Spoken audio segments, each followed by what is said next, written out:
Testing, testing.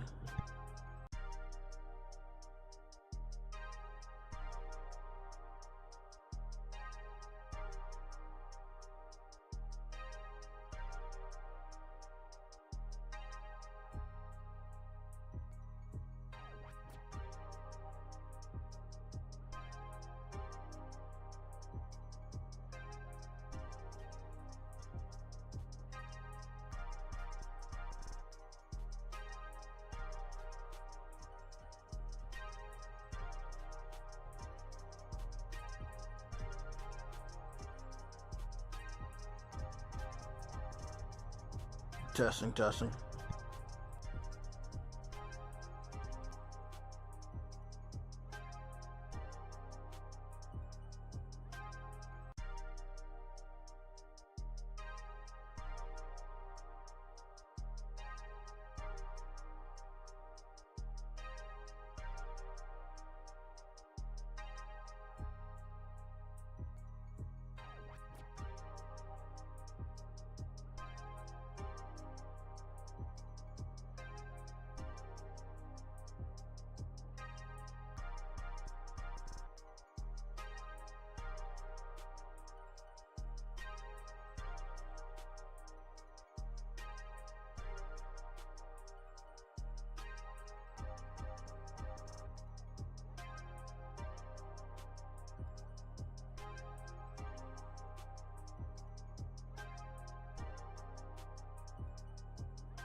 Big shout out to everybody here.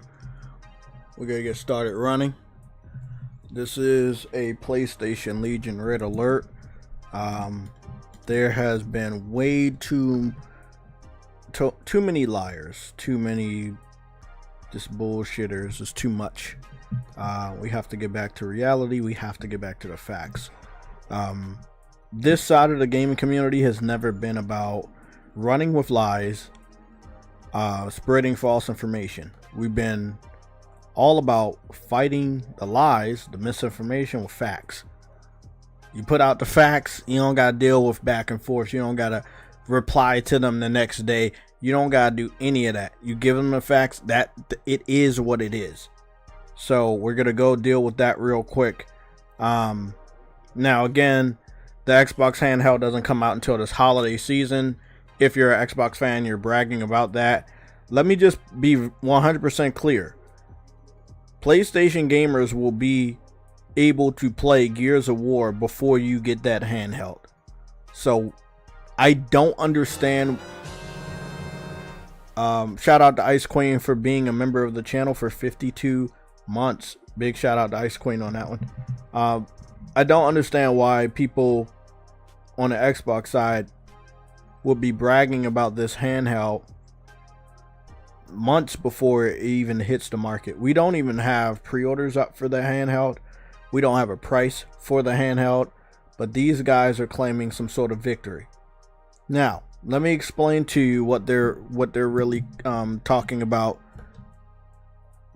Let me go get. I want to get something up on screen. I know that what I'm about to post on screen, a lot of people are going to hate me for. They're going to make tons of videos about, but hey, it has to be posted. Let me cover it up real quick. Not this. There's something else.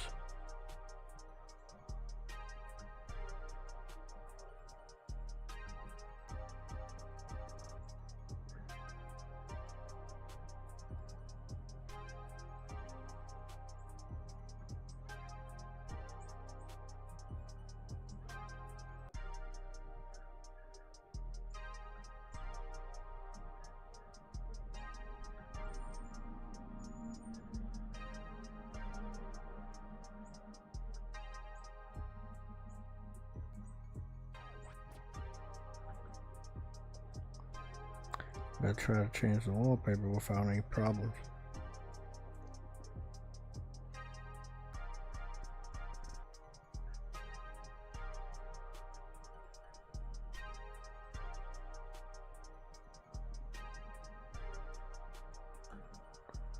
This image that you're about to see, it'll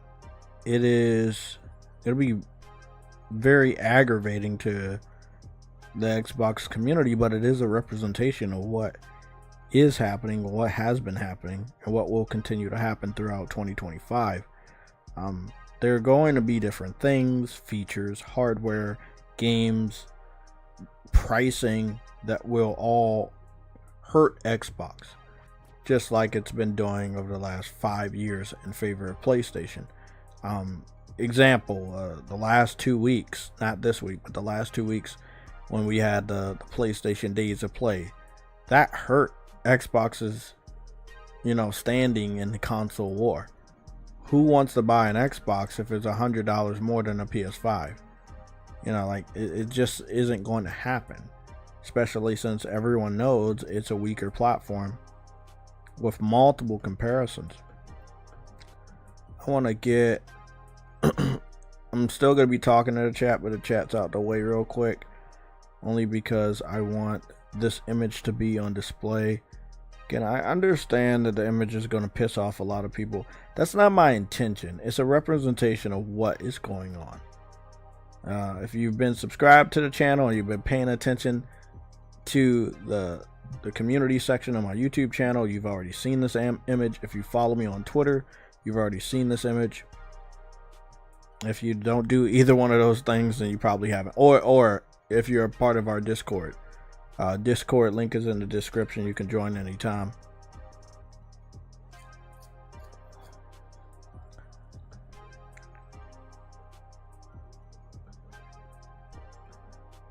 Okay. This image is an accurate representation of what's going on. Gears, it's not as strong as it used to be. It is now available on PlayStation. Forza, it's not as strong as it used to be. It is now available on PlayStation. Xbox fans, they've went on camera, they've been on podcasts, and they have all, in different ways, different weeks, different months, and different years, have admitted defeat. They have all admitted that there was problems with Xbox. They have all, in some way, shape, or form, have said this is not good for us. Whether them putting games, Xbox putting games on PlayStation, or them bumping up the price to their console, bumping up the price of their games being $80. Whatever it is, there's been multiple Xbox fans that have not liked the direction of the Phil Spencer, Sarah Bond, Matt Booty, Microsoft as a whole has been taking the Xbox game division. Yeah, I know you see Master Chief. Master Chief, the representation of Halo. Halo has not came to PlayStation. It has not gotten confirmed officially for PlayStation. But the reason why I added Master Chief there is because from what we know now, it has pretty much been leaked that Halo is coming over.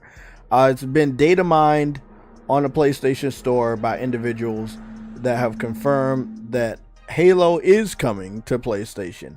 And again, I think that over a year ago, I had announced via a YouTube short that Gears of War was coming to PlayStation, and individuals told me I'm making it up.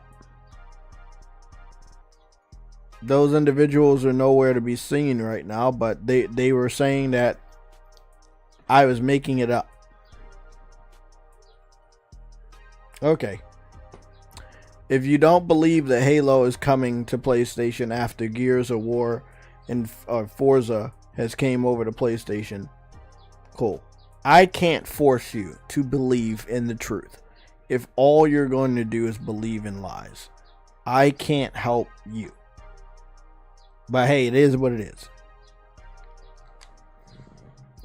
I want to keep this image up. I'm going to bring back in the chat real quick.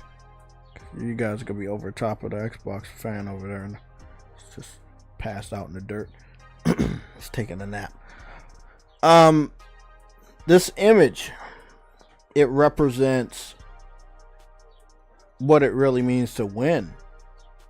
Like, Xbox fans said they win because a PC-centric handheld that can already play PlayStation first-party titles on the Steam store is coming out with an Xbox sticker on it. But those type of handhelds already exist. I'll prove it to you.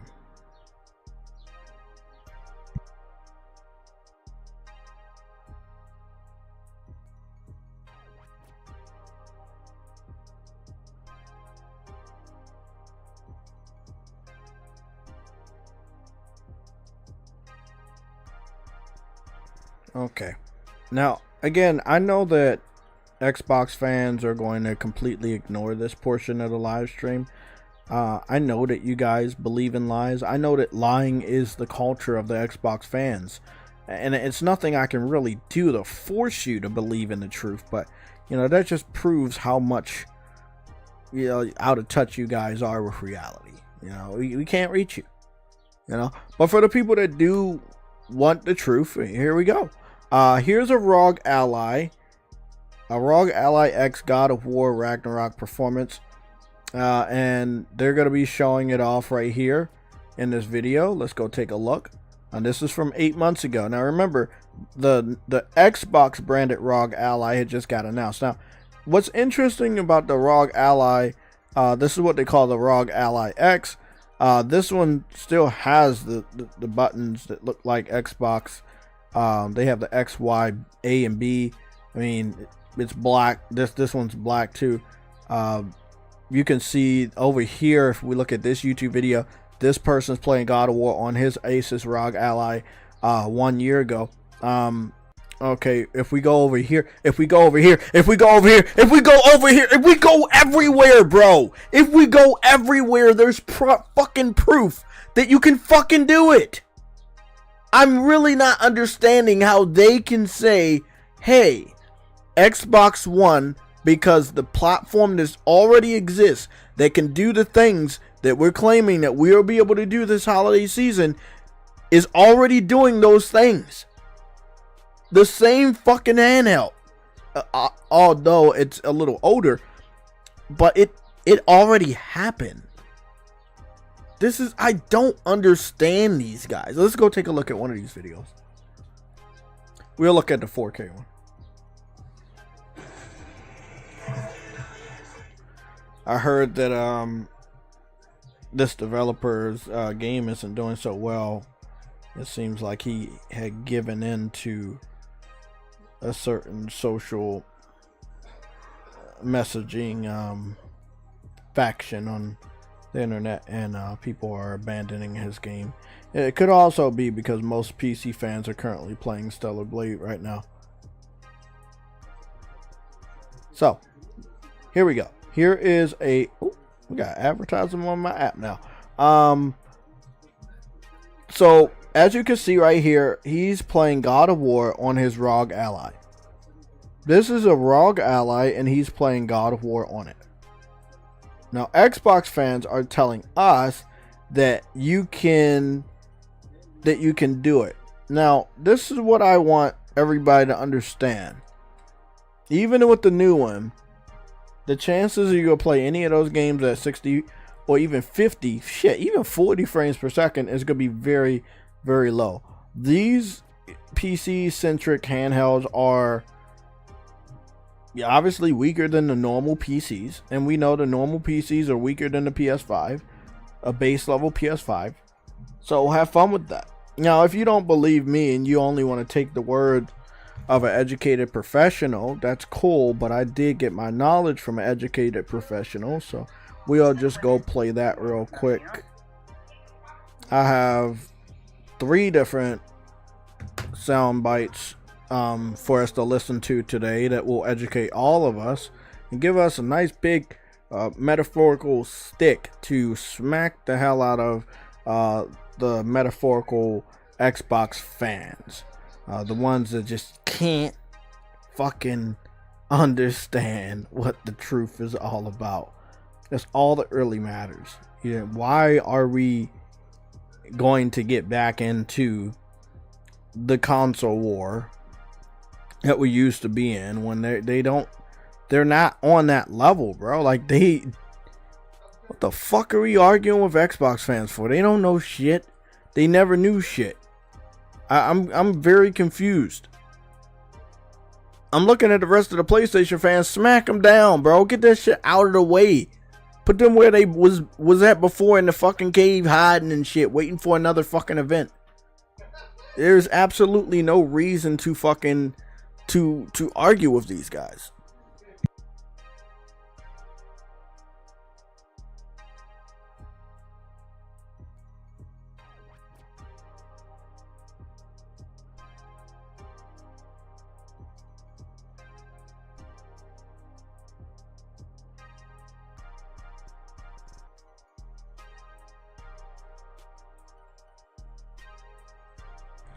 Let's start with the first sound bite.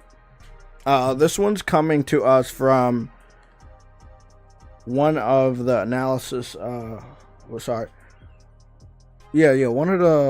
the cast members of Digital Foundry, from their little podcast. He literally was laughing at the fact that Xbox fans don't understand that this is not a console and this is a handheld. And not only is it a handheld, it is a Rog Ally handheld, not a Xbox dedicated handheld. So in multiple times in this soundbite, you're going to hear him basically giggle and laugh out because the Xbox fans are running around pretending that this is the dedicated handheld, even though it's not. And we know the dedicated one got either pushed back or canceled internally. And these dudes are running around bragging that a PC handheld is a Xbox handheld, and PC fans are looking at them like, hey bro, that's our shit, bro. That's not your shit, that's our shit. Again, you don't believe me? Cool. Well, listen to this again. And I hope to God I find one of you Xbox weirdos in my chat. Bro, all it's gonna take is for you to listen to one of these things for less than 2 minutes. and you can argue with the air. You won't be arguing with me. I have facts. You'll be arguing with something, the wall or something. Just, you won't be doing it with me. I'm not arguing with any Xbox fans. You guys have forfeited that ability years ago when you stopped buying games. Let's get started. Also, one key thing here, and this is my final point, and this is an area that kind of annoyed me about the Microsoft show. Microsoft is trying to pitch this Xbox Ally device in one of their videos. They're trying to pitch it as a console-like experience, which I think is a dramatic overstatement of what the device is likely to deliver, which we can talk about later in terms of the software. But it's not a console. It's a Windows PC fundamentally, and it will come with a lot of the hassles that Windows PCs come with. So when they say it feels like an Xbox in their video, it plays like an Xbox. It's an Xbox class experience. They even say if you've played a console, it's what you'd expect it to be. I have serious doubts about that. You know, if Microsoft wants to retreat from doing more formalized consoles, that's their decision, and I, respect that. Also, the other thing which kind of irked me about the claims made for it was basically that the Z2A in the Ally is basically, a 720p? You can run these games at 720p, and then the Ally X is Z2 Extreme is like 1080p. I think that was the claim being made. If that Z2A is basically on par with Steam Deck performance. Well, Oliver, I've seen some of your recent tests of AAA games running on a Steam Deck. It's not a pretty sight. We're using upscaling to get to 720p, and often on some games from 144p upwards, and still getting poor performance. And there was the claim made, I think, that all of the games being shown in that showcase are going to run on these machines. Man, really? Okay, so again, the entire Digital Foundry cast is laughing at the fact that Xbox fans do not understand what they're getting into. The reason why I paused this video of this individual playing God of War on his Rog Ally X, not the Xbox Rog Ally X, but the original Rog Ally X, is because you can clearly see it says 30 frames per second. The average is 37 frames per second. God of War Ragnarok is a pretty demanding game, right? I'm not sure where it says the resolution, but I think that he was like up here when he messed around with the settings. I think he was looking at, there we go, he was looking at only 1080p, and it's kind of grayed out, which means it's locked at that. It's not going to go above, but it possibly could go drop down below that. Yeah, I mean, if you want to brag about playing, PlayStation games years late, because again, this new ROG Ally will be coming out years after these PlayStation exclusives had already came out. So again, you're not getting the same type of, again, I want to talk about it, but I can't because that's in a whole different segment, although it's connected to this. But they're basically believing that they're getting the same experience we do. So when Microsoft brings Forza and Gears over, they think they're getting the same experience this holiday season. Although, how can you when these games already were released on PC, in some cases years ago? So how are you getting getting the same experience that already existed? And it's really not even your dedicated handheld. So like, you're bragging about somebody else's hardware. Again, I'm so confused by how ignorant the Xbox community is. They were very absent from the console war. They were very depressed and crying and hiding in their caves for the last 3-4 years. Now they get this announcement of a handheld that they already know is not the dedicated handheld, yet they're so desperate for news that they run around the internet and brag as if it is their dedicated handheld. And now we find out that the technology in this handheld that is not the dedicated Xbox handheld is not going to run games above 1080p. And most of the time, you're going to be dealing with 30 frames per second or less. But yeah, go off, man. Go pay $800+ for this. That means you would be paying more money for less performance than a Nintendo Switch 2. I want that to sink in. I'm going to say that again. You will be paying more money less performance than the Nintendo Switch 2. You're going to get less performance than the Nintendo Switch 2, and you're paying more money. I already know that a lot of the Xbox fans running around bragging about this handheld, they're not going to buy this shit. Most of y'all didn't buy the Xbox Series X, the more powerful Xbox. You guys have the S, the one that can barely do 60 frames per second, and most developers have all but given up on. You guys are sad. You're pathetic. In the PC gaming community, you guys should know better to let these guys take credit for your work. This is a PC handheld. It has existed before Microsoft even announced they wanted to put their sticker on this handheld. And you guys are allowing these guys to run around and claim that it's theirs? Shame on you. All of you guys. Fuck that family shit. They're trying to make it seem that the Rog Ally is the home of Xbox. But it's already existed before they made a partnership with Microsoft to put an Xbox logo on there. Make it make sense. We're going to wait until he get into some action and see what this performance looks like. It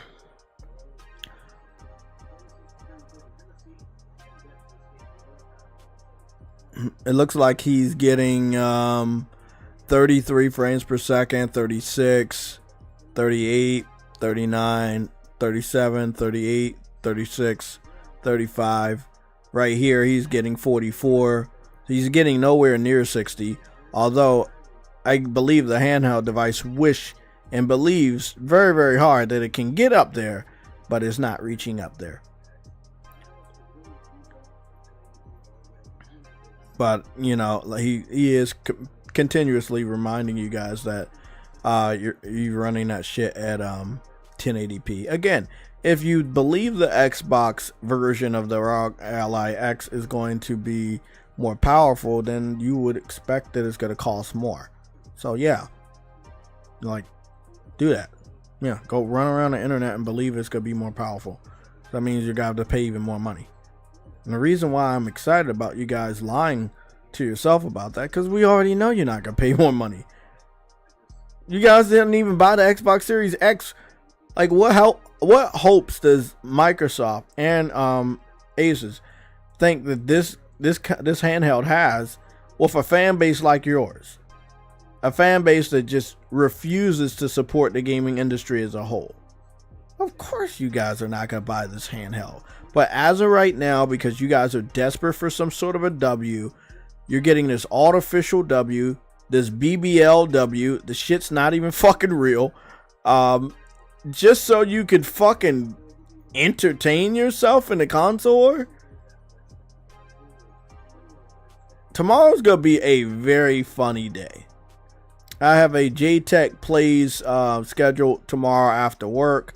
I'll be streaming it at 4 p.m. That's what I'm aiming for. You may see me go live earlier, but I am aiming at 4 p.m. I'll be setting up the stream after today, after today's Red Alert stream. But you got, oh shit, I'm sorry, I'm so sorry, fuck, I forgot all about this, so sorry.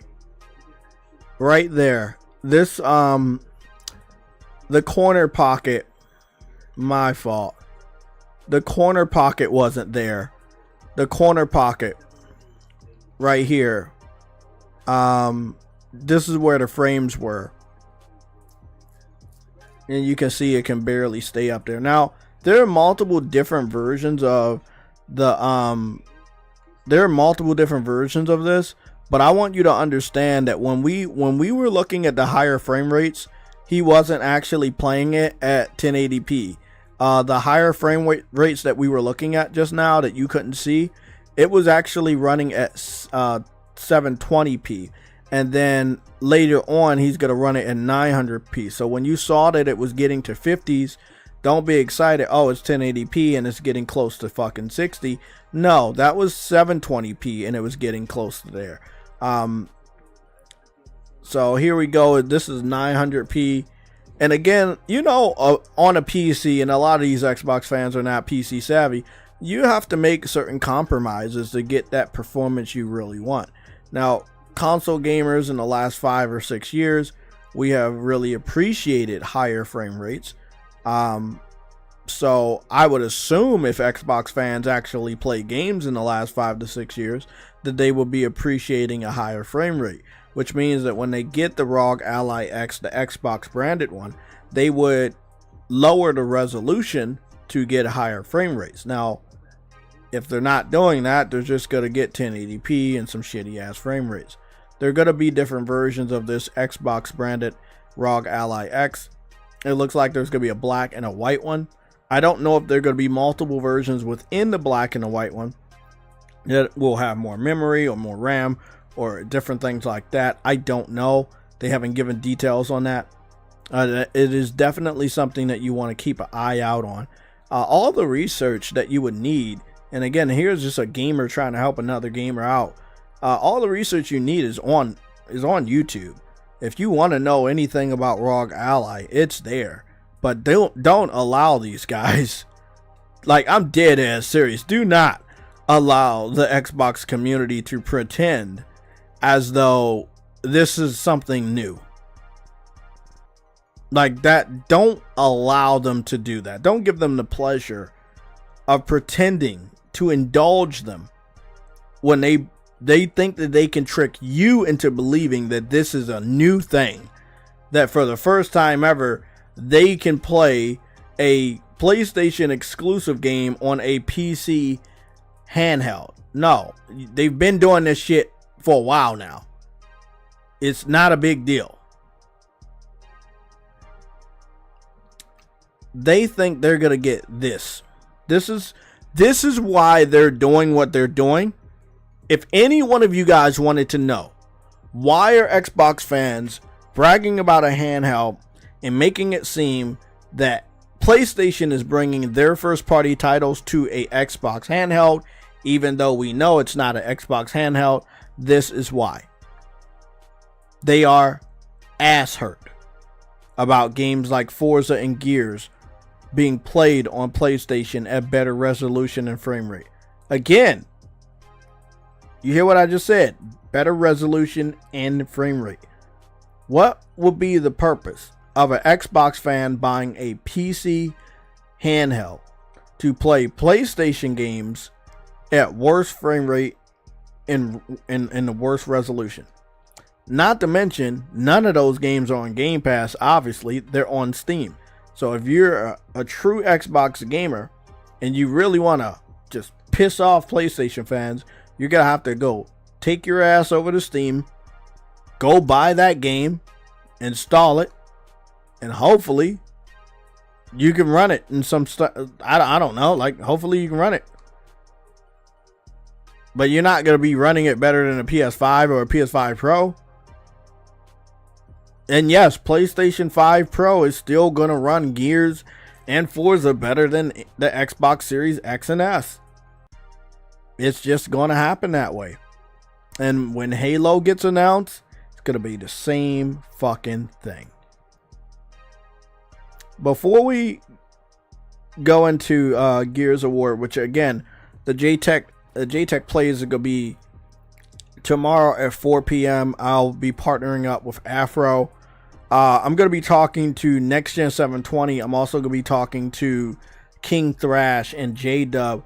Let's see if we can get on there as a team to go up against the Xbox fans. That is one of their best and most popular multiplayer games since Halo 3. And they really love Gears, and that is the one that they really love. You know, Forza Horizon is definitely a game they love, but not as much as Gears. So Gears coming over to PlayStation is a much bigger deal than they would let on. Let's go to the pre-orders real quick and do a nice pre-order checkup. See what people are buying over here on PlayStation. Now, it has changed quite a bit since, when were we live? I'm trying to remember when we were live. I don't fucking remember.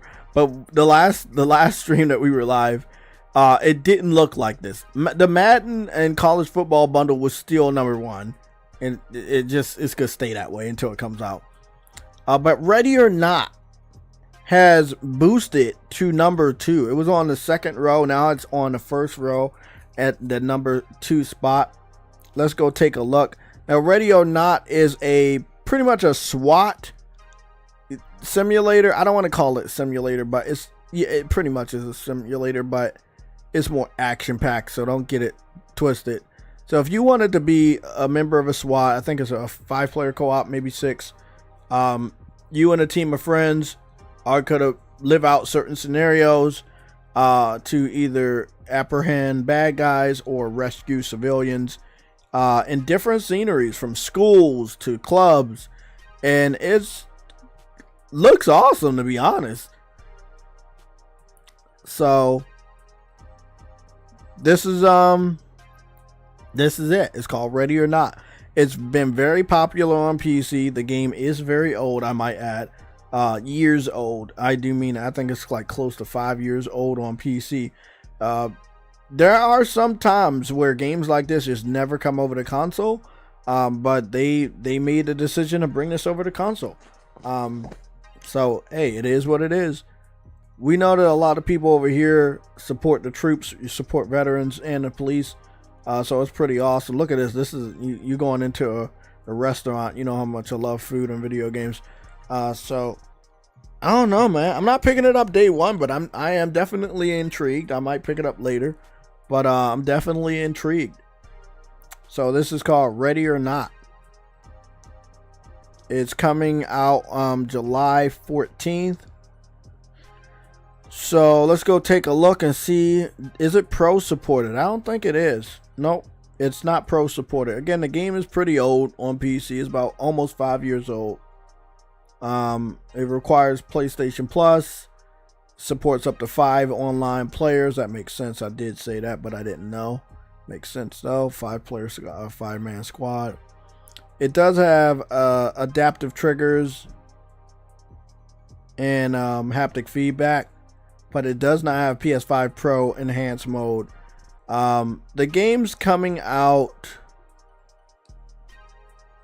on the standard edition is $50. Is that a little bit too much to ask for a five-year-old game that does not include pro support?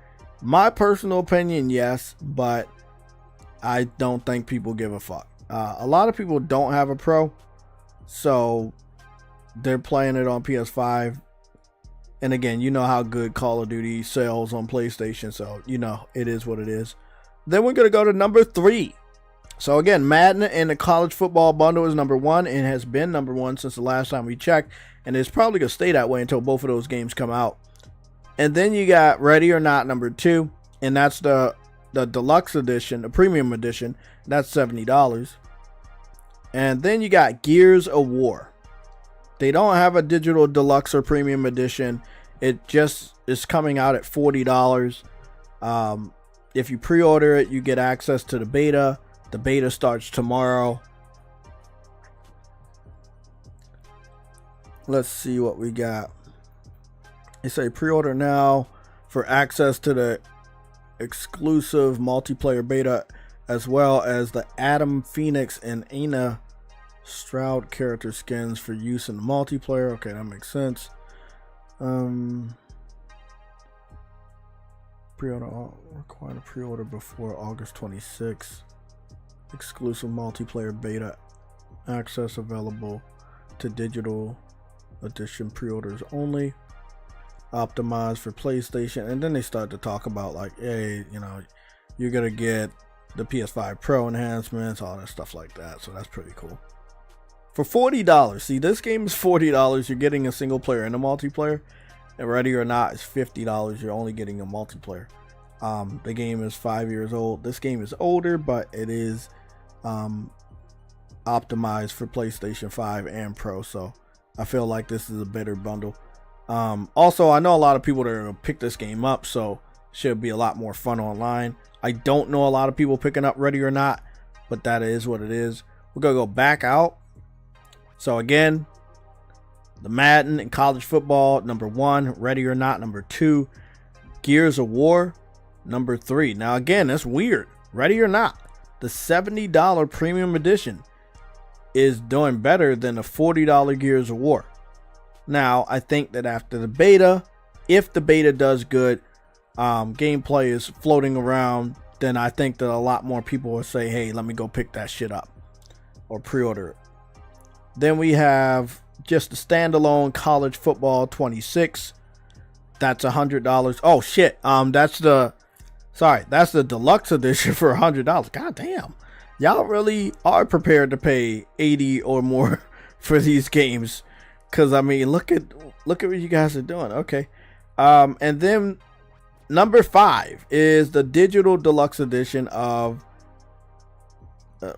Death Stranding 2. So Death Stranding 2, pretty pro consumer on the digital deluxe. They could have went with 90, they could have went with 100, they could have went with 120. They decided to go with 80. So the game is 70 and the digital deluxe is 80. The controller looks pretty dope, but yeah, I'm gonna pass on that one. I think if I get another basic controller, because I got the DualSense Edge, if I get another one, it's gonna be the Army Fatigue one. Okay, and then if you do the basic, I think the basic pre-orders, you get the custom hologram, and then you get the skeleton packs for level 1, 2, and 3. Editions included, and then it's all this other stuff.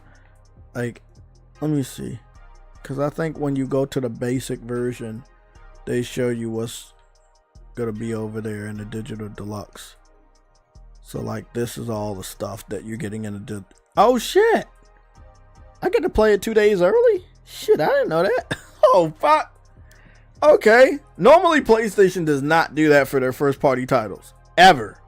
They do not let us play that shit 2 days early. Wow. Okay, that's really good. $80 and you get all of that stuff included. You know, you get to play it early.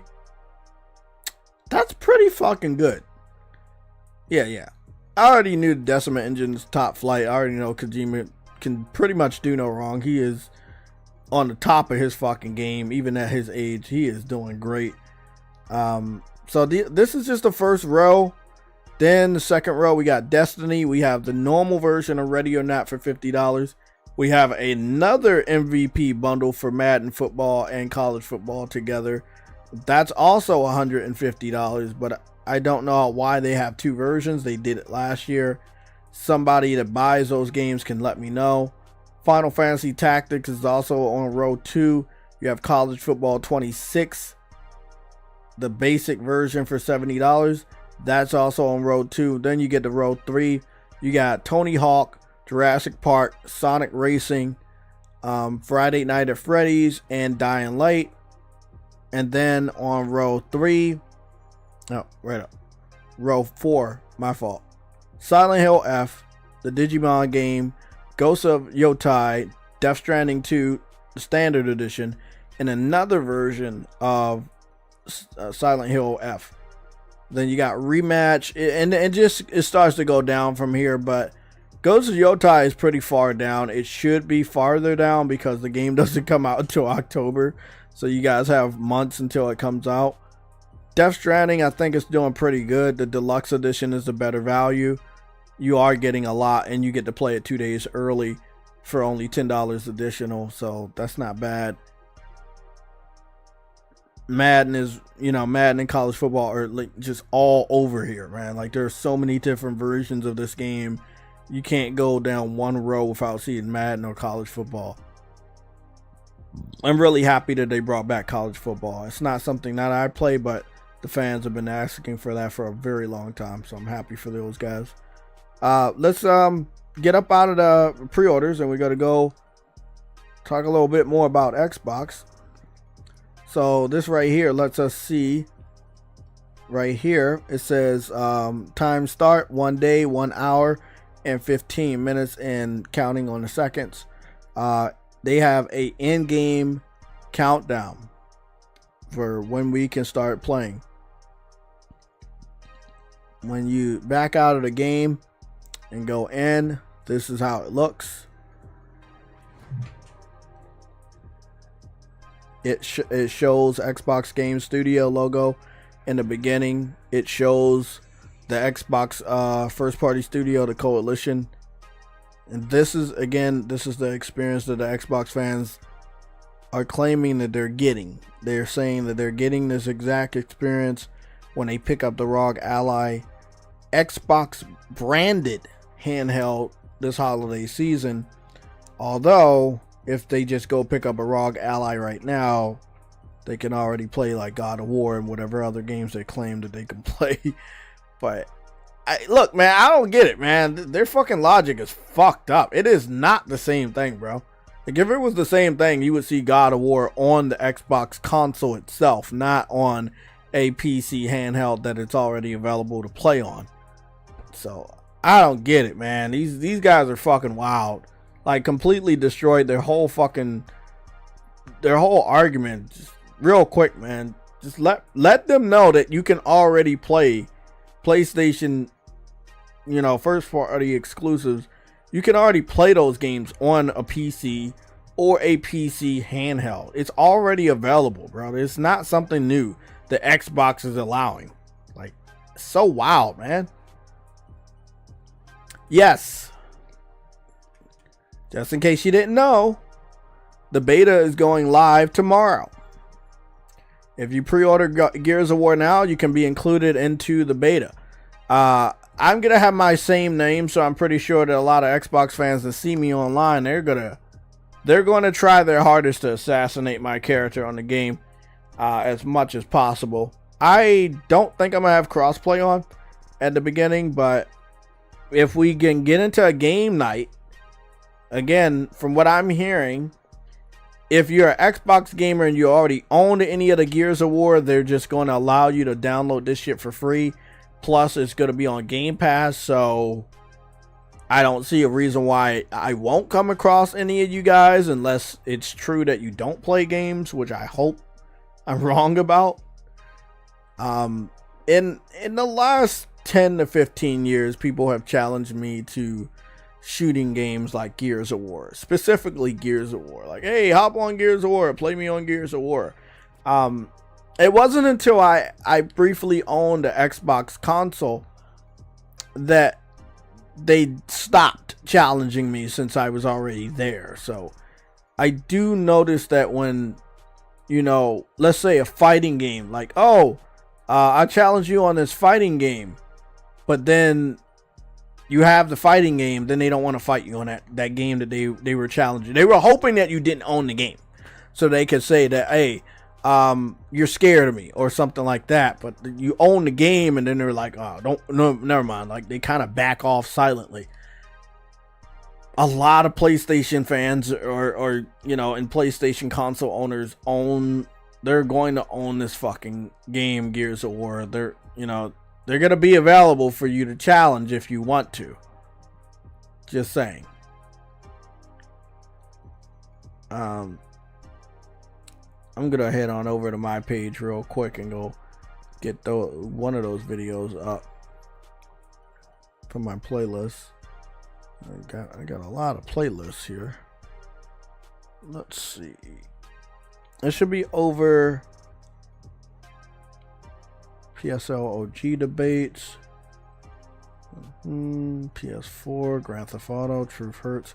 I did have a Truth Hurts playlist. I'm gonna have to go back and make sure that my new live stream is in the Truth Hurts playlist. Where is the Xbox folder? I haven't really covered Xbox in a while. Oh, there it is. Okay. So here's my...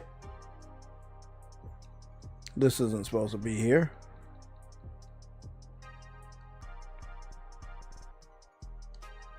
Here's my Xbox folder. And these were when I owned the Xbox. Big shout out to Sick Humor that had sent it to me. So I had covered the Xbox from what it seems. So you got 1, 2, 3, 4, 5. And I think that one of these there was a stream that was like a Sunday show that I had also covered the Xbox in. So yeah, I covered it quite extensively. I did Starfield. I played Rise, Son of Rome, Ravenlock. I talked and showed off Game Pass because I had I think I had like a 1 week or 1 month subscription to Game Pass that somebody had given me.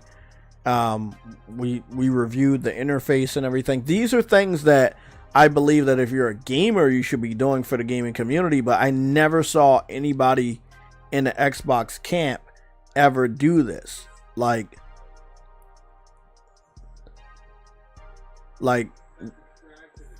we just never really seen Xbox fans properly cover the gaming console they claim that they love so much. And that is one of the reasons you couldn't really get other gamers excited enough to buy an Xbox, because you weren't excited to buy an Xbox. You know, you weren't excited to buy an Xbox. You weren't excited to have an Xbox. You weren't excited to play Xbox titles. And people can see that, they can sense that, and they kind of don't want to be over there with you guys. Why buy a system that nobody else is excited to have? So, obviously I played Sunset Overdrive. Let me see. There's so many other games that, that I was playing, even in just different streams. But I believe I did a great job covering it, because like I said, I've never seen anybody else cover this shit. I was on Crackdown, the first Crackdown, which I feel like is the best one. I was on Crackdown. I was on Killer Instinct. There was tons of fucking games. I was on Killer Instinct for quite a small bit of time, because the version on Game Pass only gave you access to one character, as you could see. You didn't have access to any of the other characters. So yeah, it kind of sucked. But yeah, I did my part, man. Like, that's the thing. Xbox fans, I think it would be very interesting for you guys to get your asses on Gears of War, and like all that hype, all that bullshit you've been talking about, Gears of War being the best game of all time. Get your ass on Gears of War tomorrow.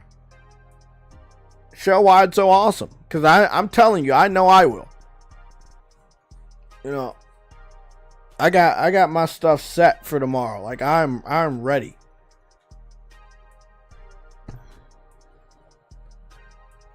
Gregory, you say you're tempted to get it on PS5 just to say I am playing it on PS5. Well, it's $40, man. It's really up to you. It's $40. You have co-op on it. You have single player. You have multiplayer.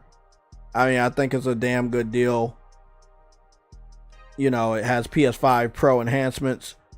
Has haptic feedback, adaptive triggers.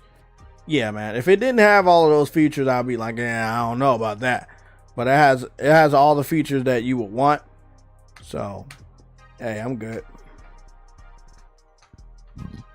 I'll eat the bullet for you guys. You don't have to buy the game, but I'll bite the bullet for you guys. We're gonna see what Gears of War is all about. I am not committing to Forza. Forza was a skip and will continue to be a skip. If that game is like super duper cheap one day, I'll pick it up. But I have no interest in Forza. Halo. It really all depends on the version of Halo they give us. If they give us Halo 1 and it's like remade from the ground up, yeah. Other than that, yeah, it's a pass for me. I just wanted to check one thing out. See. Elder Scrolls Oblivion was given a update recently, today, early this morning, claiming to fix some patches. I mean, some crashes or whatever. From what I heard, that if you played over 100 hours of the game, that's when you started to deal with crashes. And I know that I have been dealing with so many crashes that I had to stop playing the game. Like, as much as it hurt me, and I really wanted to play this game, I had to stop playing the game because it was really it was struggling, man. Again, no problem with the PS5 Pro. It's just the engine. It sucked. You know, it just really sucked. Yeah, it was a really shitty ass engine.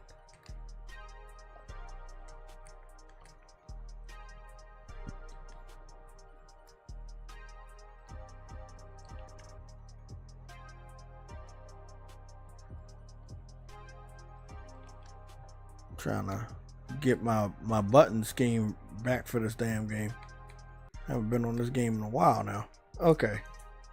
I'm trying to remember what I left off on, because I did a lot. All the side quests, pretty much almost all the side quests. I think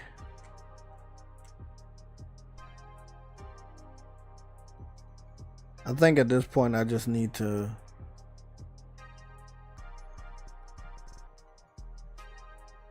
follow the. I'm not gonna do any of that right now. No. I really need to do the main story. But I did a lot of other stuff, and I dealt with crashes and shit like that. But I powered through. I did a lot. Like, what do they say? I'm 23%, but I didn't do any of the main story, by the way.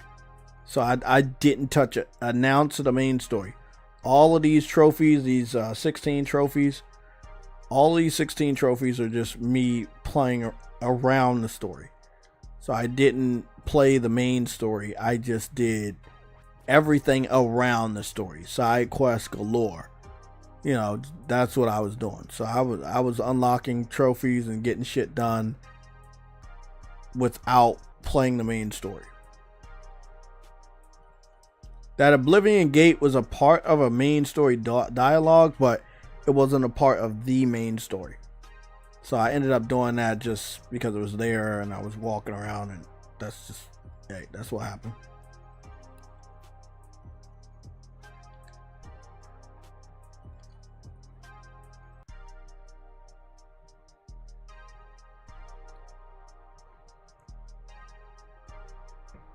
Yeah, I forgot what level I'm on. I know I'm high as shit. I'm like, I gotta be like level 50 or something. I know I'm like super high. I was maxing out everything. Now I gotta go to all the fucking skills I don't deal with. Gotta max those out in order to level up.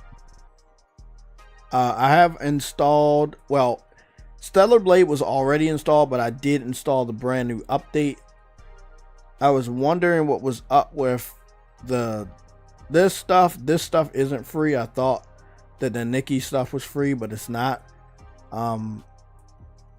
The Nier Automata crossover is also not free. So both of the crossovers are like $10 by themselves. Together it's like $18 plus tax. I'm not the biggest Nier Automata fan. I don't know the first thing about Nikki. I know that, you know, it's a game on cell phone that, you know, pretty much made the studio who they are. Mainstream appeal came from Stellar Blade on PlayStation 5, and now the game is doing massive numbers on PC.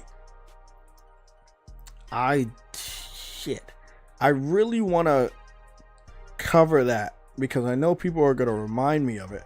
So we should try to go cover that as soon as possible real quick. And that'll be in the Steam database. So we're going to go cover that real quick if you guys don't mind. Scrolling up a while.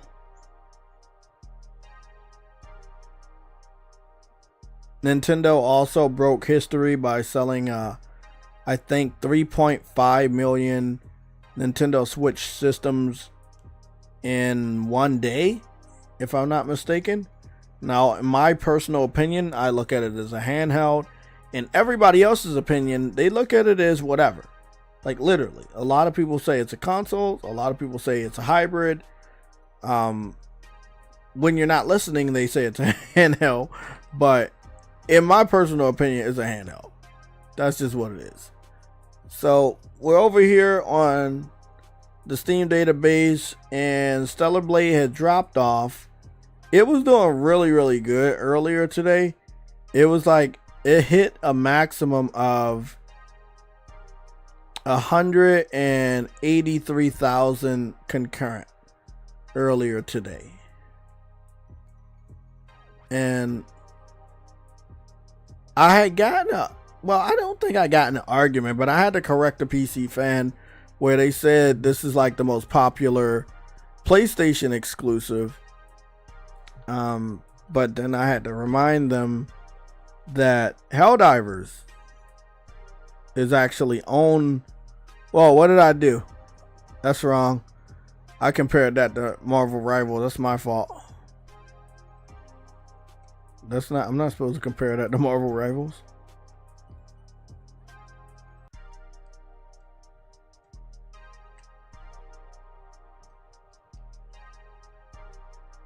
Okay.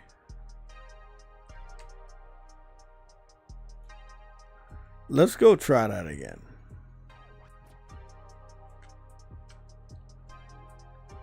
I'm supposed to compare Stellar Blade to Helldivers, not Marvel Rivals. There we go. Okay. I must have clicked it by mistake. There we go. That's better. I got it now.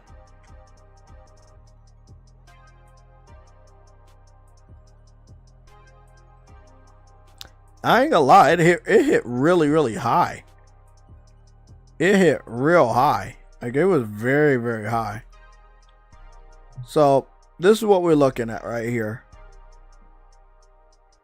So Stellar Blade hit a maximum of 183 concurrent today, and it had dropped down. Right now it's sitting at 74, which is pretty much what Helldivers is doing. Helldivers is 73. Helldivers peaked at 458,000, and that is actually a Sony owned IP. Stellar Blade is not a Sony owned IP.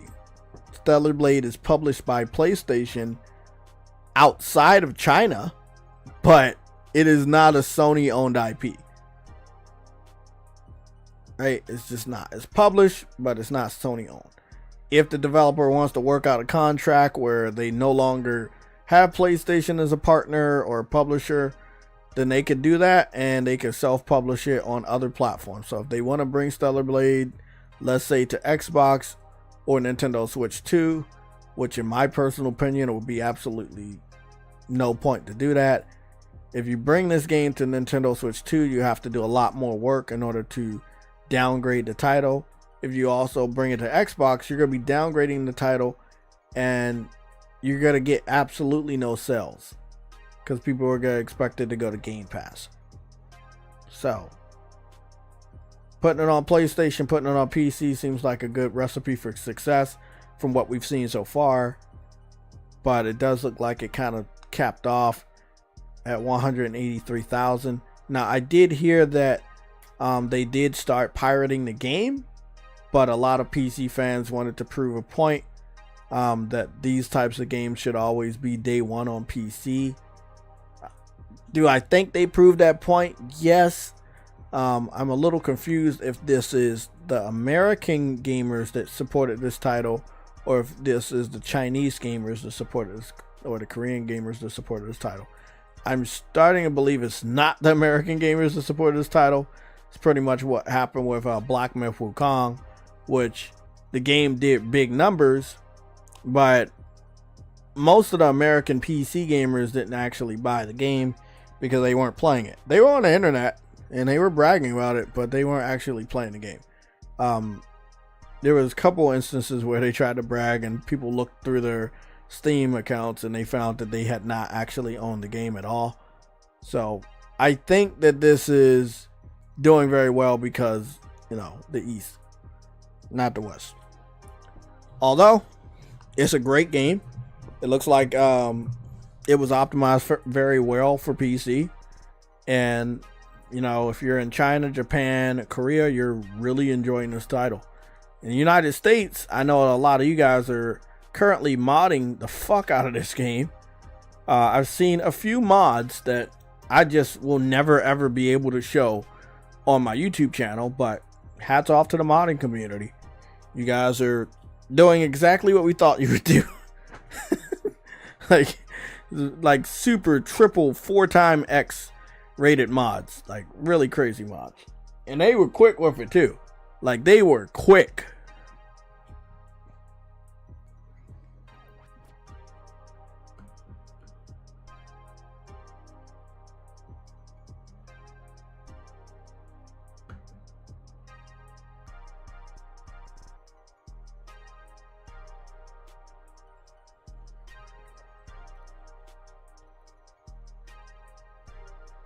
Oh, Gregory's in the chat. What's going on?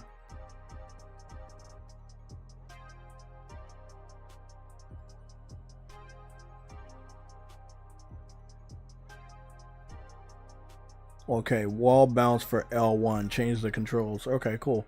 I'll be sure to do that. So tomorrow's Friday. That's when the Gears of War beta starts. It'll be available, from what I understand, PlayStation and Xbox. I think that the Gears of War Reloaded game is on PC as well, if I'm not mistaken. And I think that they have access to the beta, but I could be wrong. I don't know.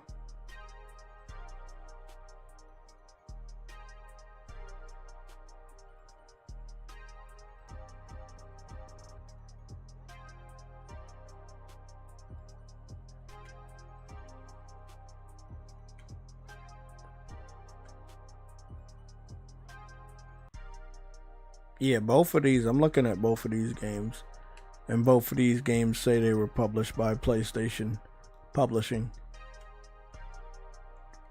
Now, when you look at Stellar Blade, it says PlayStation Publishing LLC, excluding China. So it, in China it was, oh, it's not Korea. My fault, guys. Yeah, it was published in China by them, not by Sony. Very interesting. The PC community has all but forgotten about Monster Hunter Wilds. Once Capcom started to crack down on all the hacking, they kind of like left. Monster Hunter hit over 1 million concurrent, 1,384,000 concurrent, and is now sitting at 8,000. It has nothing to do with any woke thing. It has everything to do with them catching PC fans red-handed, doing what they do best, which is hacking and modding to get outside of the DLC. Now, I feel like they've done a pretty damn good job with this DLC because it's optional. It's all cosmetics. You don't need to buy it ever. I got a good amount of this DLC available to me because I got the digital deluxe or the premium edition. But other than that, if it's something I really want, like, I'll give you guys an example. Some Gooner bait right here coming up. But I got the new Cammy outfit.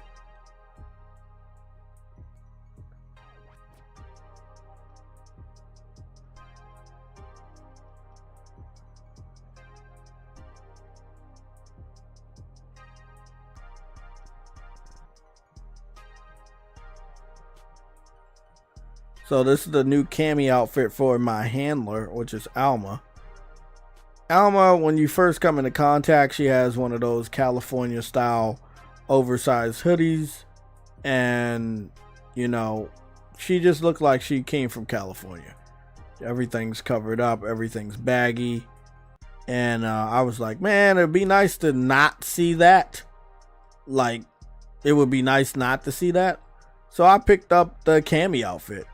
And of course, they could have gave you the green suit Cammy, but that might have been a little much. So they gave you the new Street Fighter 6 Cammy outfit. So it's much more refreshing to look at than her original outfit, which I think I have a 1-minute comparison of that. where I kind of went over the different outfits. So this is how she looked before. Everything was baggy, everything was covered up. And then when they introduced the hunter outfit from Monster Hunter, was it World? Yeah, you started to see that more curvature and stuff. Though it was there, her true shape was there. It was just hidden underneath the first two outfits. It's when you get the first two DLC outfits that you understand. Okay, well, yeah, you gotta buy this shit in order to see a different shape.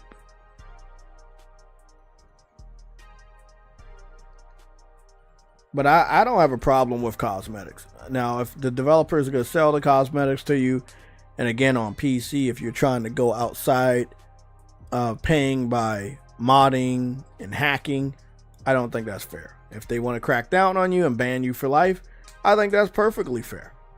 So again, that's what happened with Monster Hunter. A very popular game. It was very popular on PC, but the PC fans wanted to hack into the game. They wanted to cheat on the leaderboard. They also wanted to do unofficial mods, and Capcom said, "Fuck that!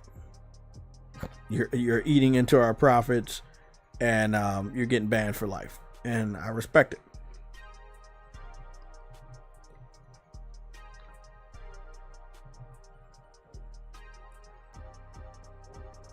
We're gonna go to our next topic. We're gonna come back to some of the Xbox stuff, but I do want to go to our next topic, which is actually, we might as well cover it right here: the 9-minute tech analysis for Final Fantasy 16.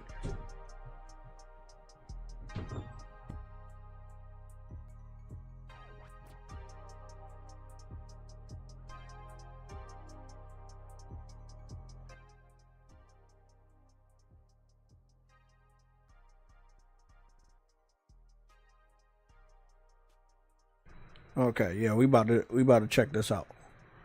Oh shit, they got a new Butterfinger? I used to eat those all the time.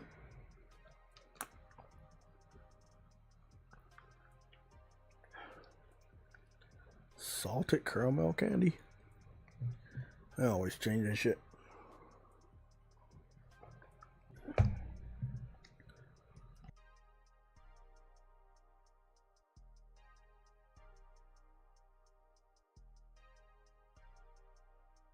It's out on PlayStation. It's coming to Xbox, which is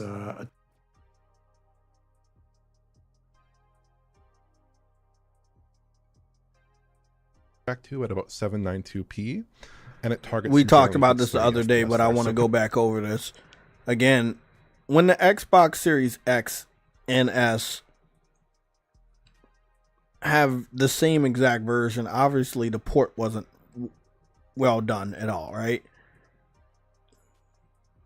If the consoles, I want y'all to remember this, if the consoles, the Xbox consoles, are running these games like this, what hope does the unofficial Xbox handheld have of running PlayStation games better than the PlayStation 5 or PlayStation 5 Pro? Because at the end of the day, the Xbox community is supposed to be the community of graphics, right? You guys started the console war being graphic whores. Go take a look at the original Xbox and why people supported the original Xbox. Because they had the best graphics. The graphics were better than the PS2. So now, all these years later, you guys are telling me that you no longer care about graphics and you're going to buy a handheld that can barely do what a Switch can do? But it's going to be $300 more? Come on, man. Y'all better than that. Kind of more in line with what we would typically expect from a Series X conversion, or rather from a Series S conversion, which is basically, yeah, kind of delivering a 30 FPS experience that's similar to the other console's 60 FPS experiences. So I don't know quite what to think here. The contrast issue and a couple other issues I think need to be addressed. It's very bizarre. I don't recall that being a problem on the PC version, that contrast issue, when we covered it last year. In general, I'm kind of split on the Xbox optimization approach here on Series X, because I think dropping res to hit 60 FPS is a good approach, generally speaking. I do like that approach, but 720p with this kind of poor quality Intel TAA and the kind of FSR1 upscale, I think it's a little bit rough. Maybe something like FSR2 would produce a better result, but also this game is just really heavy. Like, it is one of the heavier console games we have at the moment, even 2 years out. So I'm not sure you'd necessarily get a good result in either case at 60 FPS, but I have been playing this game, by the way, recently on PS5 Pro. I've been playing through the DLCs. So that's a clip. I don't think the final analysis is out. Yeah, I don't think the final analysis is out. There's no way. They're making Spaceballs too? Are you serious? Oh, I'm gonna have to watch that. Damn. Spaceballs too? What the fuck? What kind of Twilight Zone are we living in?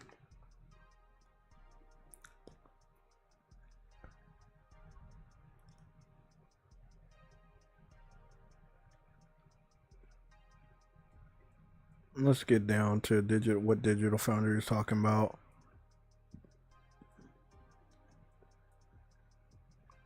Because there was, I think I'm gonna have to go down to their clips page. Here it is. I'm gonna have to subscribe to their clips page. Maybe it'd be better.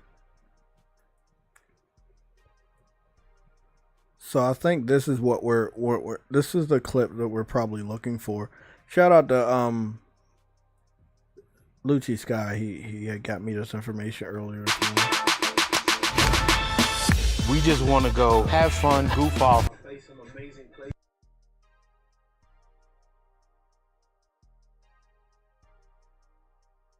The thing I want to talk about is the new hardware reveal. This is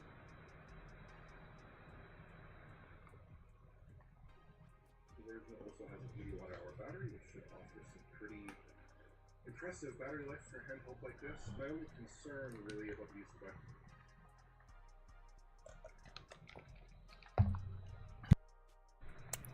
Oh yeah. Here's the juicy parts. Okay. So there's a ROG Xbox Ally and there's a ROG Xbox Ally X. This is where we get real juicy here. When it comes to the ROG Ally, the original, just a normal Xbox one, it's weaker. The ROG Xbox Ally X is stronger. You gotta want to go with the stronger one. If you go with the stronger one, it's obviously gonna be more expensive. If you go with the weaker one, it's gonna be very weak.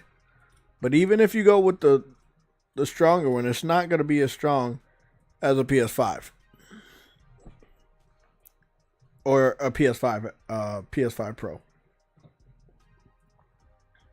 This is going to be very, very interesting. I'm gonna go take a look at these specs and see what they're capable of doing. We're gonna go for the more powerful one first, and then we're gonna see what's going on here.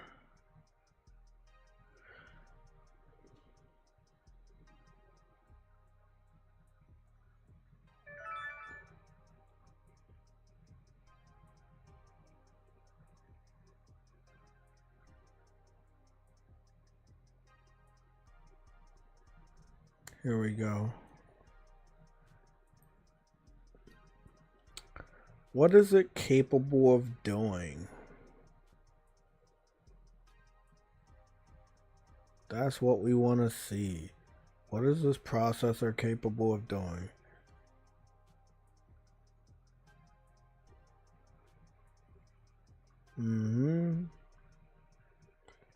Why is it baffling that they release this? PCGamer.com says it's baffling. AMD's baffling new Ryzen Z2 APUs for handheld gaming PCs include a premium AI model with a NPU and seemingly the ancient chip from Valve's Steam Deck. So it's going to be weak. Yeah. So it's going to be weak. Okay. Again, man, I mean, I feel like Xbox fans have like, what, 4 months? Maybe about 4 months to a holiday, the major holiday season. So what we got? We got June. Yeah, we're in June right now. Shit. It's almost the middle of June. So, shit. Fuck June.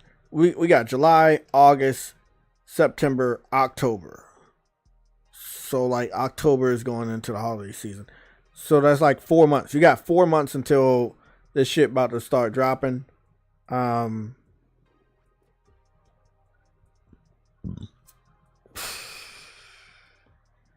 These dudes is about... This is not going to be good. This is not going to be good.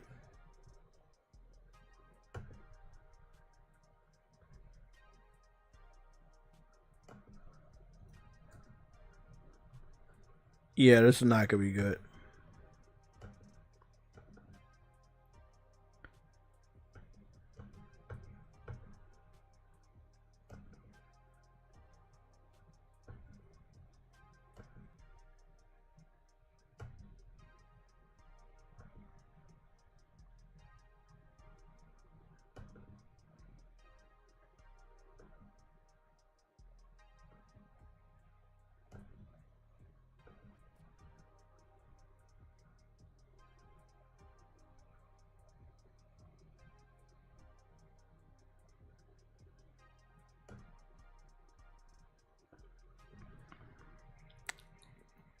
My chat froze.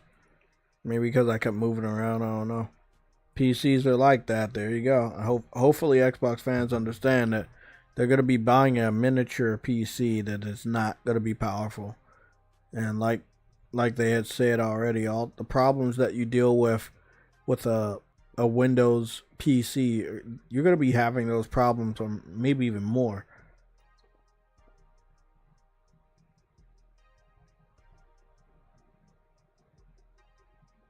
What's going on, Cyber Dragon? How you doing, man?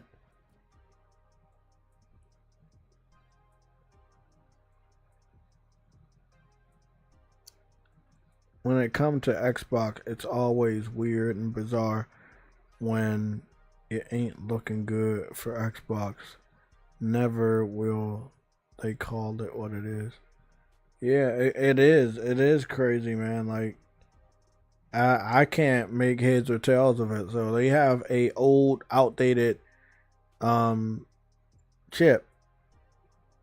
They're gonna sell this shit for a lot of money. All the Rog Allies, they sell for a shitload of money. They want to get their money back. I've seen anywhere between $400 all the way to $1,400. So you can pay $400, or you can be paying like $1,400. But this shit's about to be new. This is coming out this year. This is not one of the older ones where you could, have a weaker one. There is a weaker one. That's the one on the left. The stronger one is the one on the right.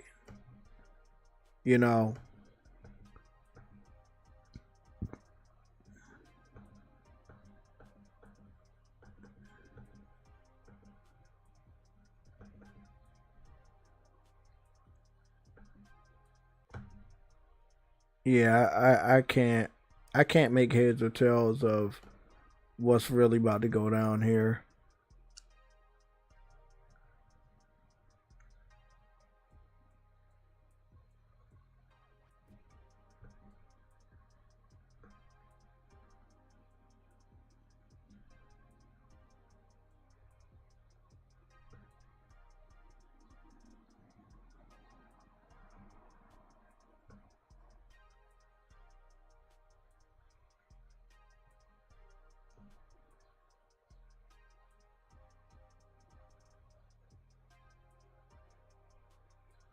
Yeah, I can't make heads or tails of this, guys. We're gonna go back and continue to cover it, but I'm not I'm not making heads or tails of why they would do what they're doing. 1 second.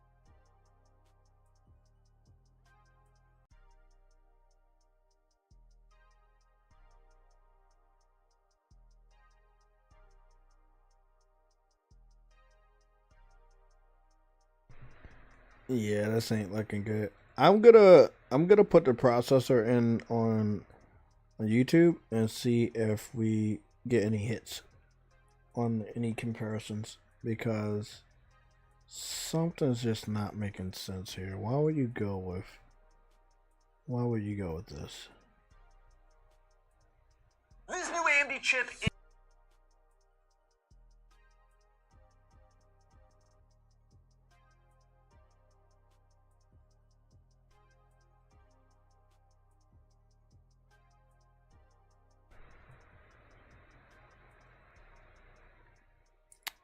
I don't know, man.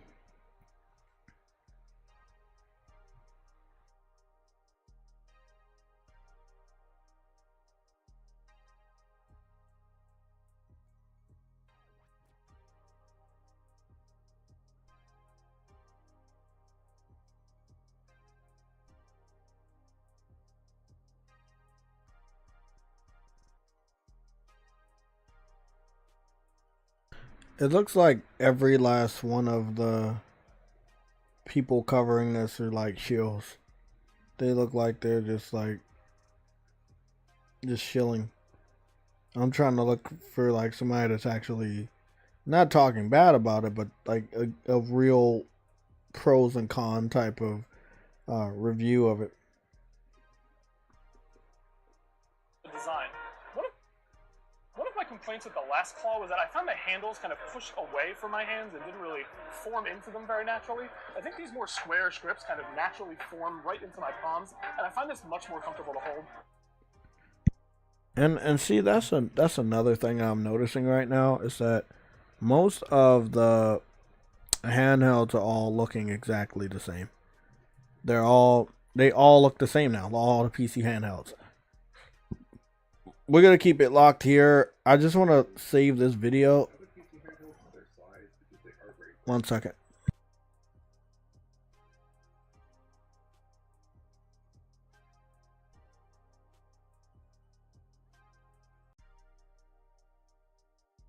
And make it more comfortable, I think, in the hand than those numbers would indicate, perhaps. I think that there is one interesting point of comparison that we have now, which is the Switch 2.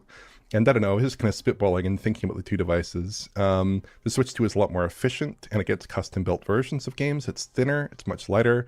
You can put a case on it, you can do all kinds of things with it.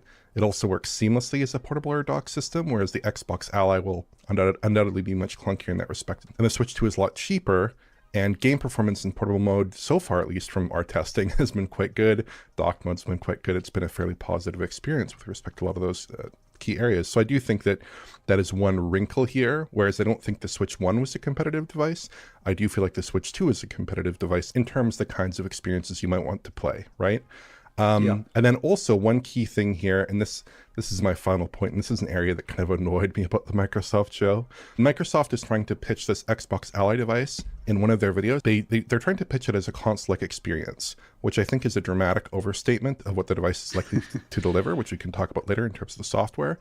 But it's not a console. It's a Windows PC fundamentally, and will come with a lot of the hassles that Windows PCs come with. Even something like the Steam Deck, which is doing a lot more than this device to accommodate a console-like form factor and console-like use case, isn't quite in the console bucket for me personally in terms of ease of use.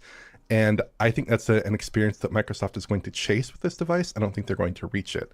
So when they say it feels like an Xbox in their video, it plays like an Xbox. It's an Xbox class experience. They even say, if you've played a console, it's what you'd expect it to be. I have serious doubts about that.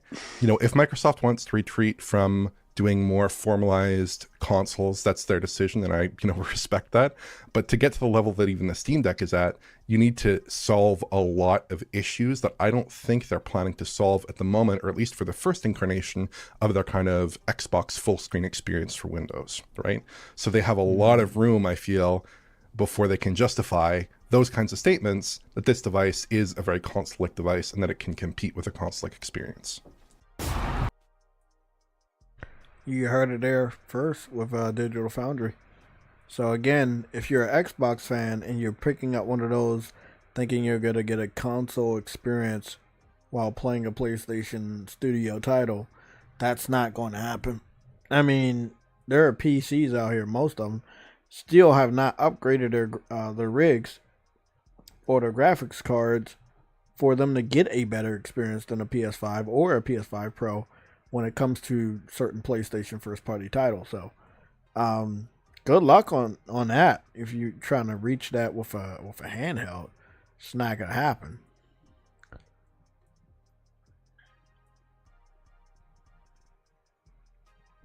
PC handheld comparisons. Let's see if we PC handheld comparisons.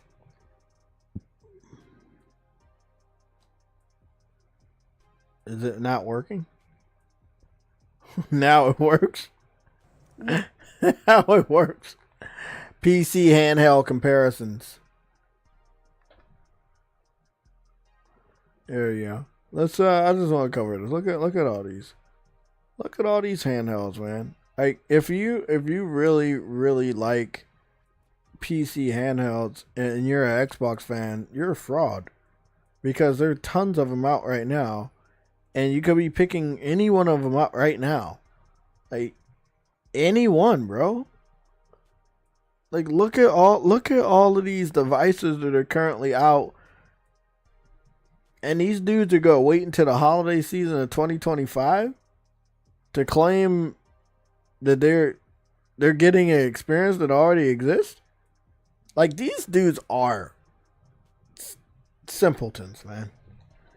Like complete simpletons. There are tons of words that I don't think YouTube's gonna allow me to say. These guys really have problems.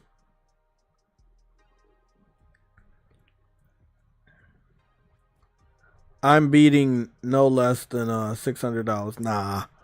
I mean, nah. Let's go ask Google what the original price of the Rog Ally X was.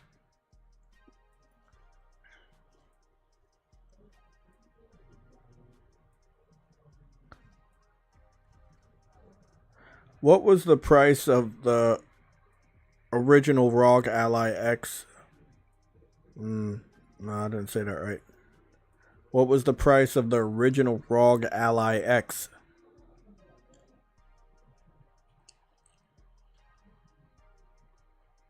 The Asus ROG Ally X was originally priced at $799.99 upon its release in July 2024. However, some retailers may now list it for $899.99 or more, and there's also speculation about potential future models being priced differently.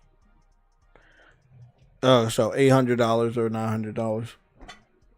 So when they brought it out, it was like fucking $800. It didn't get boosted to that because of scalpers. It was that. It was just $800 when it launched last year.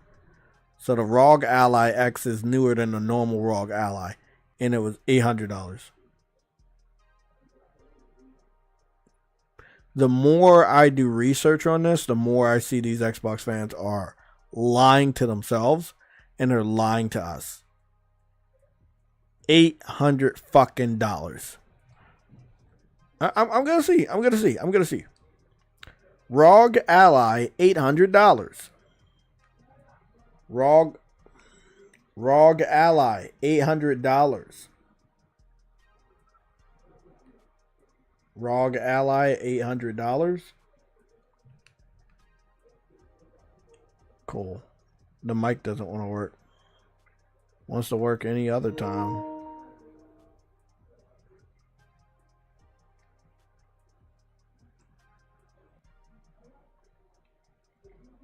Type it in myself.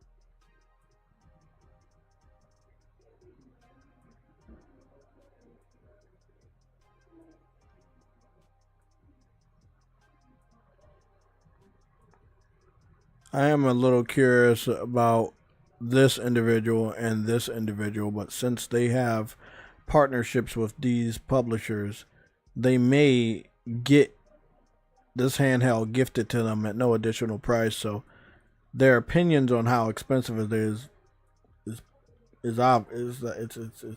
It doesn't even make sense. So I'm not even gonna watch any of their videos. I'd rather watch a video of somebody else, but not them. Because, see, all of these people that are doing content for it, they're not talking about the price. The price is nowhere on the thumbnail. The price is nowhere on the title. Because as a content creator, you're probably getting paid to say something nice. And you don't want to scare people away from the product by listing the price. So that's why I'm going to search the Rog Ally price myself and see if anybody has it.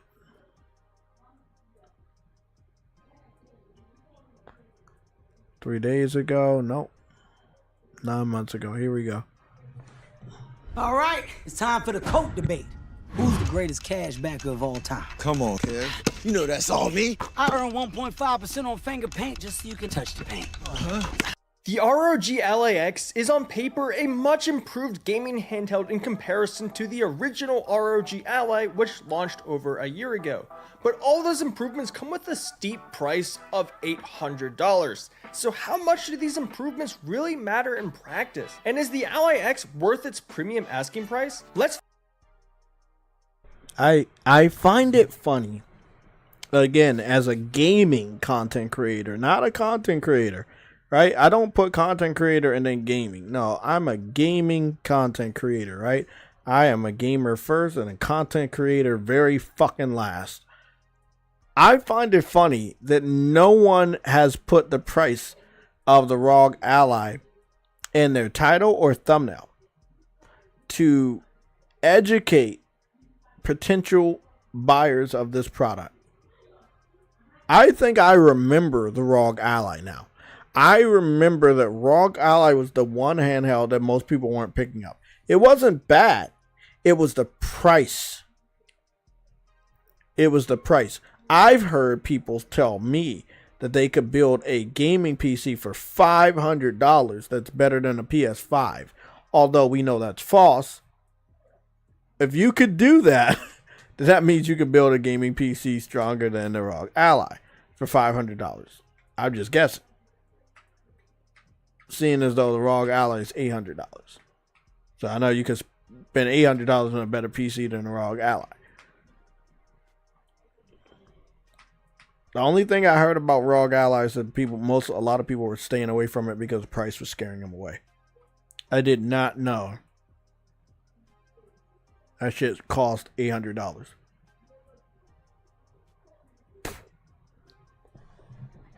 And I had no idea that it launched at $800. Wow. That's a little bit too much. True Bleed, what's going on? How you doing, man? So if the ROG Ally X was $800 and they're making an Xbox branded ROG Ally X, are they going to be asking for 800 or are they asking for 1,000? If they go cheap, then they ask for 700. But something not right here, man. Something's not making sense here. Like, I'm a little confused. Do Xbox fans know what they're even asking for? They asked for a handheld. They didn't get the dedicated one, and they still could end up looking stupid by paying $800 for a handheld. First of all, that's not even a dedicated one, and second of all, it's still weaker than the PS5.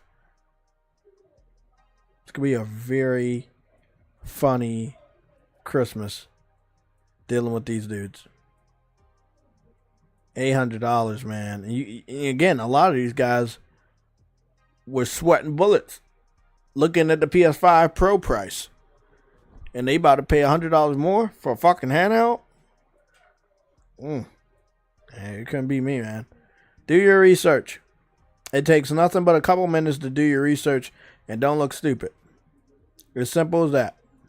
Do your research. Don't look stupid. This is the profile. This is their thumbnail that they use to introduce the ROG Xbox Ally. Don't be stupid. When it comes out that shit could be $800, that shit about to be funny. And again, the Switch 2 is still running circles around every PC handheld in the market. It may not be as powerful as all of them, but what is happening is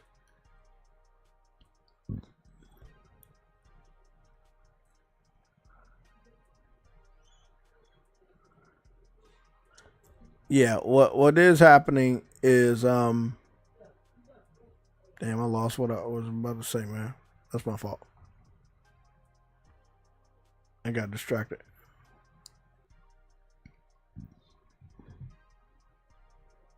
Oh, IGN finally posted their Mario Kart review. Probably not gonna watch that. Oh yeah, that's right. Silent Hill 1 got a remake announcement trailer. Bloober Team is partnering up with Konami again. But they didn't announce the platform, so I'm guessing it's going to be multi-platform day one this time. I played Gears of War on PS5. Okay.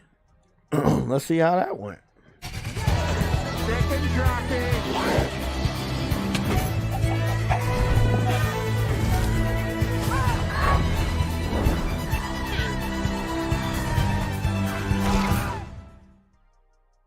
I'm Ryan McCaffrey with IGN. I just got done checking out the first Xbox game behind closed doors that they were showing, and it's Gears of War Reloaded. I got to play it on a PlayStation 5 Pro, on an Xbox Series X in split-screen co-op, and on a PC, including on the ROG Ally X, the new handheld Xbox. So I'll start by saying this is a game that is almost 20 years old, but this remaster, and it is a remaster, not a full-blown remake with Unreal Engine 5, but it looks mighty good. Like, you would not look at this and think this is a 19-year-old game that you are looking at. Still plays great, obviously. The bones of Gears 1 are just so good, but 60 frames in campaign, 120 frames per second in multiplayer, which I did not get to play the versus multiplayer, but they're doing dedicated servers, full cross-play, full cross-progression. In fact, I got to play co-op while I was on a PS5 Pro, side-by-side with somebody on an Xbox Series X. Everything synced up perfectly. They both looked gorgeous. So the Coalition says that they are taking advantage of PS5 Pro with PSSR and a couple of other little tricks. I couldn't necessarily tell an obvious difference because it was, again, running side-by-side with an Xbox Series X version.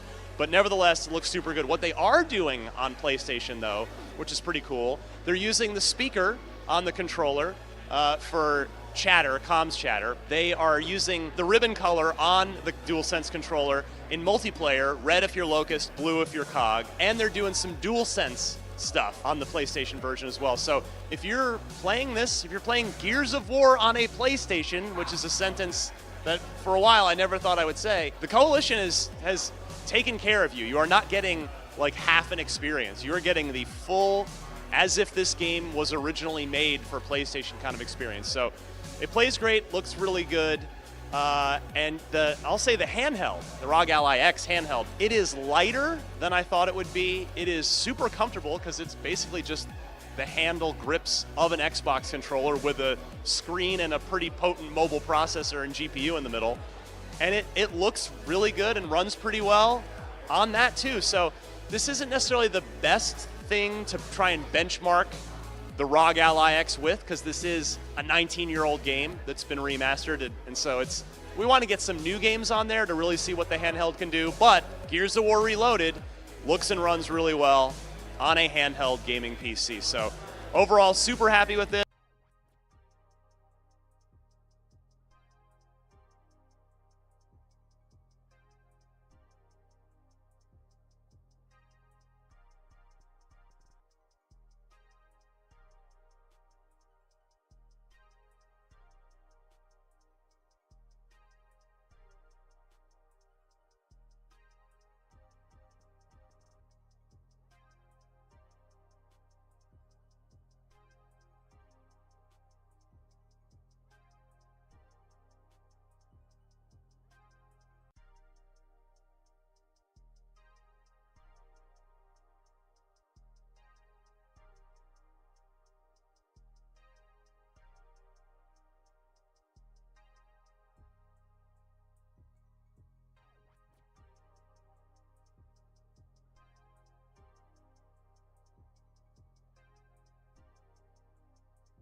Oh shit, that was my audio. Sorry, I think I meant to shut off one other audio. Ugh. This computer shit's getting confusing. I have tons of fucking I was talking to you guys. I have tons of audio bars, and I was trying to mute the Elgato, and it looks like I muted my mic instead of the Elgato. But like I was saying, Microsoft listened to the Xbox fans, and they thought that it was like hundreds of millions of those guys calling for a handheld. But in reality, it's probably something like 500.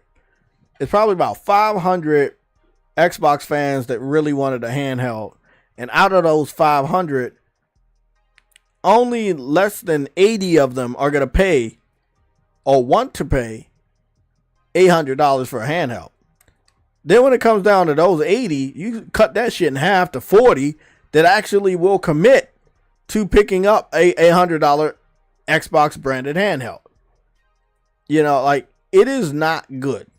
It is never a smart thing to listen to Microsoft when it listen to Xbox fans when it comes to doing something business related. These guys said that if you buy Activision, PlayStation gamers will buy Xbox by default. That didn't happen.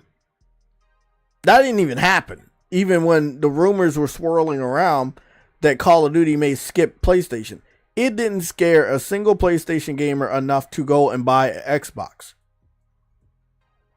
A lot of us stayed put, and Microsoft knew what they had to do. They was like, uh-oh, they're staying put. This is not even going to move these guys.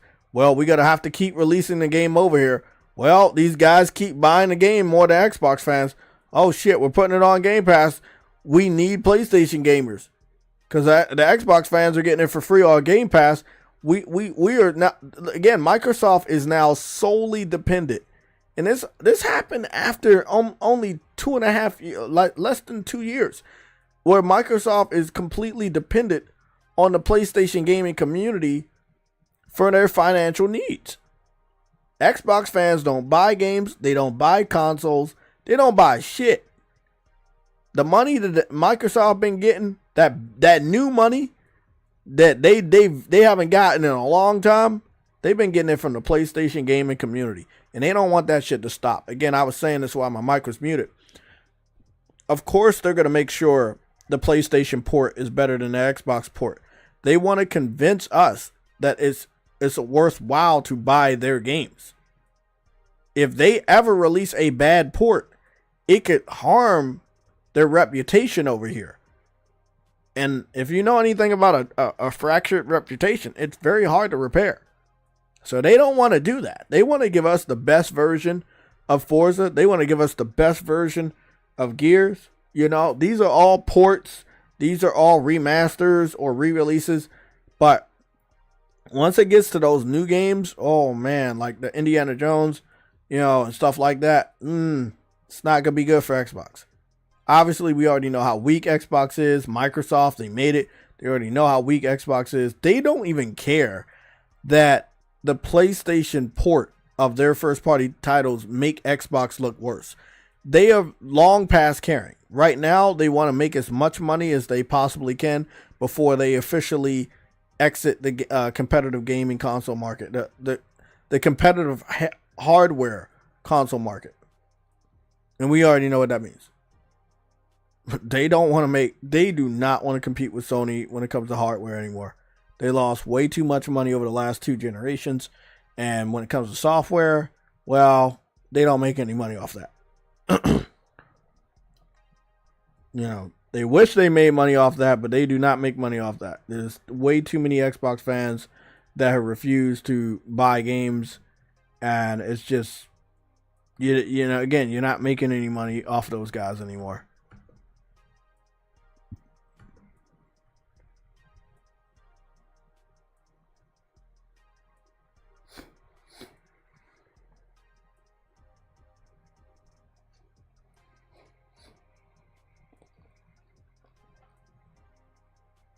Phil Spencer lied about the 4 games, and look what happened. Exactly. He was lying the whole time. Everybody knew he was lying.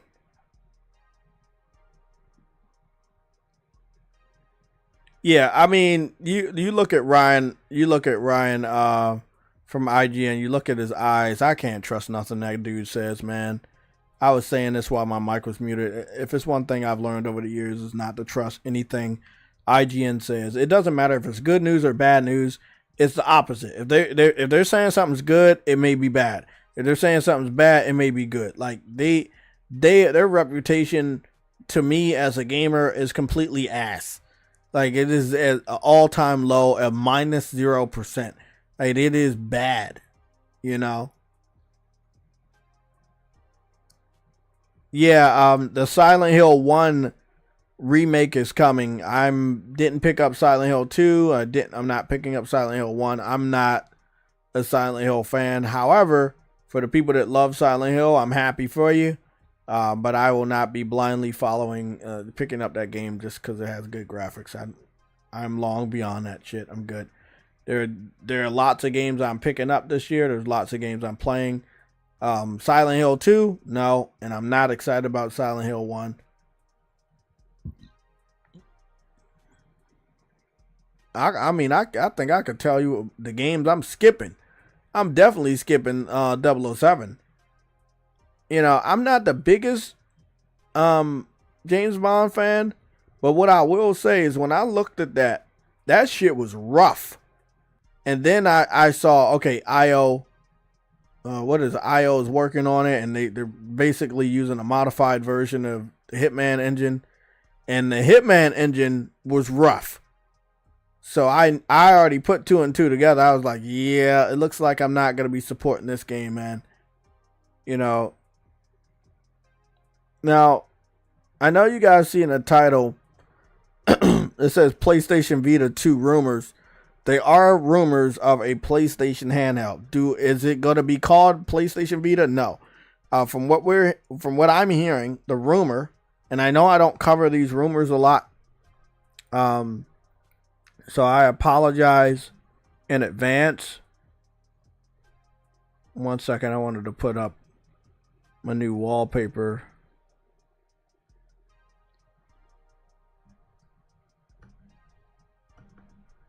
Because there's something going on with the chat today. Like I had edited. I've moved the chat a couple times today. I won't lie. I didn't think that was going to be a problem for the fucking computer I just didn't think it was going to be a problem at all. But for some weird ass reason, it was a problem, and I don't know. Let's go. Oh shit. Sorry guys. I used the wrong picture. I'm supposed to be using the console war image. There we go. There we go. That's better. That's better. Okay. So, the rumors are as follow, and this is what I'm hearing.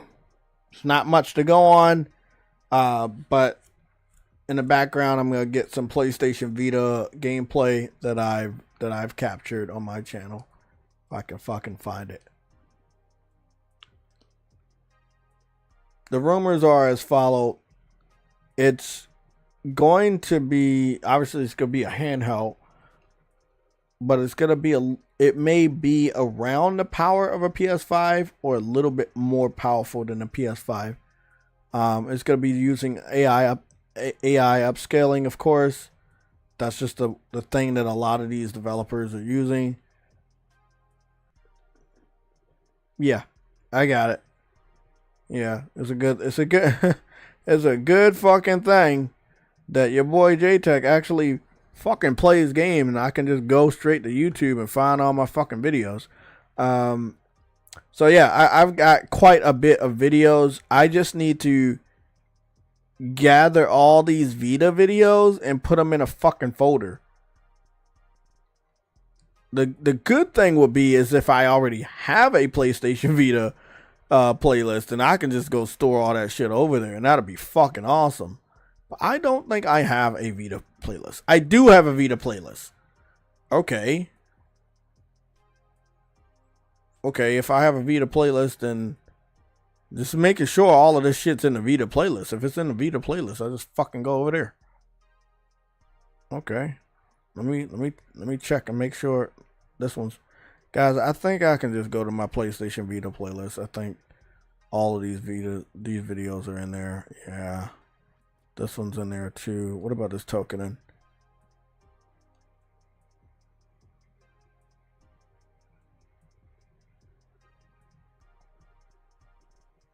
And the Vita walkthrough.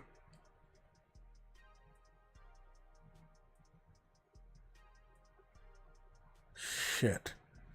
Huh. Okay, my fault. My fault. I'll just go to my Vita playlist because I didn't know that.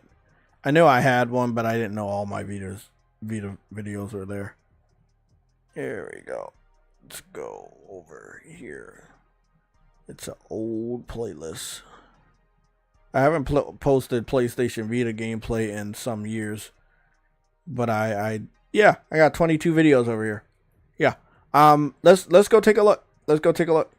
So this is one thing you may not know about me, although I've talked about it quite a bit, is I supported PlayStation with their handhelds, with the PSP, with the PlayStation Portable Go, and then I ended up supporting PlayStation again day one with the PlayStation Vita. And then I also picked up a PlayStation Vita TV, which allowed me to capture PlayStation Vita gameplay on my TV. And that also allowed me to post some very clear direct feed gameplay to my YouTube channel, which all of these videos are like 10 years old, because that's how long ago it was. So we'll just put this up real quick, and let's talk. So this was some gameplay that I was playing with X at the time or whatever. And long story short, I have tons of gameplay. Vita was a really good system. So Vita was from a lot of the developers, when it comes to the Japanese developers doing JRPGs, those games were like PS3. You know, this you may look at like, oh, this is a pretty damn good PS2 graphical game. Yeah. But the performance was really good. And the original Vita, which I had, the day one edition, had OLED. It had an OLED display, so the image quality was really good on my eyes at that time. Obviously, you see I'm still rocking the red and black. But yeah, PlayStation Vita had games anywhere between a really high quality PS2, PS3, and in some cases, you have some really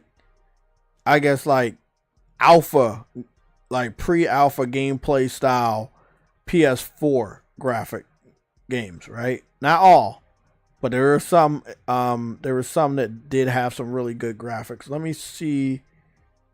I think it probably would have been Uncharted. Yeah, and I think I got Uncharted gameplay.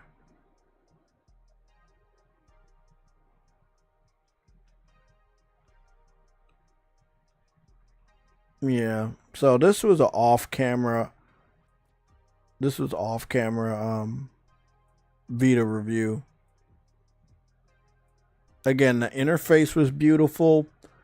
The applications it had GPS, had an alarm system. You had all types. You had a beautiful music player. I think it was a great handheld. I think they were asking for about $300 day one at that time. Again, it's kind of weird because the Rog Ally is $800 and people don't seem to be bitching or making it a public notice announcement to different gamers that is what's going on here. It had a front and rear camera. It did a really good job. You know, it did a really good job of that. Let me see. It had some exclusive games like Uncharted. Now, Uncharted started on PS3, continued on PS4, and got multiple remasters or re-releases on PS5. So we were dealing with graphics on the Vita were anywhere between PS2 and PS3. And in many cases, if the developer really knew what they were doing, you could get some games that might look a little bit close to a PS4. Again, this is Uncharted. This is running on a PlayStation Vita back then, 13 years ago. That's what they're saying for the video.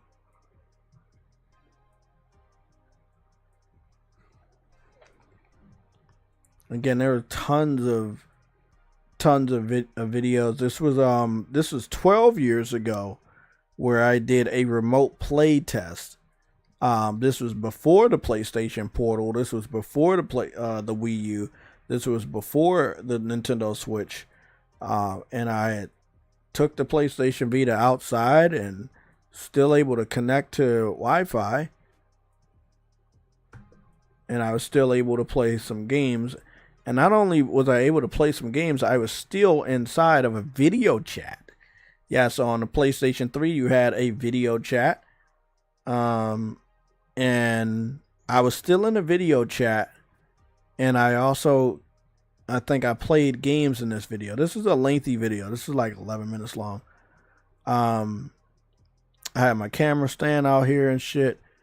The apartment I lived at. Oh, yeah, this is a good one. This was Wipeout.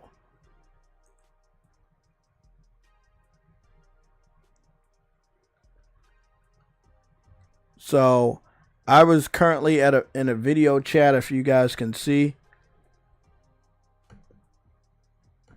So I was in a video chat, and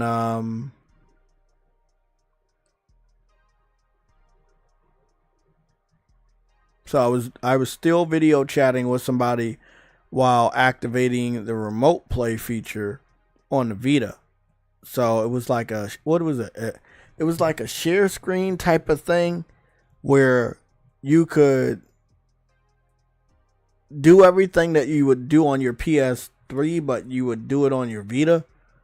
And that also includes, at this time, and again, I don't think a lot of other people did this test, but that would also include being able to video chat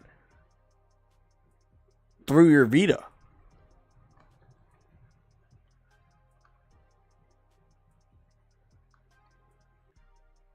And again, my camera, I was able to turn my camera on from the Vita that was up in my bedroom. I'm on my bedroom's on the top floor of the apartment, and I was able to do all of that while still having the game run in the background.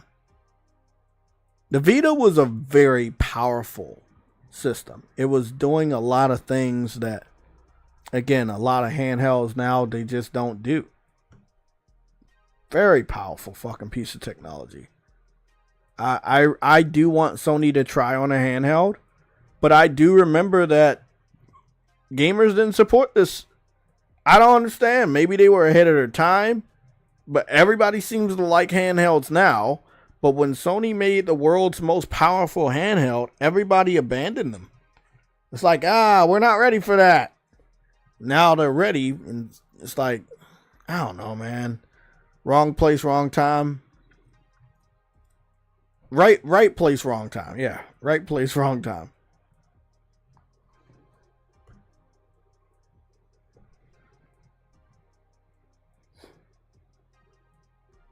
What's going on, ECG? How you doing, man?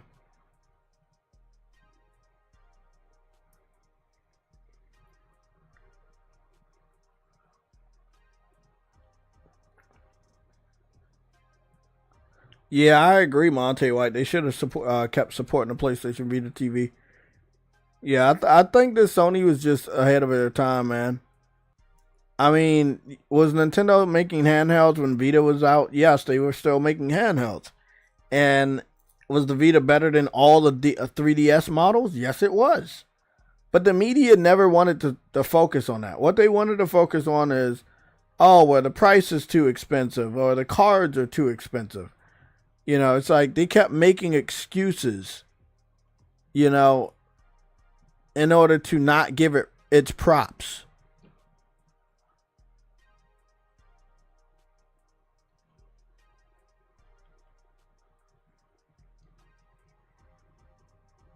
What the hell?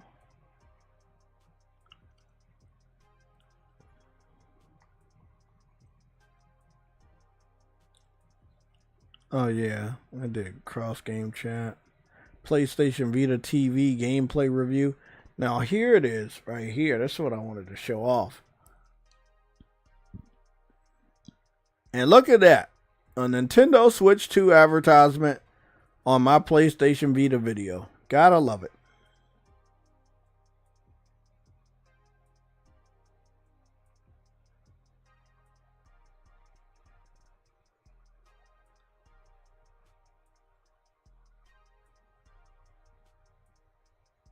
Mud Dang looks cool. Looks like a Asian dev. Yeah, that's a day one. Yeah, that's a day one.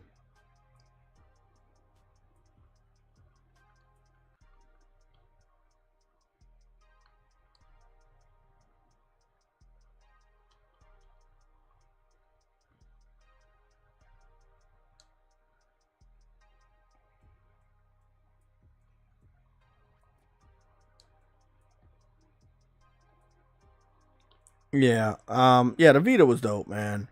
The Vita was a great system. It was in so many ways ahead of its time, but in so many ways it was just the most hated handheld of all time.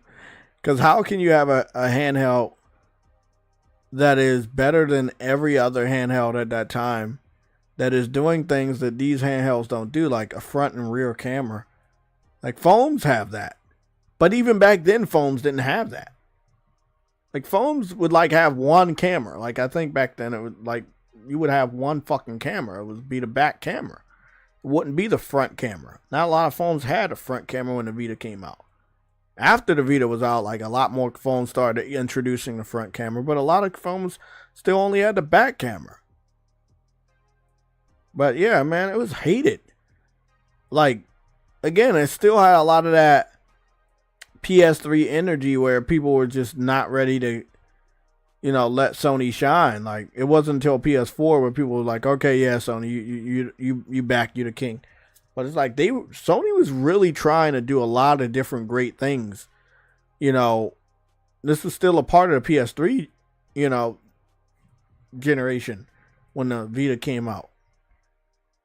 It came out between, if I'm not mistaken, yeah, it came out between the PS3 and PS4. When the Vita came out, it was like 2011, 2012. PS4 came out 2013. So PlayStation 3, I think this was at the point where it obviously made a comeback. But again, a lot of the journalists, people at IGN, just was not ready to say, yeah, Sony, you're doing good. Like, it was like, nah, you suck. This is wrong. This is like, they kept finding things that were wrong. Yeah, it sucked, man. But,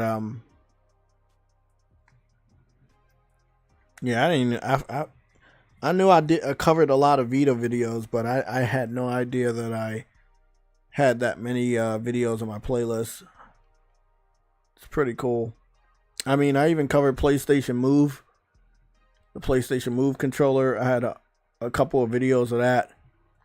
It's pretty dope, man. I had no idea. Look at that. That is wild. Obviously Killzone. Obviously Uncharted.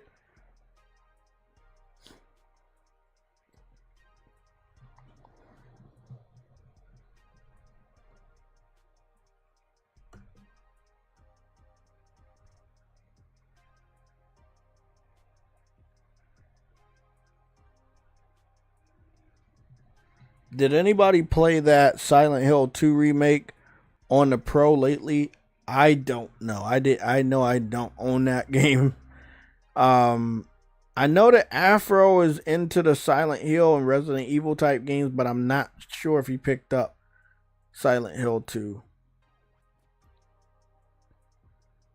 Yeah, again, yeah, nobody knew what an OLED was back then. There was a lot of value in that system. You had a front and back camera. You had an OLED display.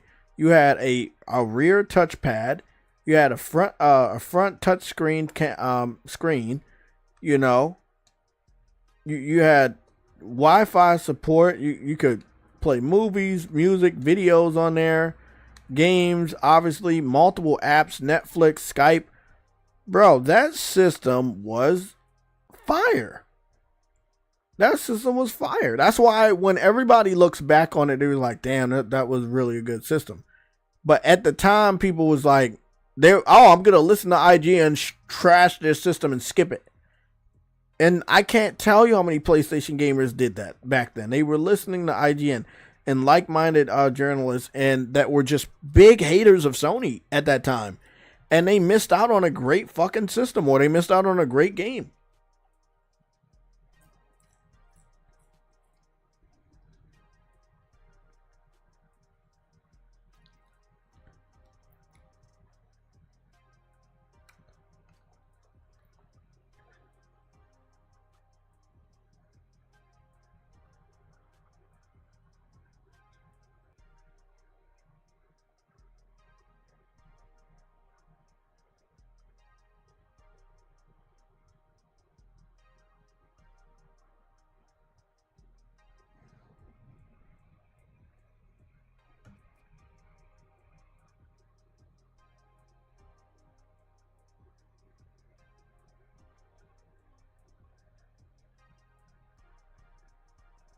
Trying to look at that game that y'all was talking about. Mundane? Was it Mundane?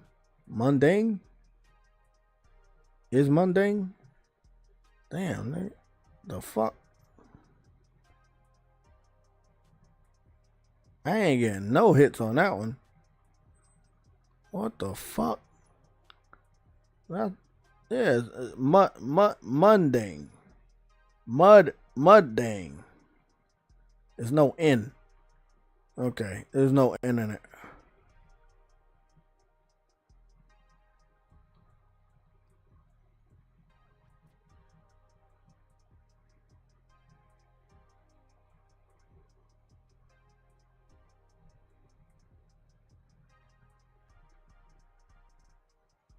Put the gameplay up in a little bit. It looks like we only got one bit of gameplay, but I'll go check real quick and see, because this is that I looked at that shit and I was saying day one.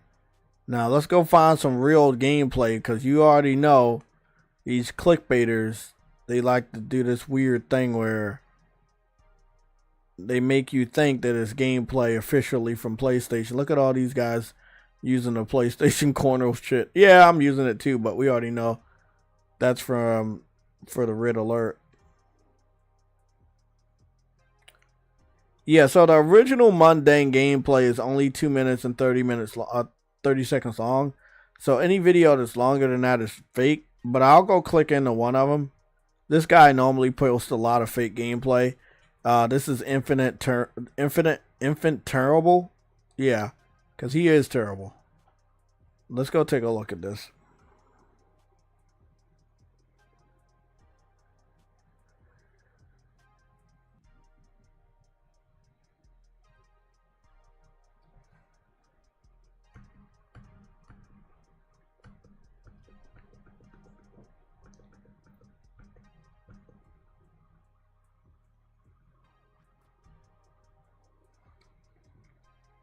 Okay, let's see.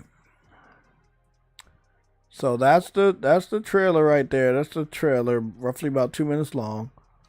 Let's go see what he posted right here for another 18 minutes. Oh, so this is what, alpha gameplay or something like that? One second, let me turn.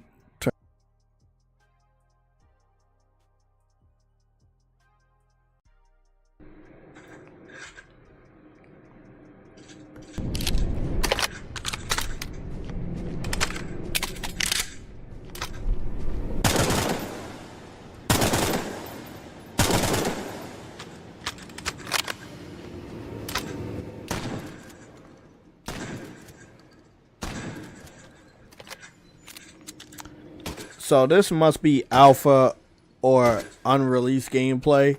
How he got it, I don't know. But this is not official gameplay. This guy normally does this a lot. I'm really never a big fan of it. But yeah, he posts the trailer and then there's something that's unrelated.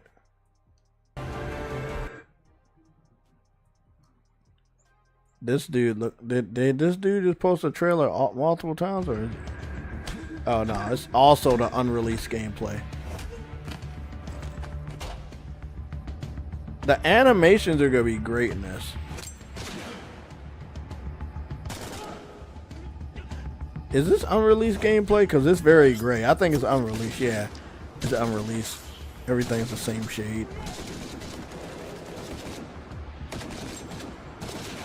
Nice. It looks good. This looks solid, man. I know this is unreleased shit, but oh damn, good animations there. Yeah, this looks like a day one. Let's hope the game comes out on time. We know how it is with these types of games, man. It takes a lot of fucking delays for us to finally get them. Crimson Desert, even Lost, what is it? Lost Suicide took about 10, 11 years for it to finally come out, and still got a delay. I think we gotta wait until August now. I stopped waiting, bro. I'm skipping the game. I'll pick it up later. If I gotta wait, you gotta wait. A lot of other gamers are gonna pick it up. It's very flashy, has some pretty solid graphics, so it's enough for some people. Me personally, I'm tired of waiting, and I stopped getting hyped for the game, man. I don't know how you guys kept the hype for. I don't know how long a lot of you guys knew about the game, but it's my job to know about this stuff, and I knew about it for about 7 years now. Yeah, I knew about Lost Suicide for roughly about 7 years, but it's been in development publicly for 10 to 11 years. The development started with one person, and he wanted to stay and do the development by himself. Sony entered the fray, and they said, hey bro, you need help. They gave him some publishing help. He also brought on some additional people to work with him, and now we're hopefully about to get the game this year.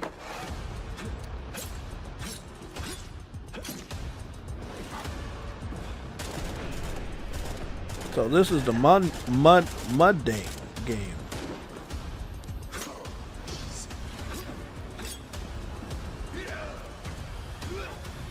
Combat with the gun is pretty dope, man. I like that. Yeah, quick time. I like that. Oh wow, look at that. These animations are top tier. Even though this is unfinished, these are some really top tier animations.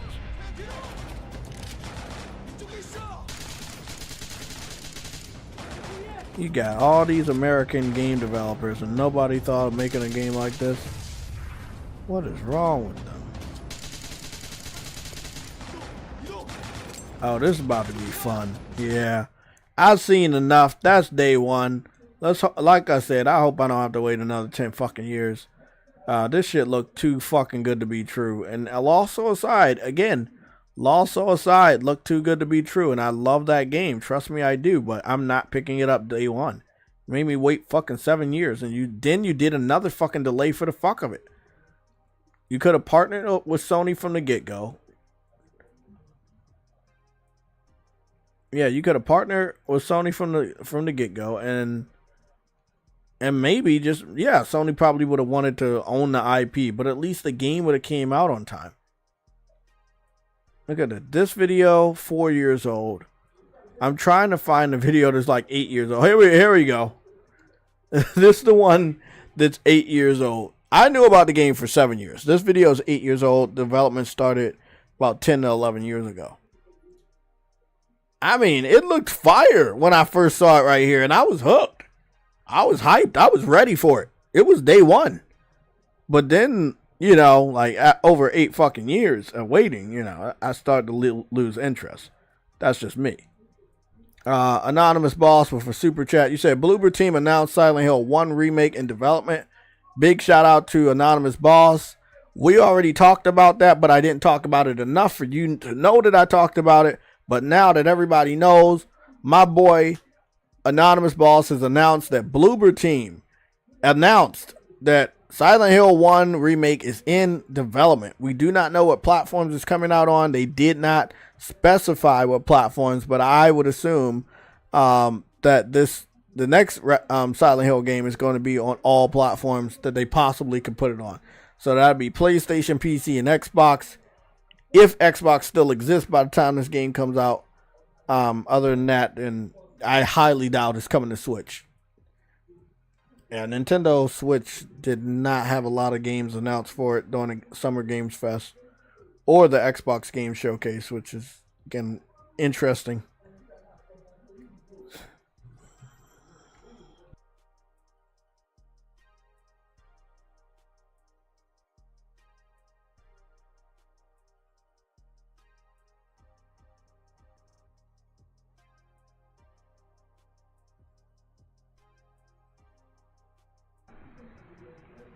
Mass produced, what are you skeptical about?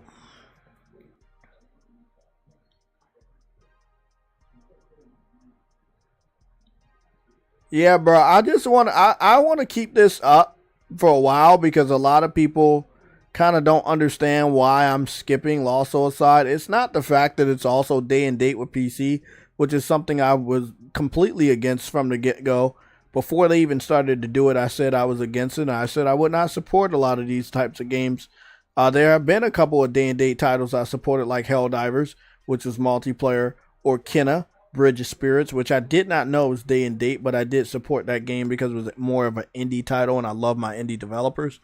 But when it came to this one, I was like, hey, I gotta draw a line, especially since it's being published by Sony and it's a single-player game, as well as being a new IP, even though Sony doesn't own it. It's like, hey, man, you helped the studio out. You could have really locked it down. You did the same thing with Stellar Blade. You were able to lock it down for a year, get more people to put more eyes on your hardware. And for some weird reason, they were like, yeah, we're not going to do it this time around. I don't know if they see value in it enough to do it. I don't understand why they didn't do it. But, you know, I don't support day and date for single player. Herman said they weren't going to do day and date for single player. They're doing it. I'm not supporting those types of games. Simple as that. But, yeah, 8 years is a long time for me to know about a game and continue to be hyped about it for fucking 8 years and not get to play it. Yeah, that's kind of wild, man. So, I'll be picking it up, just not day one.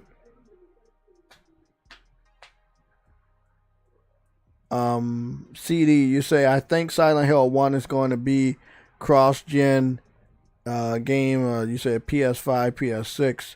We'll see, but I knowing Bloober Team, I think this game is going to be on Xbox systems as well as PlayStation and PC day one.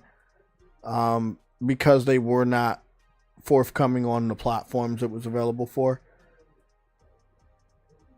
But I also believe it's super early in development. Like it probably just got greenlit.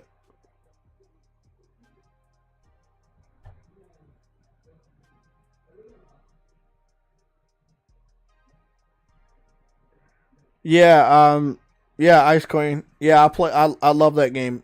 Kenna Bridge of Spirits. I really love that game.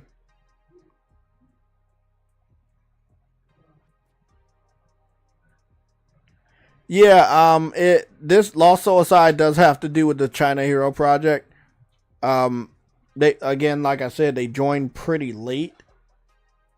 I kind of wish that they would have asked Sony for help like much earlier in development, but again, the developer, obviously an indie developer, it was only one person working on the game.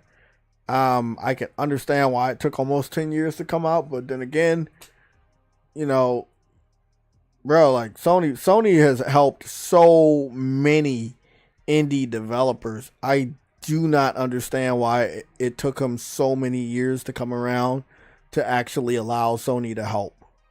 I think that Sony is publishing the game. I don't know if they lend any developers or any other type of help, but I know that they are publishing the game.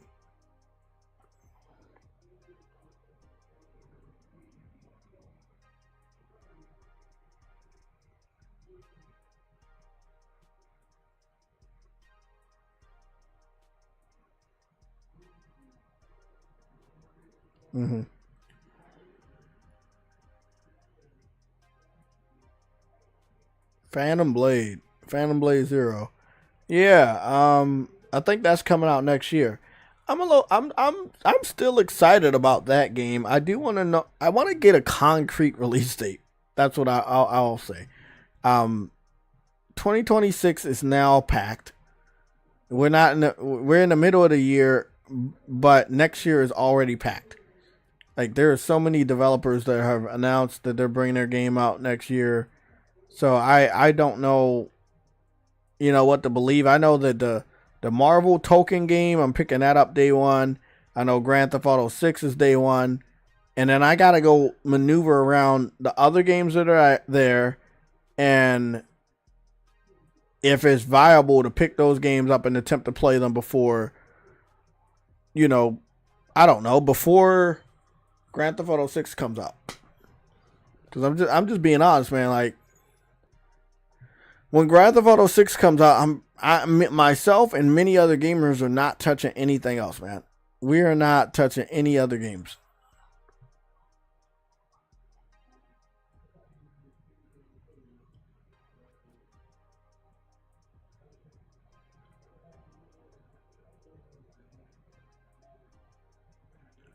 Oh, yeah, that's right.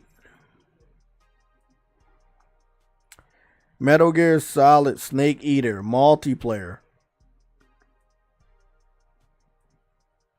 Yeah, they showed off the Metal Gear Solid Snake Eater multiplayer today. It's called Fox Hunt.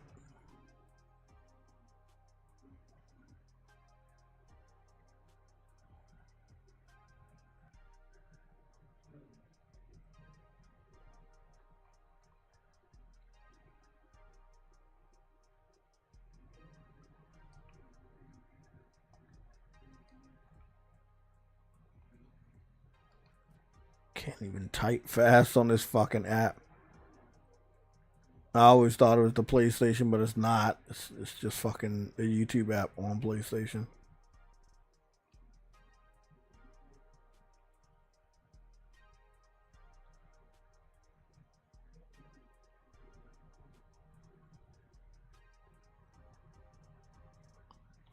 I'm trying to see if they had a dedicated video. I know they do, but from their official YouTube channel, but I can't find one. KFC, your go-to pit stop for $7 Phillips. UG Coracada.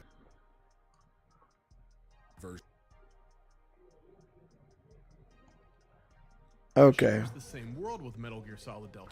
So this is the new multiplayer for Metal Gear Solid Snake Eater. So it's basically hide and go seek.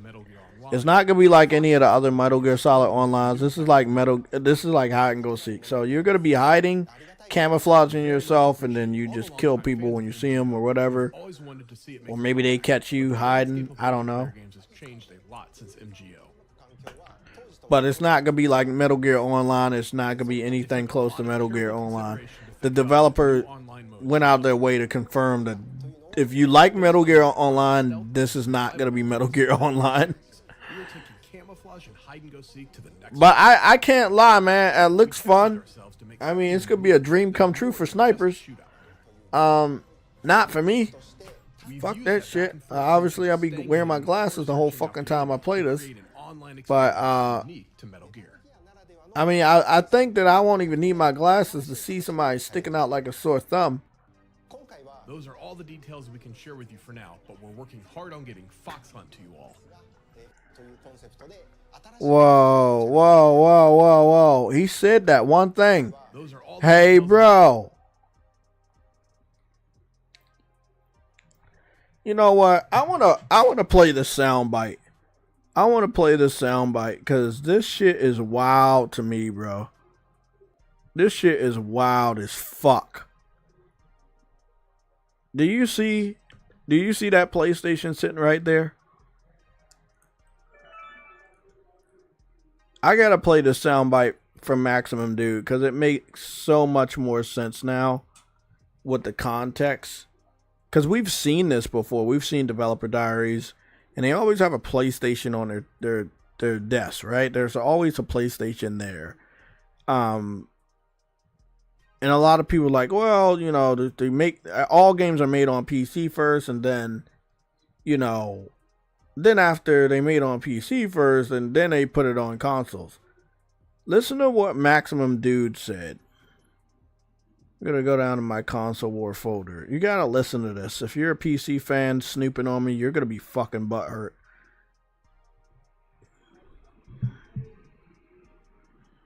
Not allegiant to the PC version of games either, because you know what? PC games also fucking suck! Let's be completely honest here, dude. All the games that we know, love, and play, the majority of them that are not like indie games, are made on PlayStation 5s. Almost everything in this industry is made on a PS5 and designed for specifically PS5 hardware. So when that shit gets put over to PC, much less to Xbox or other consoles, there's a lot of issues that come as a result of that, dude. Like, most games now, it's a toss-up if this shit is going to run good. FF7 Remake, a wonderful example of that. Dragon's Dogma 2 at launch, a wonderful example of that. Most games that you're like, yeah, here comes the PC version. A lot of Capcom games in those early days were rough, dude. Some Resident Evils had terrible frame pacing and shit. It's like, ugh. And you kind of have to rely on fans to fix stuff. That has not changed. You would think that, like, a modern... some of the best in class like AMD CPU and like a 4090, you can just throw that shit at any game and it's just going to run amazing. No, that's not the case. That's why PC sucks. That's why having PC is like a customizable experience that I enjoy. I don't mind this stuff because I've been doing it forever, but getting in and figuring out and making the game optimize and running well for my hardware is something I don't mind doing. But some people just absolutely hate that shit. I'm friends with them, so of course they're going to want console just because the console is the way it is. And to be fair, there has been several console games that are also on PC over the past 5 to 10 years that just run better on console as well. Doesn't make any sense. The PC hardware is so much better, but games are not designed to fully optimize and utilize all of what PC hardware has. So, what I'm saying is that I'm not even beholden to PC, dude. I'm just beholden to the game, and whatever way that game is being provided to me, if I'm into it, if that game is running the best on whatever the hell it is, I'm just playing it on that. Yeah, I heard we got that soundbite roughly about a week ago from Lucci Sky, but it makes so much sense when we see these developer diaries and we randomly see a PlayStation 5 in these studios, but we never see any other console. We don't see a souped up PC. We don't see a Nintendo Switch. We always see a PS5 in these developer diary studios, and it's like, man, Maximum Dude was fucking right. All these games are being made on a PlayStation 5 because obviously it was the breadwinner. It is the king of this generation. This is where all the money comes from. You got to make sure that it runs good over here. Same thing happening with Gears of War. Why do you think we have all the bells and whistles for Gears of War on PlayStation 5 Pro? They want to make sure it runs best over here. That's where all the money's really going to come out. They don't want to make a bad port. So yeah, and I know they gotta hate this, but the game's being made for PlayStation 5 first, and then it's getting ported to Xbox. It's simple as that. It's the more powerful hardware. Why wouldn't it? Crazy, bro. Crazy.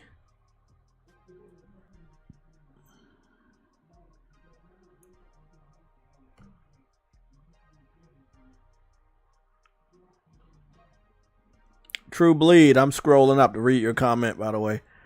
You said PS5 2006. PS5 2026 lineup is Fire, Wolverine. I think you meant to say Soros, Neo 3, Phantom Blade, and Marvel Soul.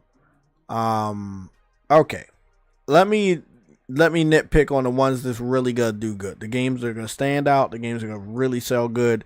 the games that are going to actually push the PS5 out the fucking manufacturing studio, those manufacturing plants and into the hands of gamers.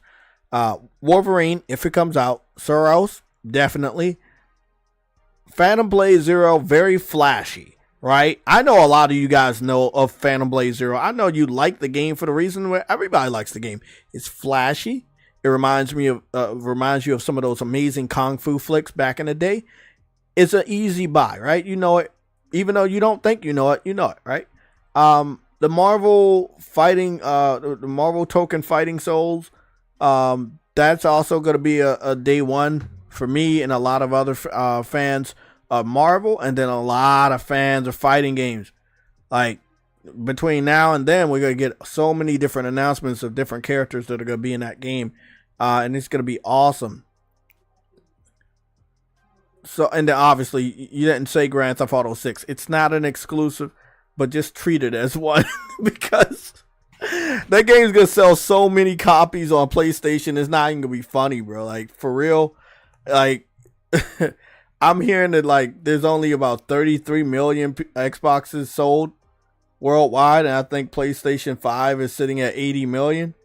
So, I think we're roughly about 20 million away from hitting 100 million consoles.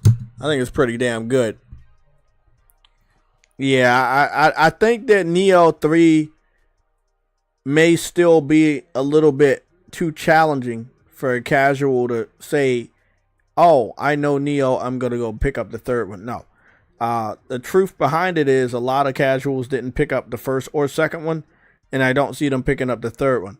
I know that casual gamers enjoyed watching people play Sekiro, but they didn't pick it up because they knew it was too difficult. So Neo 3, I think it's going to be a great game, but not everybody buys everybody else's Souls game. They'll buy a From Software Souls game, Dark Souls, Elden Ring, shit like that, but they may not buy everybody else's Souls game.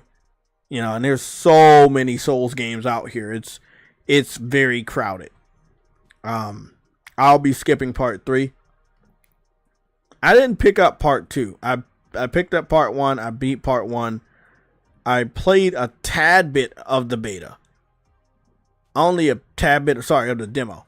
And I think it was pretty damn good, but at the end of the day, it's like Neo. Like, they didn't really like go and be above and beyond. I still want them to change that fucking engine. The engine they use on Neo, the engine they use on Rise of the Ronin. They really gotta work with PlayStation to replace that engine.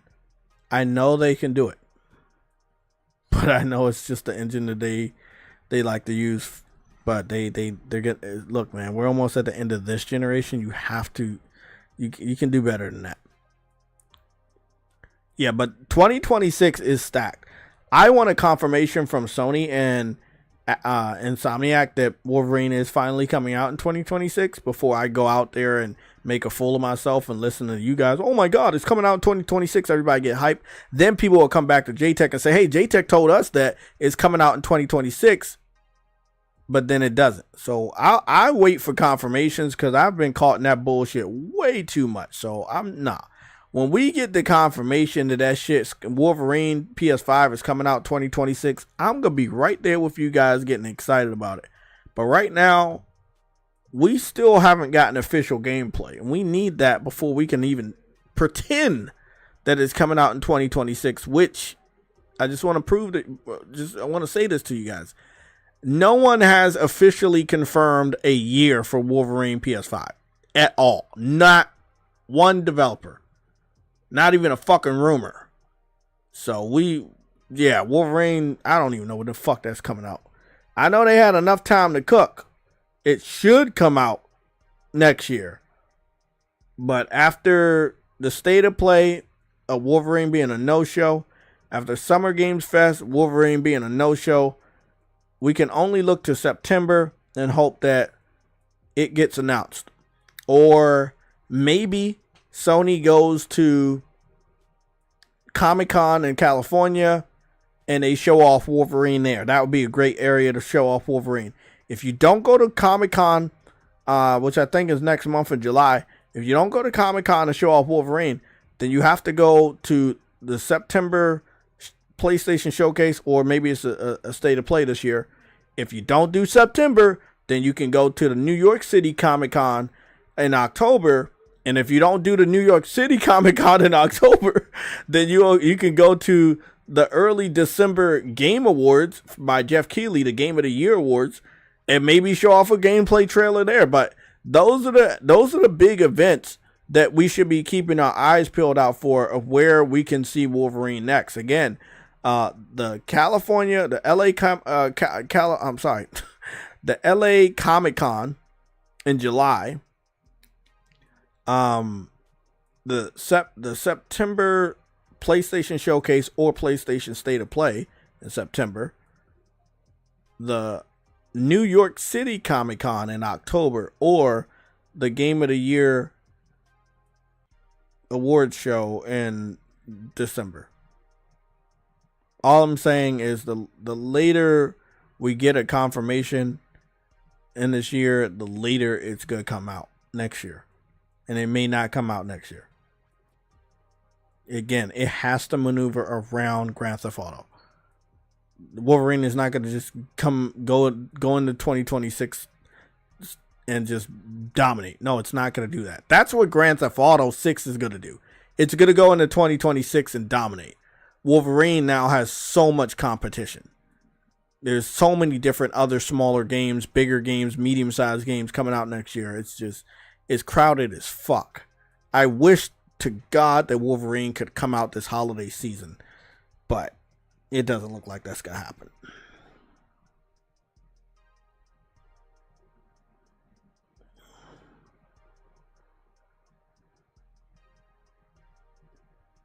He said, all I know, wait to Wolverine, y'all think Spider-Man lit.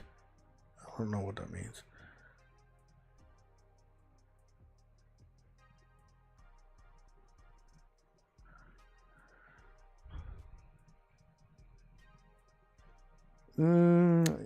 Yeah. I guess they give him some awards. I don't think that Sony should give out the Wolverine announcement. Again, they should, because if they give the announcement to Jeff Keighley, most likely it's going to be leaked. So they should keep it to their own event, probably the September event. Whether it's going to be a showcase or a State of Play, we just don't know this year. But I think the Sony should do their own honors of talking about Wolverine before giving it to someone else. Again, you could easily put Wolverine information out during one of the Comic-Cons, either the one next month in July in California or the one in New York City in October. If you do the one in July, there's a better chance of the game coming out in the early part of next year. If you go for the October, that might mean that Wolverine comes out in the later part of 2026 or maybe even 2027. Again, the games coming out after Grand Theft Auto 6, they're going to have the hardest time to sell. That also includes any PlayStation first-party exclusives. So that includes Wolverine. So if Wolverine was said to come out like 3 months after Grand Theft Auto 6 comes out, it could still be hurt by Grand Theft Auto 6 hype. Like, I've seen games come out, and then 3 weeks after they're out, they catch fire. Helldivers 2 was one of those games. I think Helldivers 2 caught fire literally 1 whole week, 7 days after it came out. It started catching fire. And it kept fire for like 2 to 3 months after it came out. It was on fire for 3 straight fucking months. Now, again, that's Helldivers. What do you think Grand Theft Auto 6 could do? Grand Theft Auto 6 could catch fire for 6 months after its release. So if it comes out in July, then it's going to be on fire until the end of next year. And any game caught in that fire is going to be hurt. Some or most casual style gamers will skip a Wolverine in favor to continue to play Grand Theft Auto. And lo and behold, if the multiplayer is ready at launch, which I don't think it will be, then that's another problem that will hurt other games and other developers.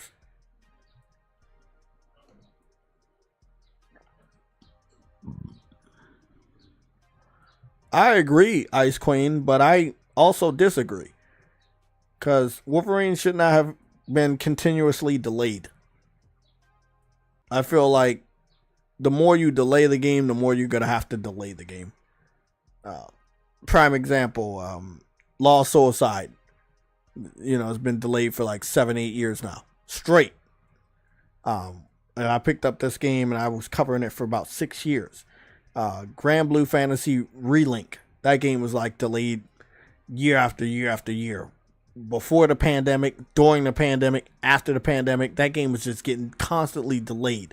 It would show gameplay in the beginning of the year, and then the developer would delay it to the following year. And then they would repeat that multiple times. They'd go to the next year, show gameplay in the beginning of that year, and then delay it to the following year. And again, it's just an endless loop of delay. And then by the time the game comes out, a lot of people that may have been excited about the game may no longer be excited enough to buy the game. And again, that hurts developers. So delaying a game and polishing it and making sure it doesn't have bugs and glitches is really good for the consumer, but constantly delaying the game to the point that the consumer may forget about it is not helpful to you as a company, because you're going to lose out on money by constantly delaying the game. Eventually, you need to bring the game out. And if people forget about you, then you're probably not gonna get that money anymore either. So I think that Insomniac and Sony, PlayStation, they need to be forthcoming on any difficulties they're having with development of Wolverine. If they're rebooting the game, if they're reimagining the game, whatever they're planning on doing, they need to be forthcoming so we know. Just the lack of transparency, the lack of information is a little scary to me.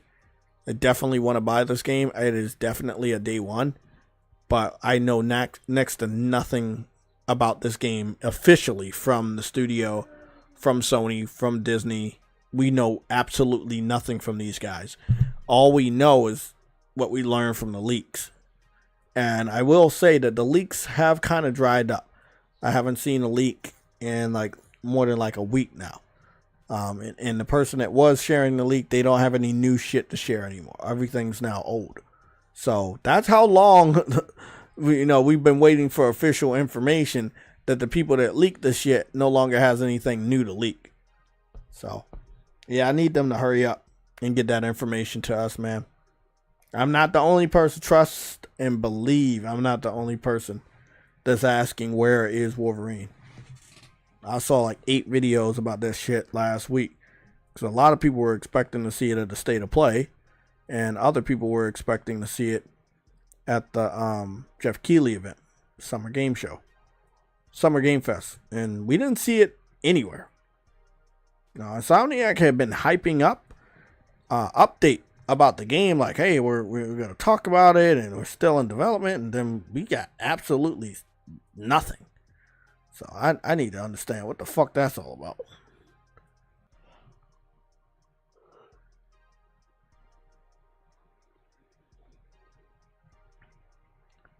I'll do my annual Wolverine PS5 checkup real quick. Insomniac huge 2025 plans. That guy's a liar. He posted that 3 days ago when he probably thought we were getting information, but we're not. Wolverine PS5 official trailer 1 month ago, 3 years ago. Breaking: Insomniac just got a massive update on Marvel's Wolverine. That's false. I'm gonna be honest, if they're saying that there's a massive update, but then Frostbite has not relayed to me that there's a massive update, every last one of these people are just posting clickbait. I trust Frostbite, do not trust any of these strangers. Scrolling. I do want to see I want to see Wolverine in the new Marvel fighting game. I know he has to be in there.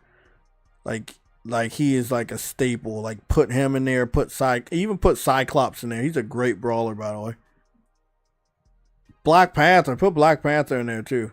Already got Captain America. You're good on that.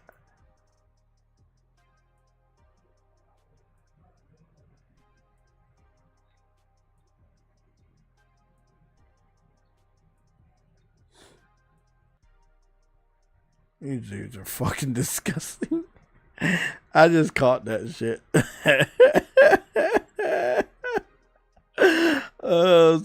This shit's funny. Hey, bro, y'all gotta look at this shit. Like, y'all might not understand it, but just stick with me here. Stick with me. Stick with me. Okay, just stick with me. Like, I know you guys are viewers and I like create content, but you guys may not. Not all of you guys do, but you gotta look at this, right? So look at Game Pause. Look what he does. Game Pause post a trailer, a fake trailer that says God of War Egypt, right? It's fake. It's an image of Kratos fighting a mummy guy, or Sultan, or whatever. Okay, that's all fake, right? But what's interesting, what would engage you into clicking on the video is that you believe the video, in fact, is by PlayStation. So in the thumbnail, he posts a fake description to make it look like the video was posted on YouTube by PlayStation, then giving you some faith that that's an official video and that it's real and that you will want to click on his video. When in reality, PlayStation never posted anything about God of War Egypt and no official teaser was ever posted. That is conniving. Like, bro, that is disgusting. He got 461,000 views in 3 weeks off of that trick. And I saw that he did this trick again. It's very misleading. Teenage Mutant Ninja Turtles Last Ronin, the game, first trailer PS5. Again, false. PlayStation never posted that trailer. But see, if you look at the thumbnail, it'll make it seem like PlayStation posted the trailer, and then you will click on his YouTube video expecting to see said trailer, which does not exist. This is clickbaiting taken to the max. Like, I thought clickbaiting was really, really bad. But it looked like that. I just saw this. Let me see. Did he do it again? I think he did it right here. Yeah, he did it for Wolverine as well 2 weeks ago.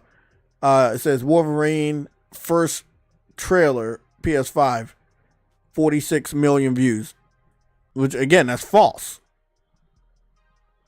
It's very rare that any video that PlayStation posts will ever get 56 million views. That is disgusting. Like, that is horrible, bro. Like, yeah, like y'all need to it's King Tut. Y'all need to understand that is nasty, bro. Like, you would not believe how many casual gamers get caught with a trap like that, and they spread misinformation based off of a video like that. But what we're gonna do is we've already analyzed how bad his clickbaiting is. We're gonna click the video and see what the contents are. Men tell us when they use Just for Men, because it's only a minute and 5 seconds long. So let's see how bad it is. Now, I don't think I can report him for false advertisement on my PlayStation 5, but I will definitely report him on my PlayStation on my laptop.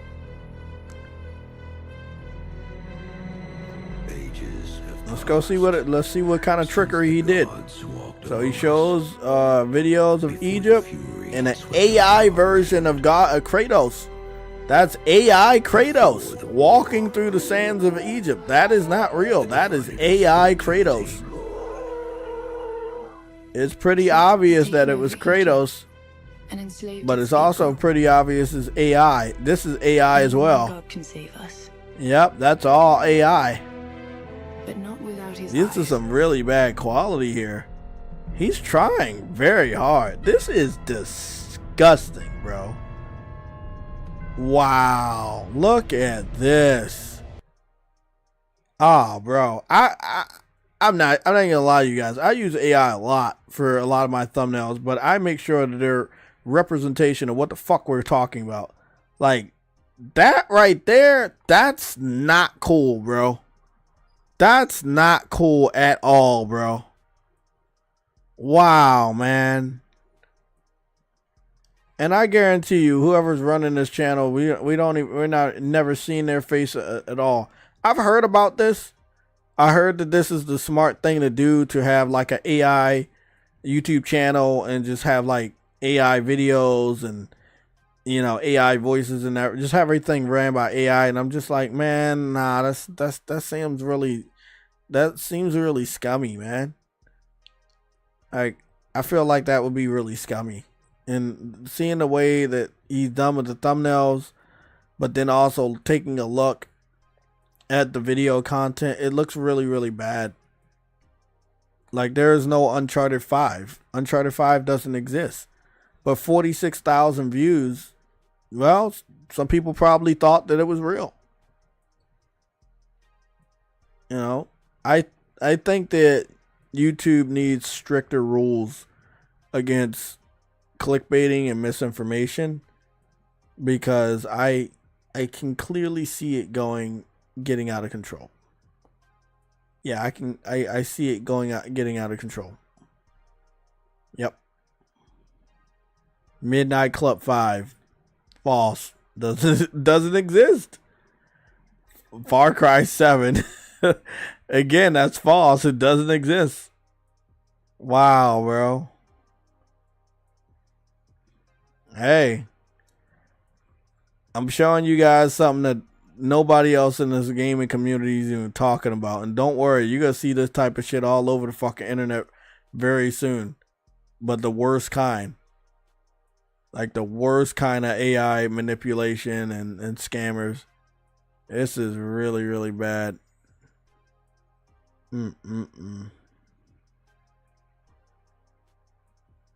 This dude posted a second trailer of Grand Theft Auto 5.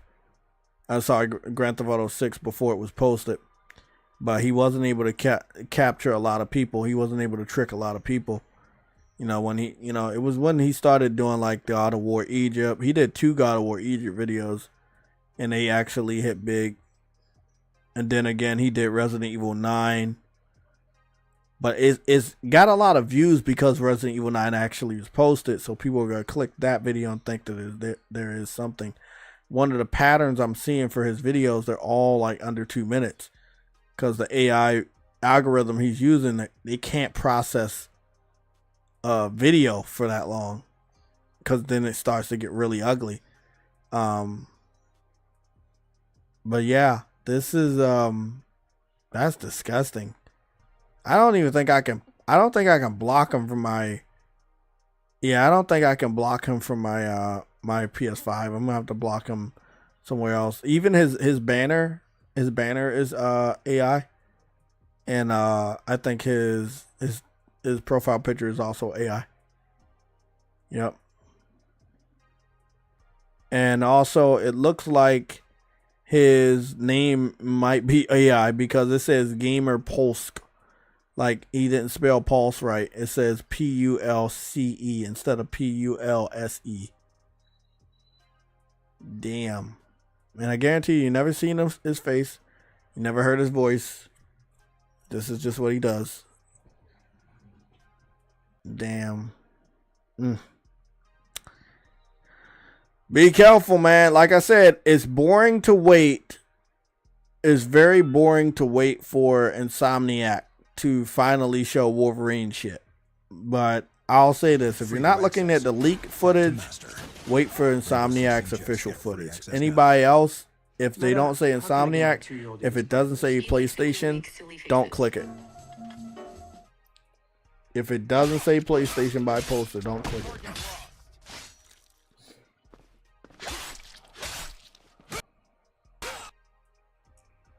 I ain't gonna lie, this is like a dope ass suit. Like, this is always everybody's favorite classic suit. I'm glad they did such a good job on it.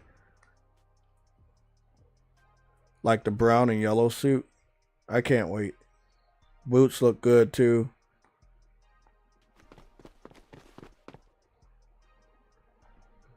Yeah.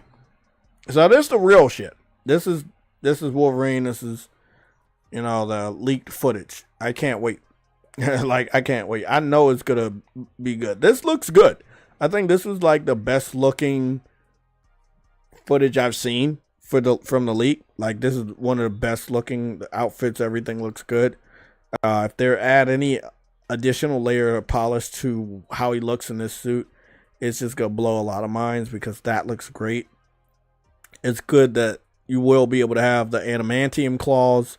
You'll also be able to have the bone claws. I think that's pretty cool.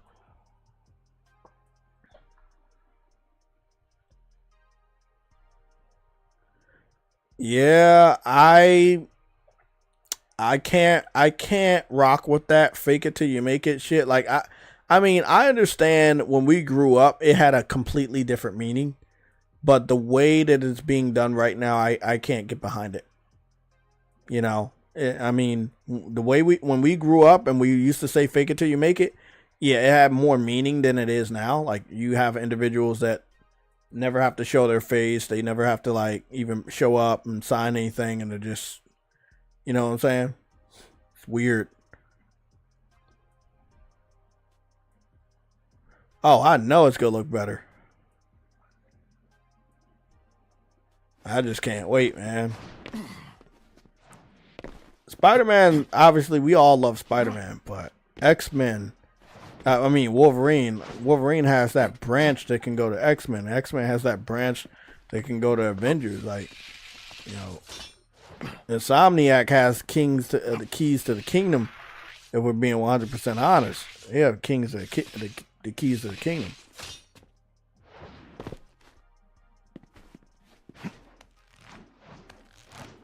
Yeah, this is day one.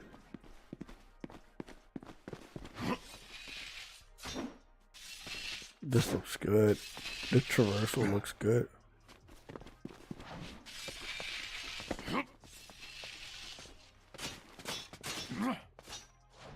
I like that he can climb anywhere. He's not restricted. I'm like, man, he should never be restricted. He got the fucking claws. The whole purpose of having the claws. Pretty good that they allow you to do that.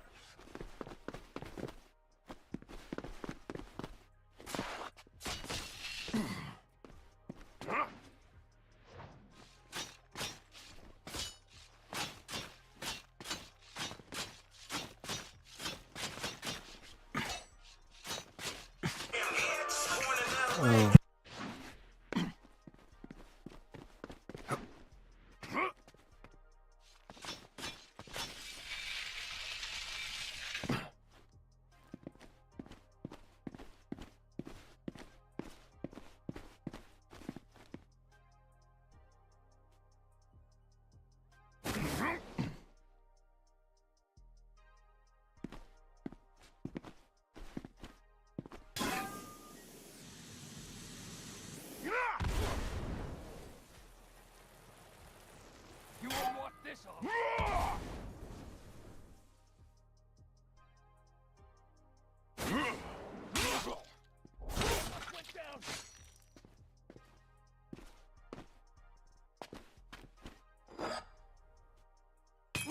Shouldn't have messed with me!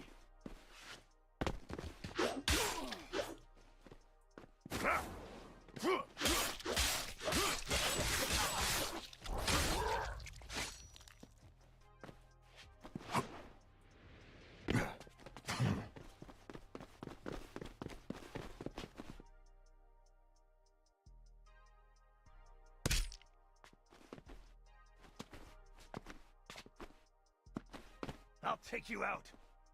Create a voiceover using your own voice. Customize with AI to fit any story. And connect with your audience at scale. Try voices now.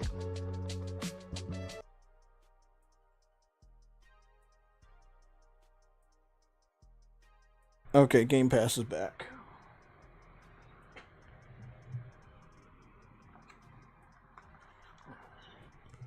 Okay.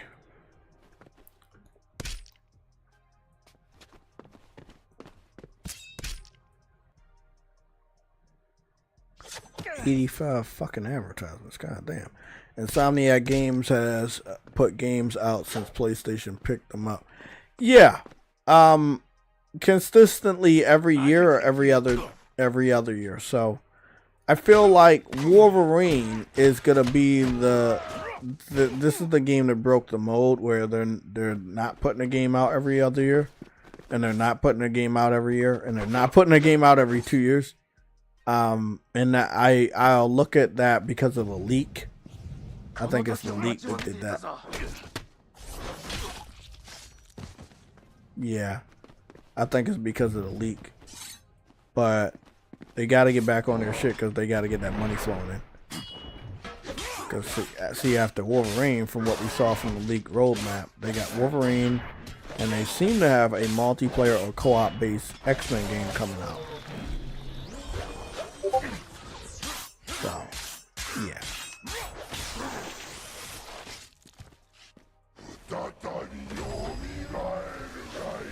This shit looks fucking awesome.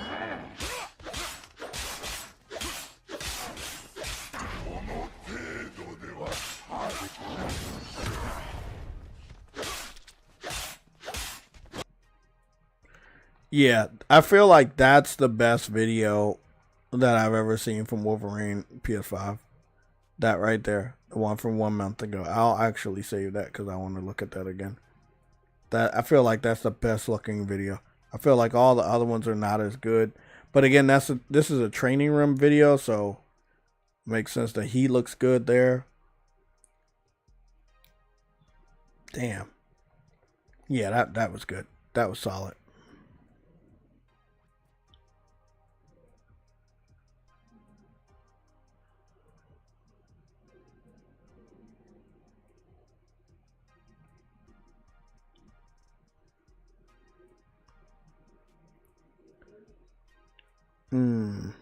Let me go check.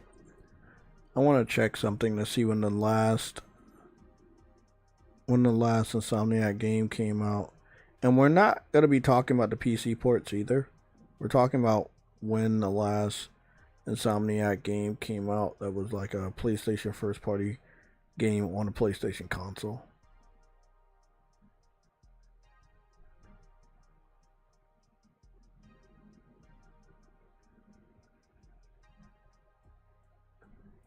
There we go. Let's see. I think it was 2023 when Spider-Man 2 came out. I could be wrong. Wolverine got announced in 2021. It's been about 3 years since Wolverine got announced. Ratchet and Clank, A Rift Apart, was officially 4 years old. I think either yesterday or the day before Insomniac announced that. So it's when you really start to add all that up, it's been a while since Insomniac released a brand new game. Like, it's been a while. I know they were always gonna delay Wolverine from 2025 because they thought Grand Theft Auto was coming out this year, but now they're gonna have to delay it for next year if they can't bring the game out in the beginning of next year.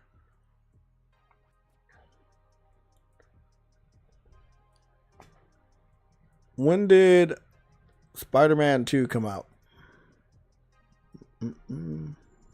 October 2023. October 20th, 2023. So, Insomniac is not against bringing out a game in the later part of a year. So that's good. Let's see. I think if they push it, they could actually bring out Wolverine this holiday season if they really want to. I don't think they have anything to be afraid of. Grand Theft Auto's not coming out, then Grand Theft Auto isn't coming out until like next year, July, the later part of July. So I think you're good.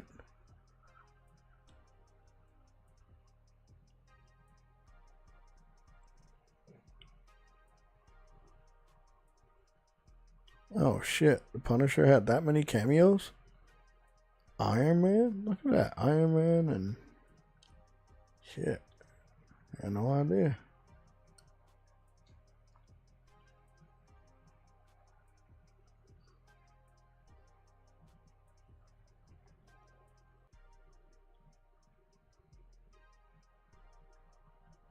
Now, what kind of bullshit is this? Hold on, guys.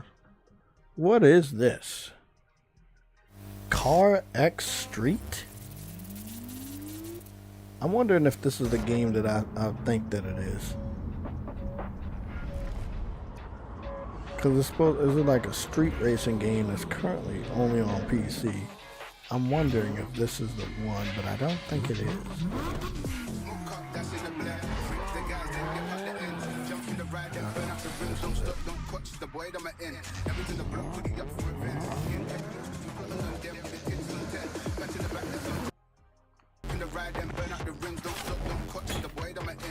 Looks good though.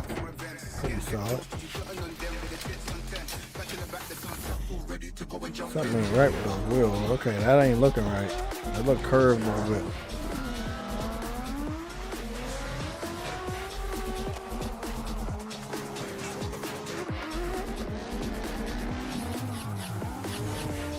Nice drifting.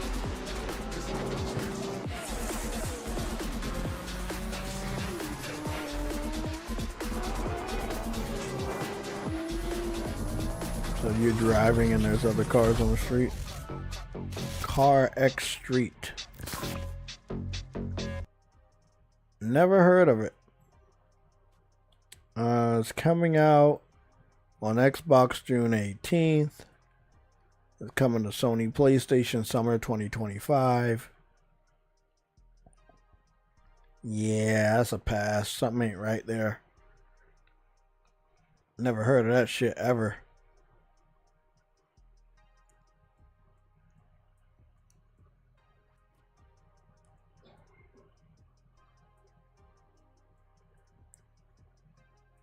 Yeah, I never heard of that shit.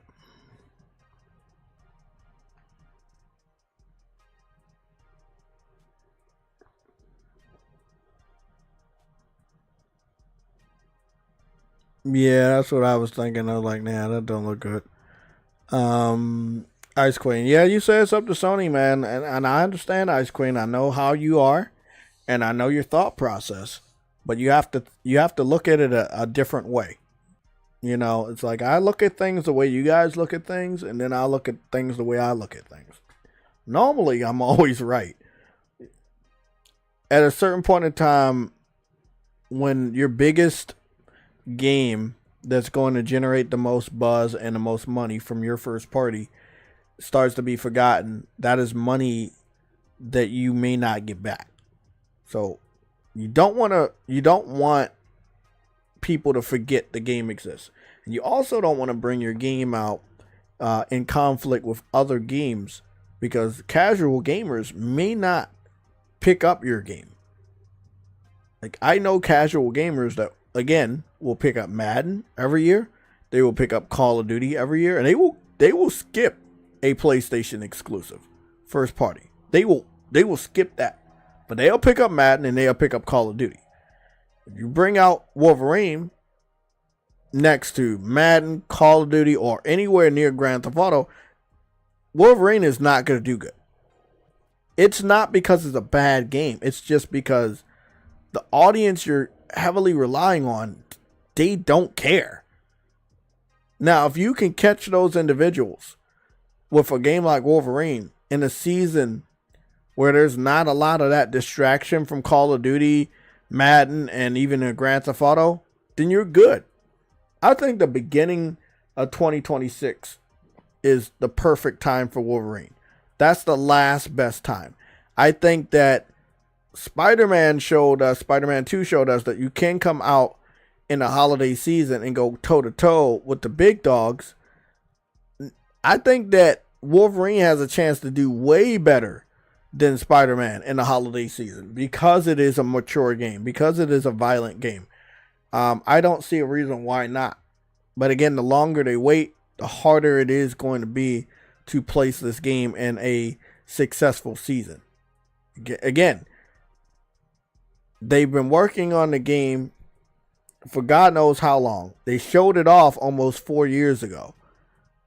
If they go into next year without giving us any visual update, gameplay, or screenshots, then we're going into 5 years of them not giving us an update. It's unheard of from PlayStation, even if the game got leaked. All I want to know is, hey, are you remaking the game, rebooting the game, or reimagining the game to keep it fresh for the customers that may have gotten their experience spoiled by the hackers? That's all I want to know. And once I have that information, I can calm down and I won't have to worry about it. But again, not giving us information can cause more harm than giving us information.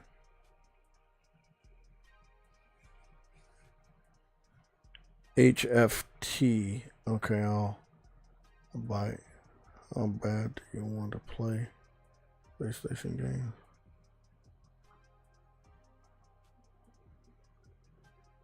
Huh.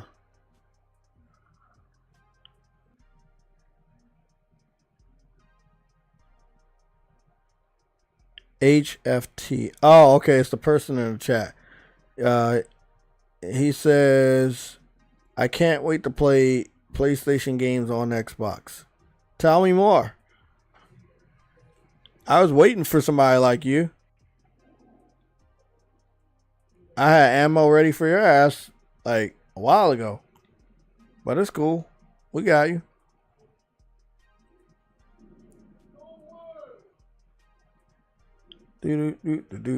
Cats.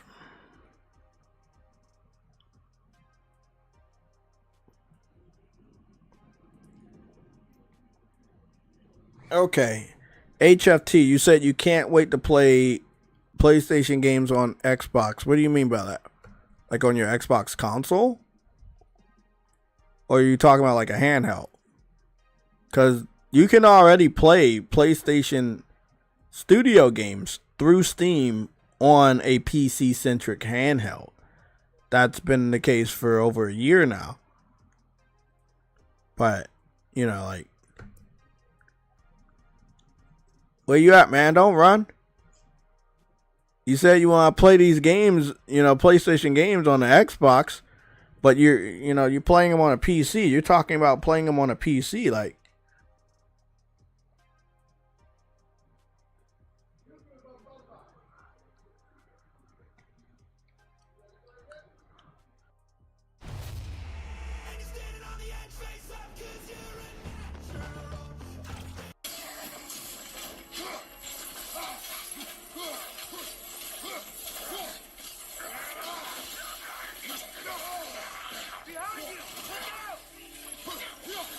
I'm confused. I gotta scroll up. You guys having different conversations. I don't know.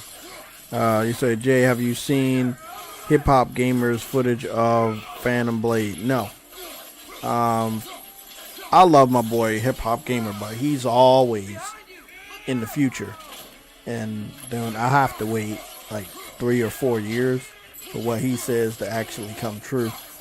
So yeah, it's a little crazy. But I'll go take a look. I'm not, you know, I'm still hopefully it's direct feed. I was gonna own that guy right there, but you know, fuck it, just fuck it, whatever. Hip Hop Gamer, Phantom Blade Zero gameplay. Let's see what you guys talking about. Blah blah blah blah blah blah blah. Phantom Blade Zero exclusive PS5 Pro. Okay, let's go take a look. Right now. So I know the answer, but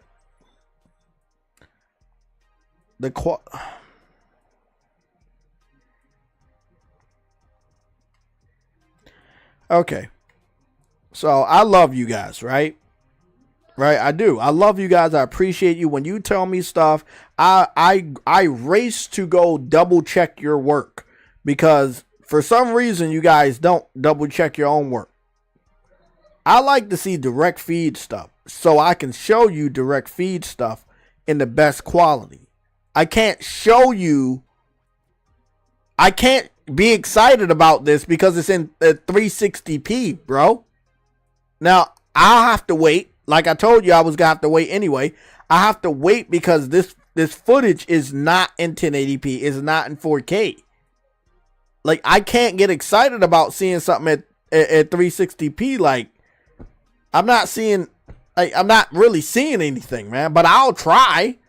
But I just want y'all to know that this is not the true quality, and I would rather see a direct feed posted officially from PlayStation's YouTube channel so that we can all enjoy how great it really looks. There's no way that either one of you guys that shared this information with me can tell me how good it looks. Because it's at 360p. How are you getting excited about something that's not the true gameplay? I'll try, though. Fuck, I'll try. This nigga a big dog, man. He is a big dog. I do not understand why this video is in fucking 360p. There is no way any of you guys in the chat are getting excited about new gameplay that's in 360p. Calm down, bro. You are not an Xbox fan. You guys should be proud to be PlayStation gamers. Niggas that like to see shit with their fucking eyes, man. You ain't seeing shit, bro. I can barely see anything. Nah, bro. Nah, this ain't it. This ain't it. I'll go take a look at Phantom Blade Zero gameplay from somebody else that had that shit in 4K, bro. No, I'm not doing that shit with myself. Big shout out to Hip Hop Gamer, but I can't do that, bro. You gotta post these videos have to be posted in 4K. Trust me, bro. Trust me. People go. The interview is great. Don't get me wrong. I'm pretty sure the interview is great. You're having an interview with people that other people don't have interviews with, but it has to be a higher quality, bro. Nah, man. Nah. I'll look up some new gameplay. What was the new event? Phantom Blade Zero gameplay Summer Game Fest 2025. Yeah, I'm gonna have to go take a look at some gameplay from like another time. Let's see. Cause it's like, bro, nobody has that shit in fucking 4K. I was so excited, bro. But I then again, I know Hip Hop Gamer. I've known him for years. He's awesome, but you know, if I have the chance to post something in 4K, I'm posting that shit in 4K. If this fucking laptop allow me to do 4K, I would do 4K. Trust and believe.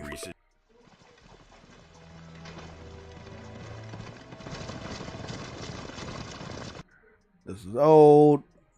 I don't know who she is. I think this might be new.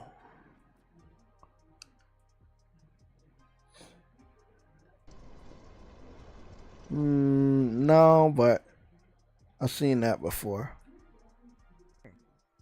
He was very, very hardcore. Boss, where we have all the disciples, as you can see, circling around us, and then we're going to have to dodge or parry at the right time. It's really a question of reflexes. And for example... No, pass. The voice is being done with nothing but AI. That's not a real person. I mean, I'm happy that Hip Hop Gamer has the video. And he has an interview with the developers that nobody else seemed to have gotten during the Summer Game Fest period, but it is also the only video at 360p, and I mean I want to enjoy it, and I think that it's gonna be awesome, but I just don't think that I can see much at 360p. And no, I'm not wearing my glasses, but still, that doesn't make my TV's not that far from my eyes, man. Like I'm fucking done, bro. Like I'm fucking done, bro. Like I'm gonna zoom in so y'all can see that nigga I can't see. So yeah, that shit. Like he is excited, he's hyped, and I can understand his hype and I can understand his excitement. But I want you guys to tell me, can you see? Tell me what you see. I just zoomed into the video that he posted. Tell me what you see. I want y'all to see what I see, man. Like I'm pissed the fuck off because I want to see what he see. I cannot believe that he got so damn excited that he did not flip on the 4K on his camera, or, you know, or like, I don't know how he was filming this, but he a big dog, and I know he know better, bro. Like, come on, bro. I want to see what you see, bro. I want to get hyped like you get hyped. Let me get hyped off of your fucking shit. I can't get hyped. I can barely see this shit.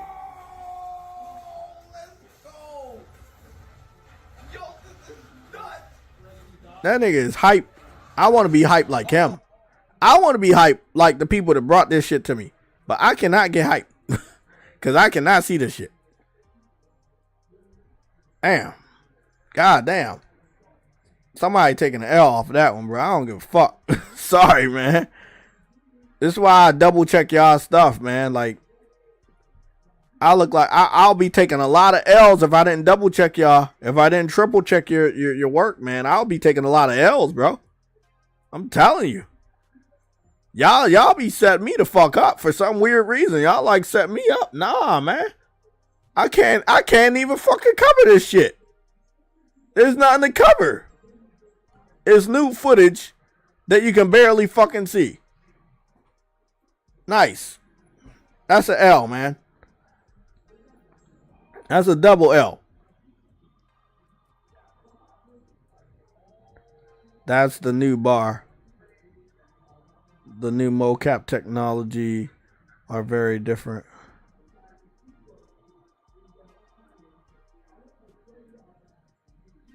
Can y'all see what I'm seeing? Like, I'm gonna move the camera over because he moved the camera, but do y'all see it though? Like, I want to see what he's saying, bro. Like, that nigga he's noticeably hyped, and I can understand that this is a fire game, right? This game has great animations. This game has great gameplay.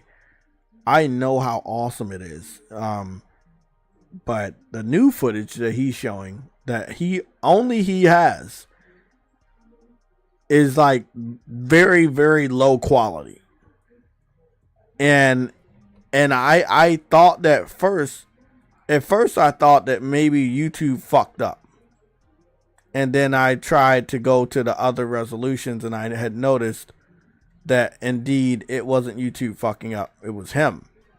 But I want to see this.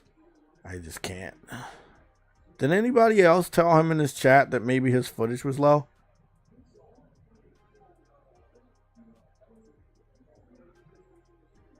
Yeah, somebody says, why only 360p?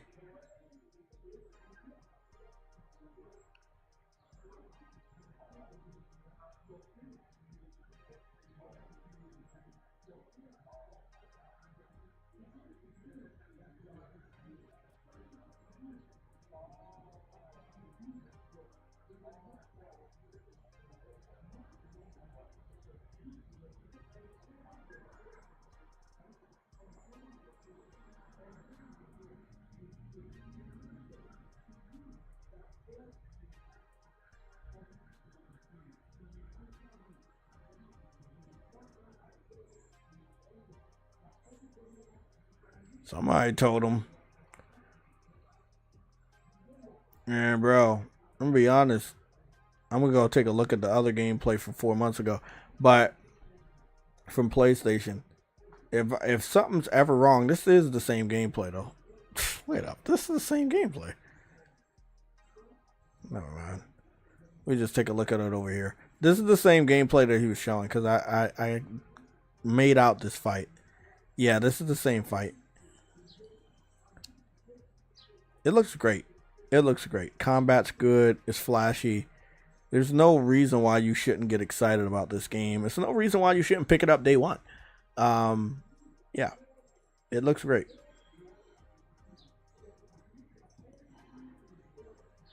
Now, I know that every developer that makes games like this, they claim, hey, this isn't a Souls game. But I think that the yellow bar is stamina and the white bar is health. Doing proper parries are going to give you more stamina.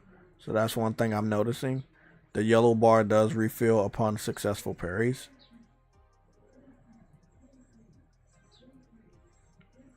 Or maybe that's like, if that's not a stamina bar, maybe that's a special bar. Maybe, because the stamina bar is normally green, right? And the health bar is normally red, but they changed the colors of both, so maybe they mean different things.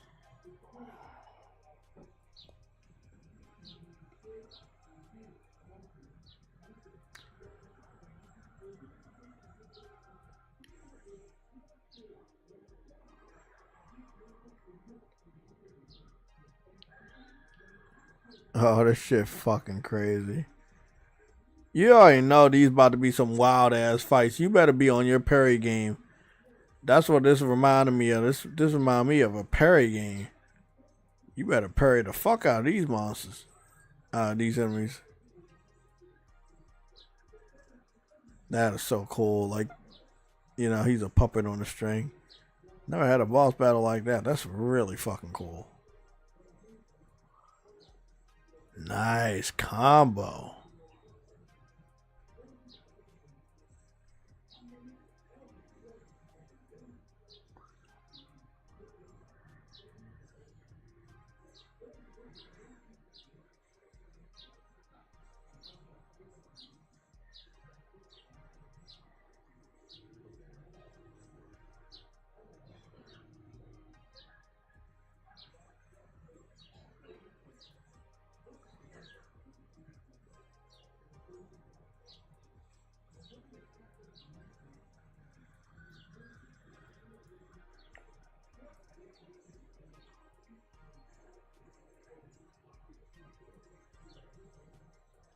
These combos, these special attacks are fucking phenomenal. The animations are really clean.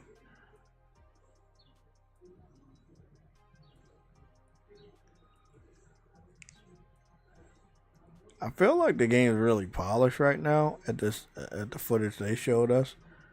It's a pretty damn good boss battle too. It's full length. So coming out next year, I definitely believe it. Nice.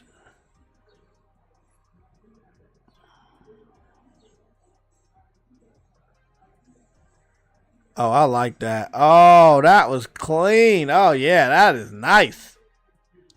Release date will be announced in 2025. Yeah, I remember that. I was so disappointed when I saw that. I was like, bro, I was so mad.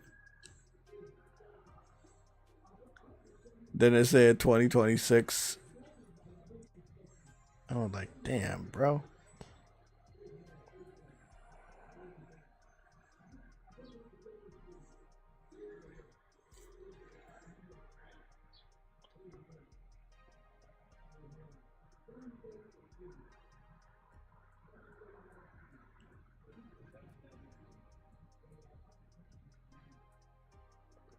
Yeah, it's no way a game like that is doing good on Xbox.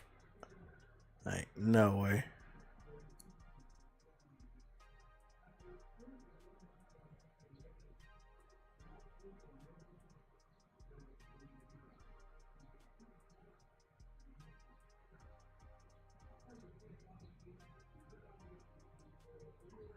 That's dope. That was fire.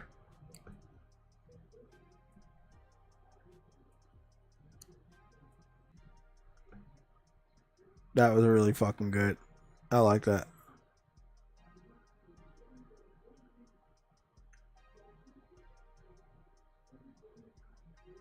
I'm gonna be honest, ECG, there's tons of people not gonna buy that game, so just to be honest, there's a lot of people that don't play Souls games or don't like them. They may be too difficult, they may be too slow paced, they may not be able to keep up with the pattern system. Not all parry system. Not all Souls games have parry in them, or good parries. So there's that. But yeah, I've skipped a good amount of Souls games because I play so many. Like my current Souls game I'm playing right now is Mandragora, and I'm almost at the end. I'm 90% done the story, but I'm also trying to clean up certain things. Oh, there we go. Yeah, I'm also trying to clean up certain things like my certain trophies to make it a little easier for me to capture this platinum. I think I've done a really good job. I got 35 trophies out of 53 for this game, and I'm over 100 hours in, and I got a lot of the progress all the way up on some of these other trophies. So that's a good thing. So I'm very, very excited about that. But yeah, Souls games are pretty lengthy. Stellar Blade is a Souls-like game. It's not like deep on Souls, but it has a lot of the elements that you know from Souls games. I got 100% done on the story. That's what they're telling me, 135 hours in. I have 91% done the trophies. I have to beat the game again while not collecting everything. And then I'll be able to get that one trophy and then also unlock that platinum trophy. So, yeah, there's a lot. You know, I mean, I have a lot of Souls games I played. There's a lots of games that have that element now. Like the Jedi Fallen Order, Jedi Survivor. Those two games, they have Souls elements, but they're not like, you know, they're not 100% Souls. I don't even think they're 50% Souls.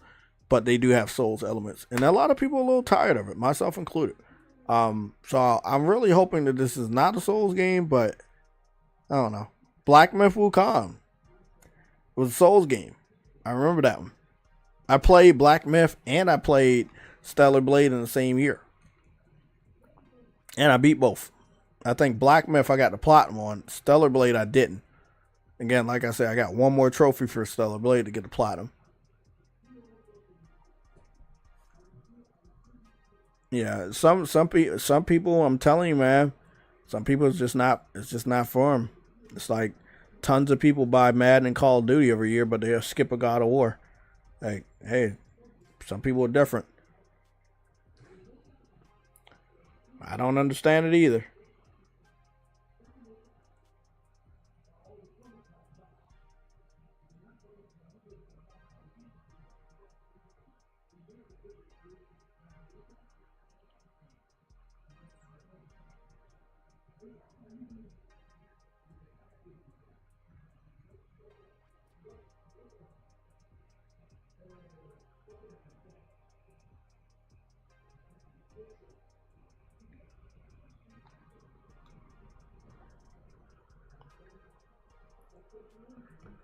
Yeah.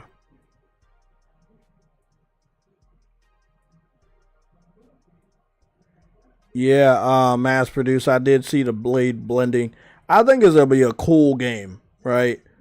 And it has day one energy. But if I'm fucking tired of a Souls game, I'll pick it up later.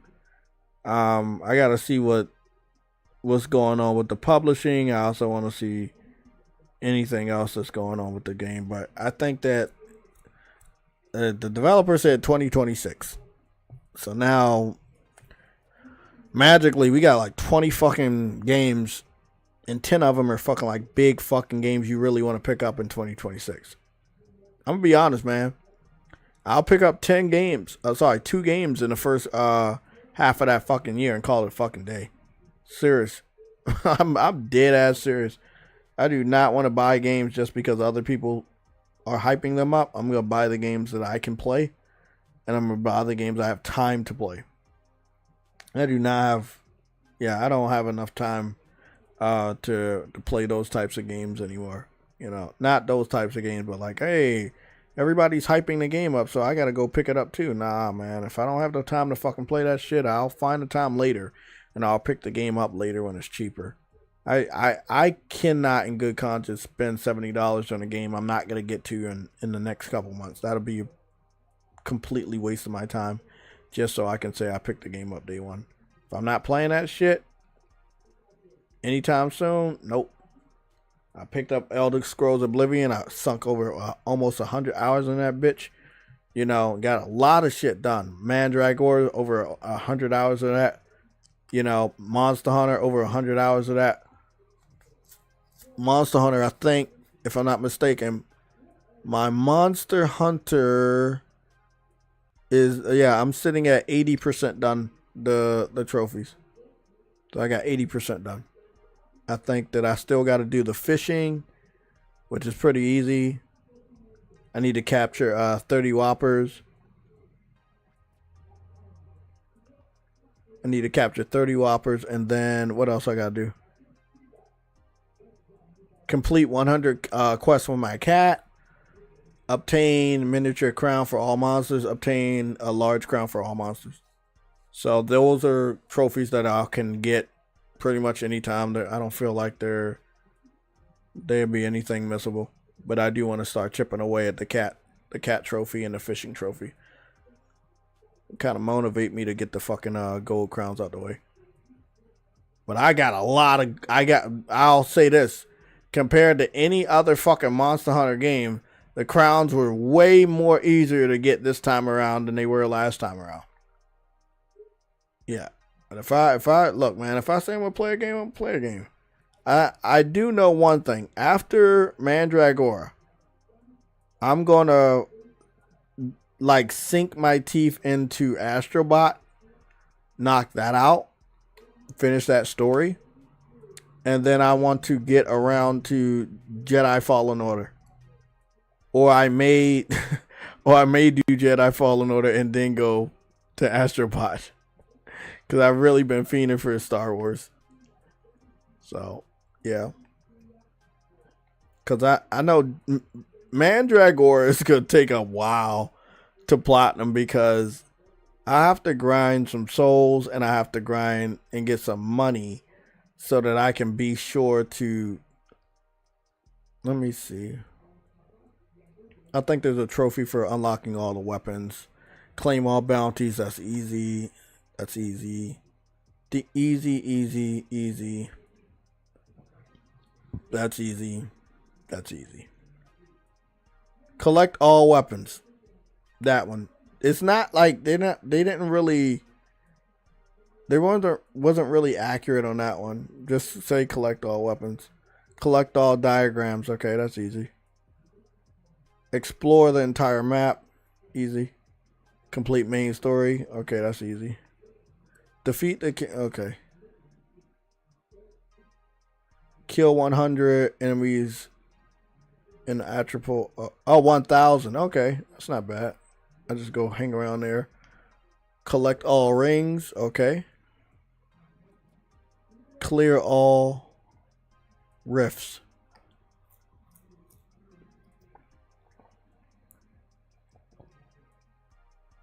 Clear all rifts. Now they say clear all rifts. They say I got 2 out of fucking 3. Now I don't know. I gotta go figure out what the rifts are. Enter the treasure chamber and tombstone hollows.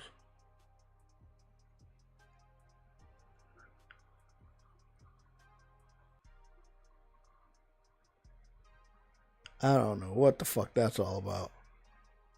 Pet all cats. I pet 5 cats out of 8. Now shit, I don't know where all the cats are, but I might have to look for a walkthrough on that one, because I got my 5th cat, but I know there's some others that I probably should have seen by now. Yeah, but I don't want to beat the game until I get some of those other trophies out the way, if possible.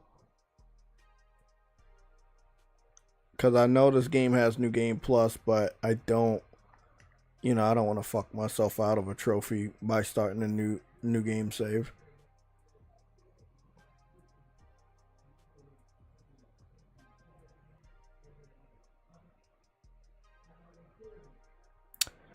I have...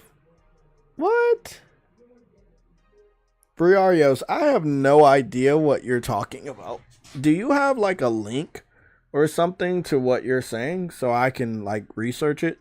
Because I can't begin to understand what you just said. You said D-Kong bought to push XB out of Europe. I don't know. I need help. Like I don't know what that even means, bro. But I'll like search what you said on Google to maybe get some understanding on what you're talking about.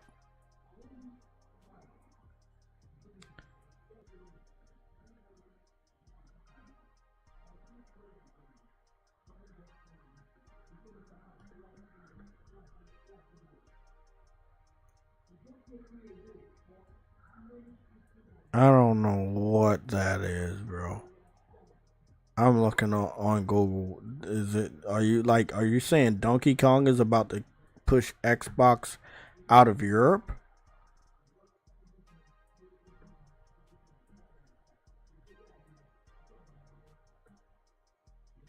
I have no idea what he's talking about. What the fuck? Briaris, what the fuck are you talking about, bro? I got no idea, bro. I got absolutely no idea. I know there's like some armor and some weapons I need to pick up from these dudes over here at this fucking where I'm at. If I am where I'm at. Where the fuck am I? Oh, never mind. I'm over here. What the shit?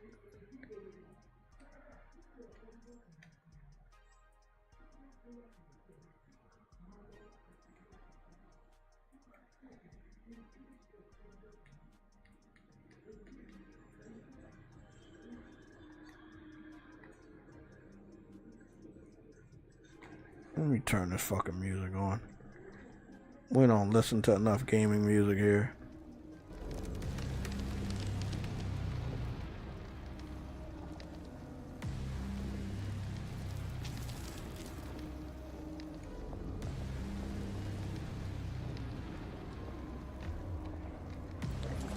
Okay. I was trying to figure out what I had to do. And I don't, like I said, I got no fucking idea where the fucking cats are. So this playthrough is just to get a small amount of progress done. Not trying to beat the last boss, but I do believe that with 90% done the story, I do believe that I'm going to beat the last boss soon, and I don't want to.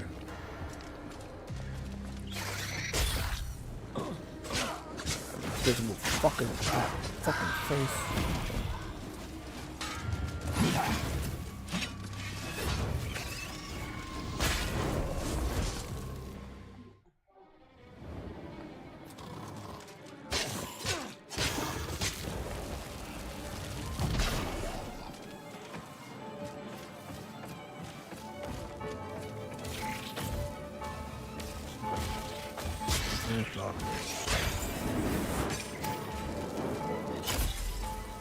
Jeez.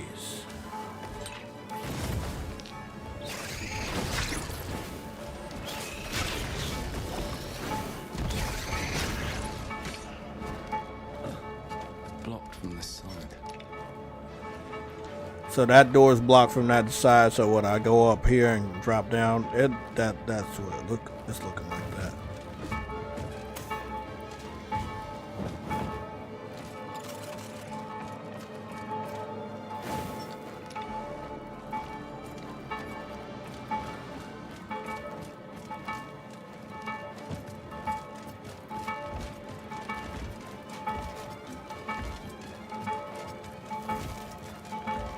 Fuck.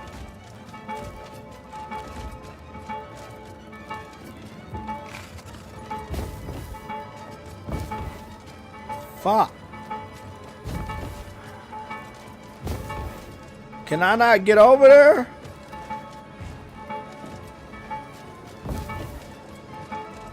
It's stopping me from getting over there on the middle side. Okay. I can't do anything. Fuck! Man, as much as I be loving Metroidvania games, I be hating that the most of the shit is all about leave me alone, bro. Goodness. There's nothing I can do. There's nothing I can do.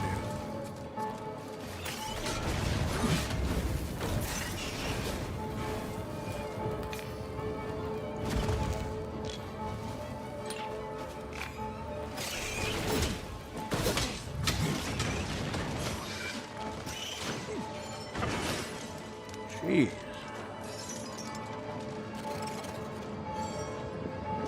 Oh shit, I was drinking the wrong fucking thing.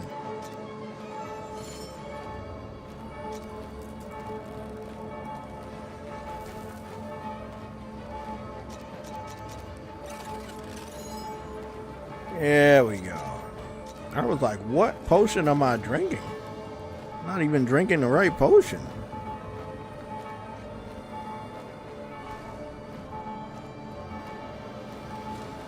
Okay, so we can't go up that way because it has the bells. We can't go this way because it has bells.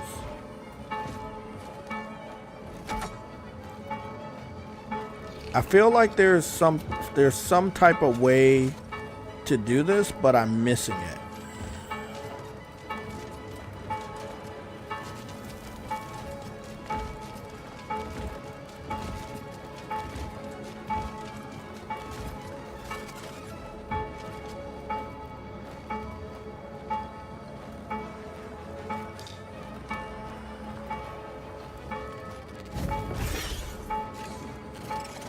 What happened? What did I do?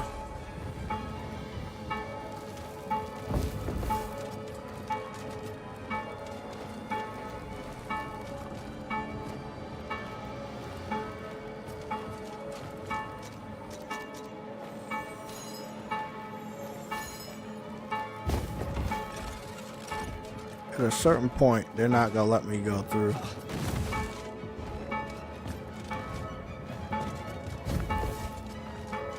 They're not letting me go through. Fuck.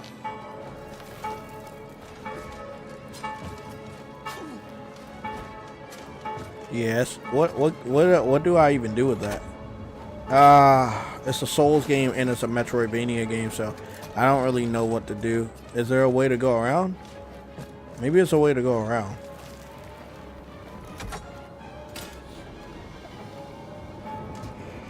Yeah, right here.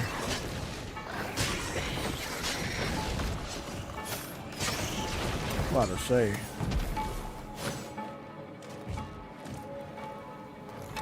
Does this shit turn it off? That doesn't turn it off. That just gets me over there.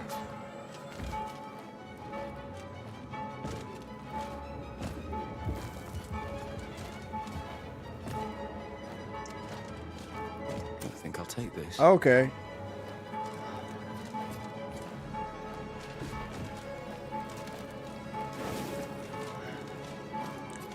Metroidvania games, basically they're like platformers, and also like Souls games, because you always have to find another way around. And on Souls games, I remember you would always find another door to open up so that you could. I see you, buddy. I see you. I see you. I see you, motherfucker. You wanna fucking hurt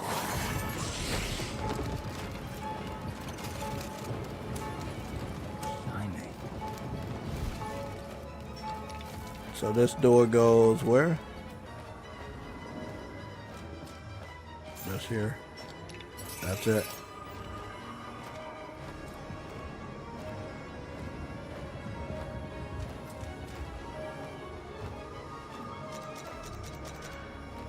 Okay.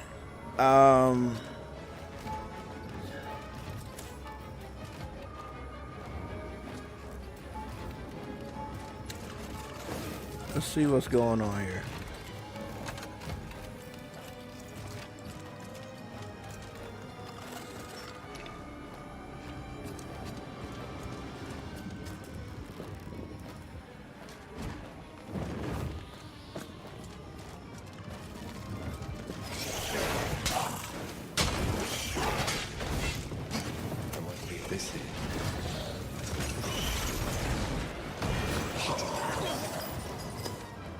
Man, I didn't like that shit.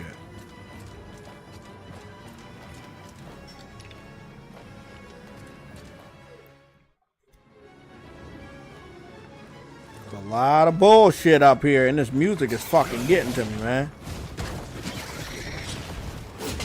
Uh-oh. Fuck me, man. Fuck.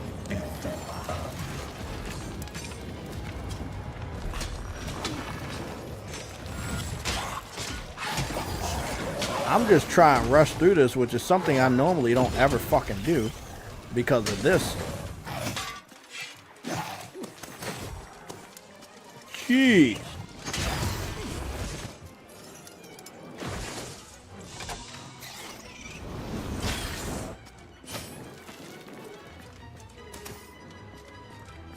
Yeah, that's why I don't rush through things on Souls games, because when you rush through things and you try to skip things, you always end up fucking up. Shit.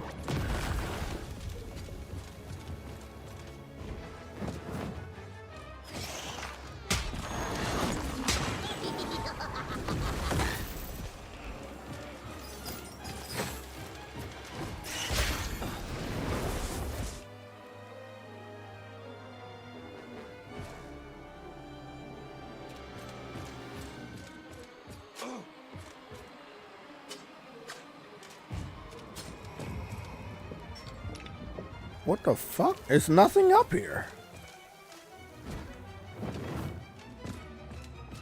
I thought there was like some treasure or some shit up here. There's nothing up here. There's something over there.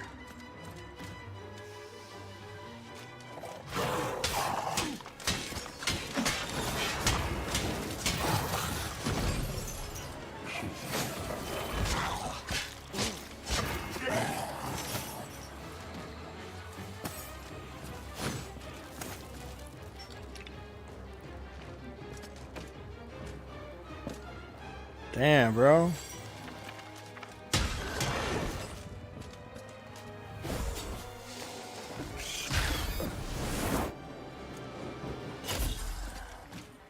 It's a lot of bullshit over here. Can't open it from here.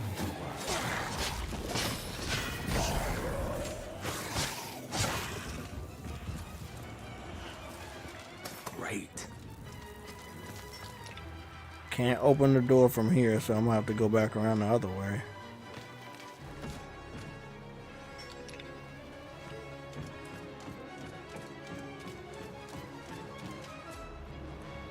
What the fuck? The floor is missing.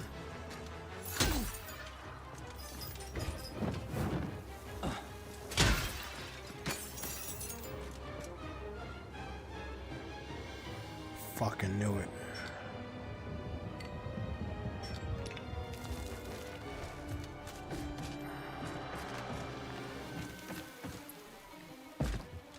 Jeez.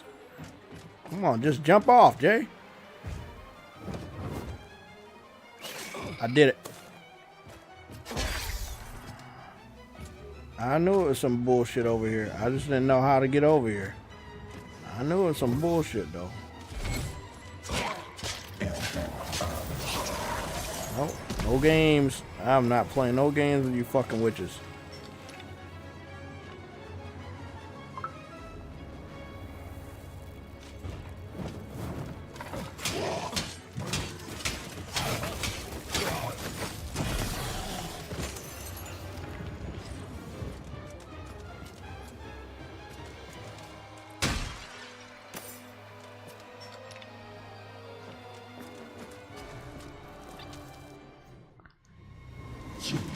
Oh, fuck.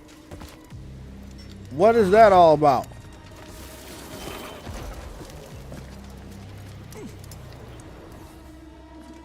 I'm very, very confused right now. What happened?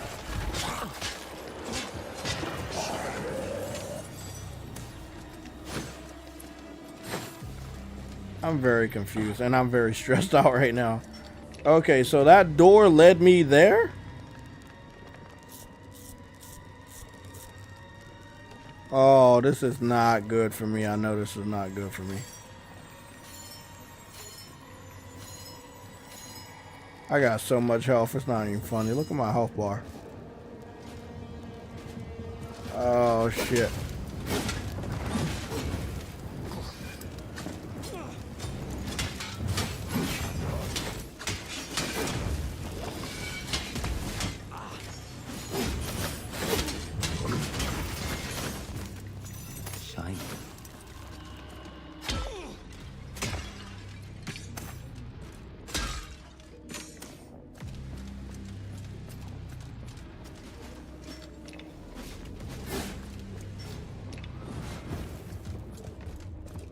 Okay, so this door I did open, but I never went through.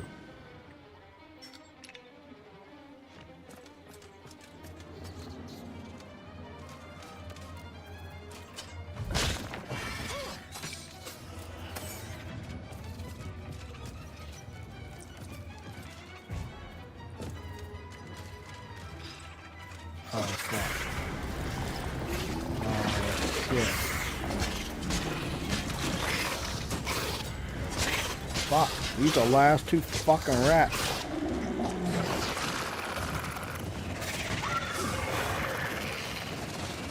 There's my trophy.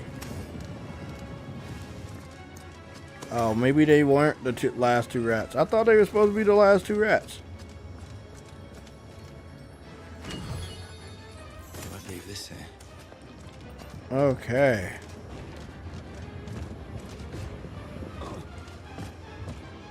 Well, there's two big ass rats. I don't know if they were the last rats, but they were definitely big as fuck. They put two of them against me. I got no more health, man. If I'm gonna do anything, I can't do shit. I got absolutely no health.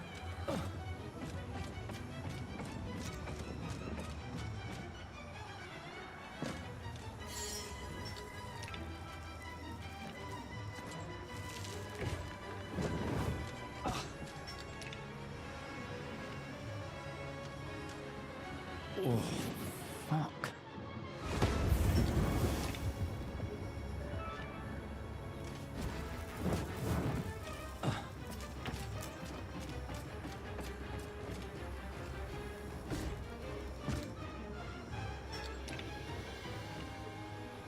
How the hell am I gonna get this?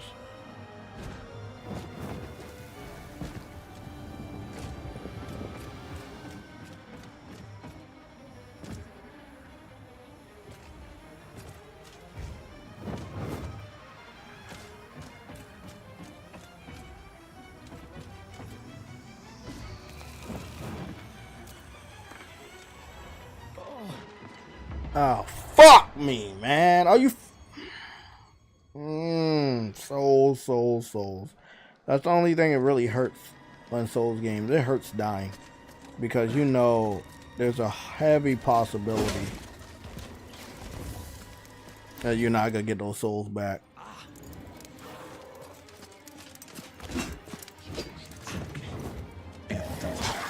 I can't afford to have the witch follow me.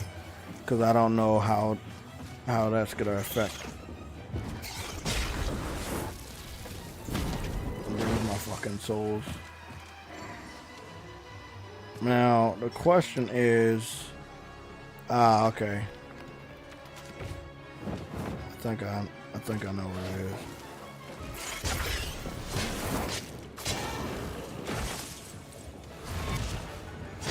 I knew it. I knew the fucking witch was around here somewhere. There you go, bitch.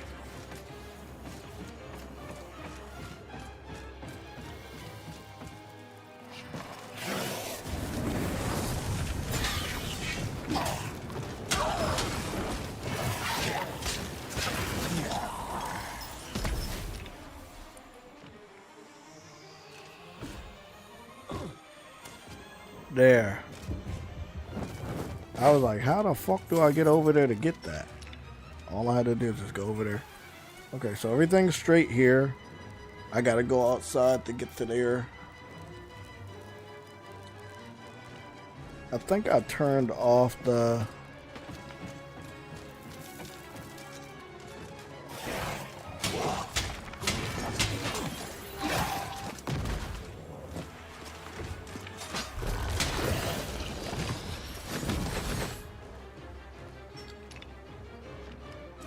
This music is like something out of the 1990s, like shit going down type music, you know what I'm saying? Fuck. It is stress inducing.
Man.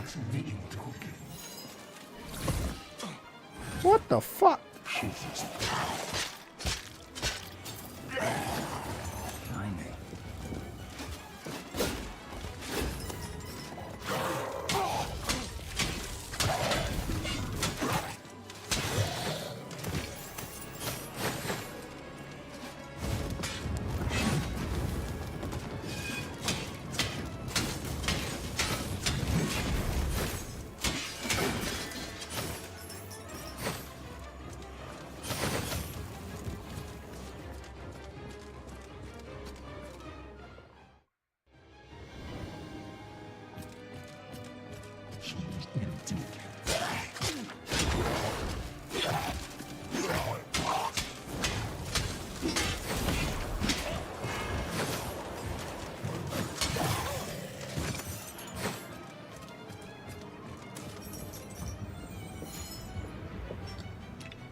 Okay, I did all of that.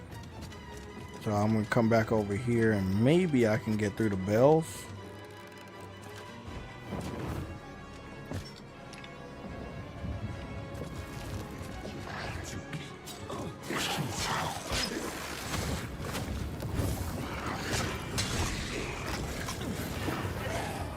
Off with these stupid fucking dogs.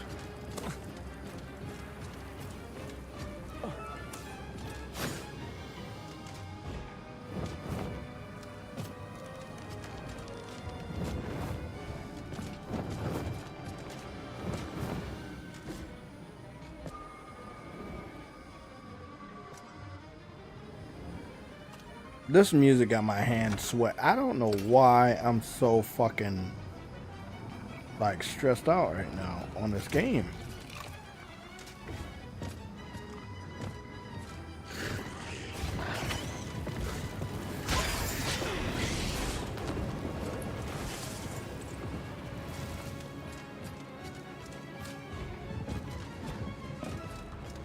But no more bells.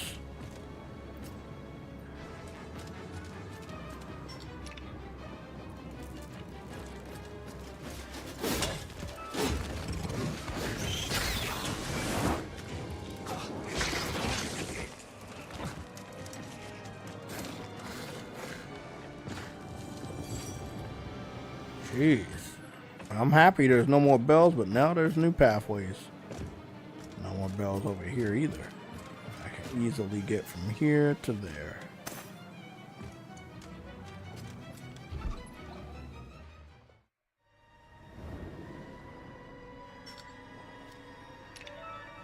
Jeez. There's a lot.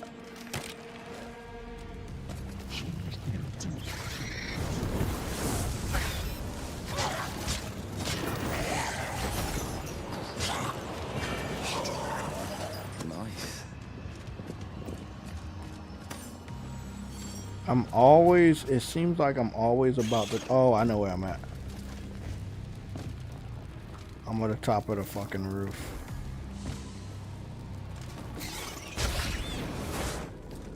I remember this place now.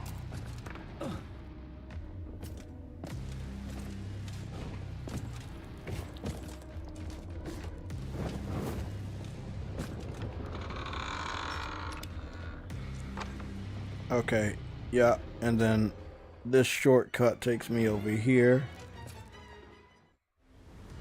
It's like a side-scrolling Souls game. Look at all these fucking shortcuts I'm finding now. All of these places, oh, I was already almost here, but not quite here. Yeah. Leave me alone, man. Yeah, I don't gotta worry about y'all fuckers no more.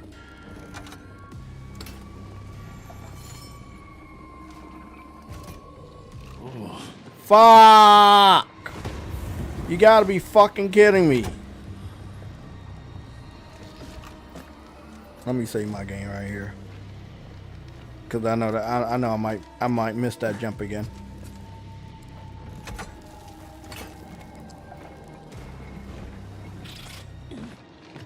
Look at that! Oh my god, am I supposed to jump before? I'm gonna get that. I'm gonna get it.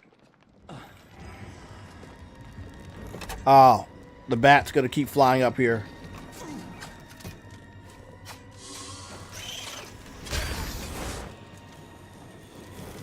Fucking bitch.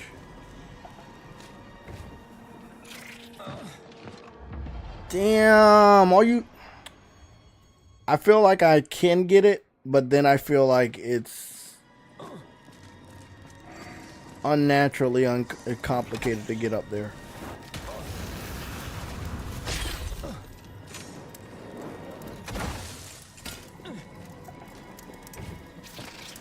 There we go. I got it.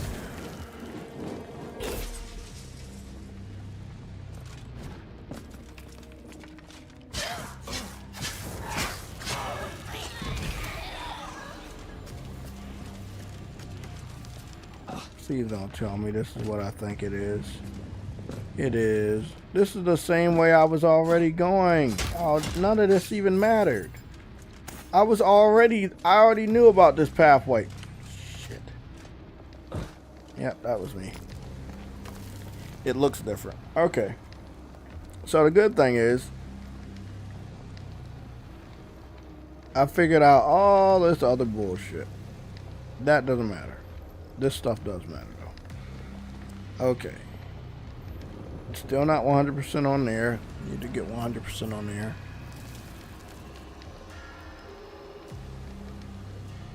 The boss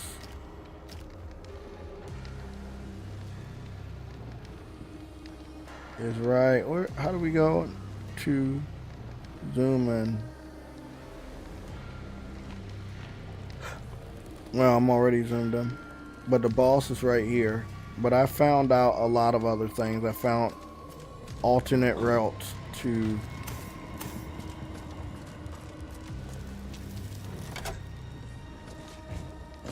Yeah, that's what it...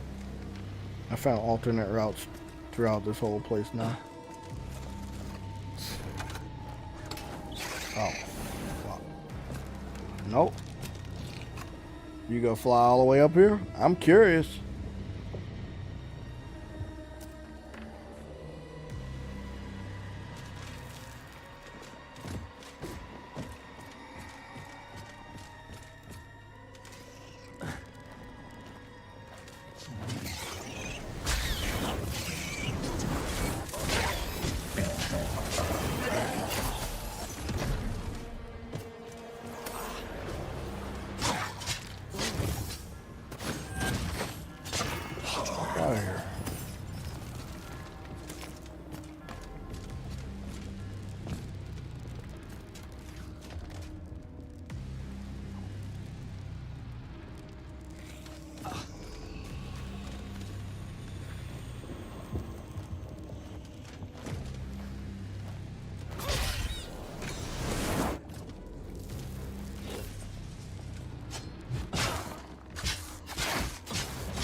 So the funny thing is, there's only one save area here. Yeah, there's only one save area. I'm gonna leave up out of here and go back to the base. Something I can assist with?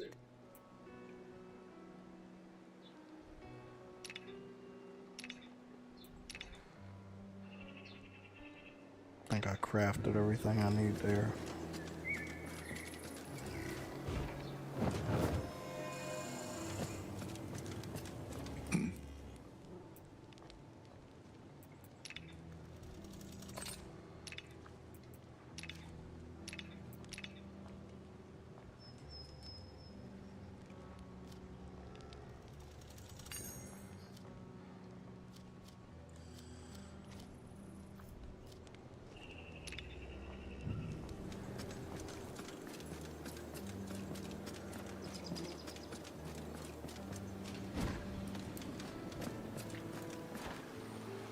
He doesn't have any more bounties for me? Ready if you are.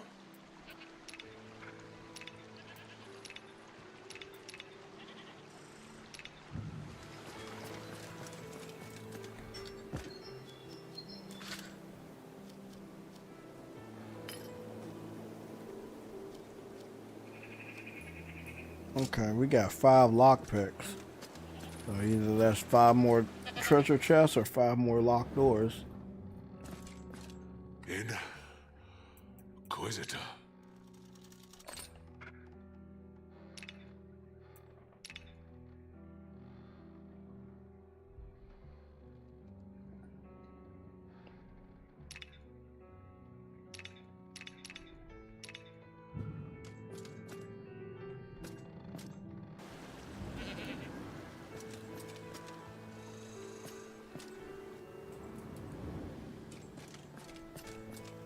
Hello, fellow human.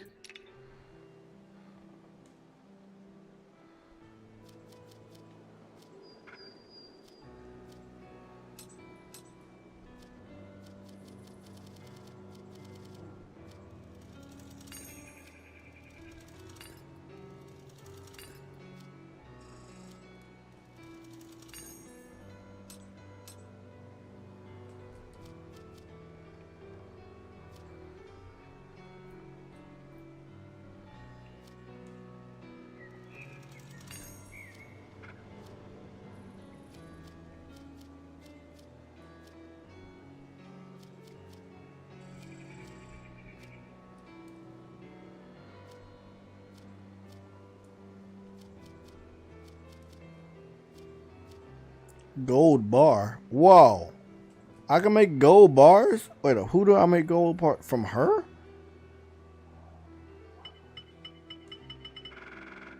I was like, how the fuck do I make gold bars? Now I know how to make gold bars. What the fuck?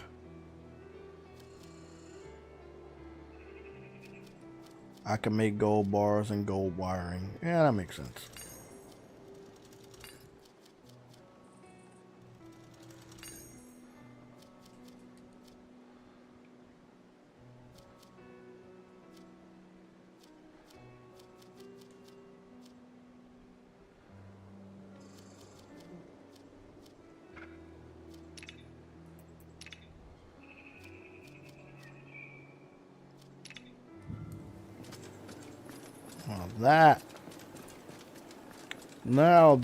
That makes a lot more sense. What is it?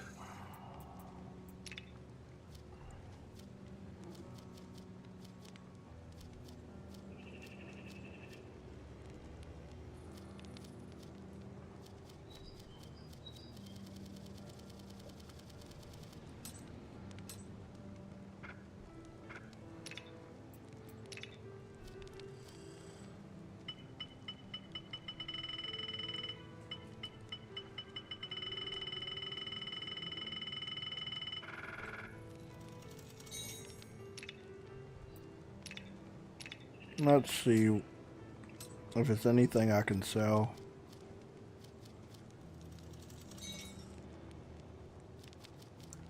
Man, for a small little indie game, this game has tons of fucking armor and weapons.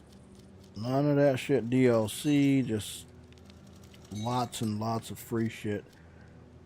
Keep fighting the enemies, they'll drop something.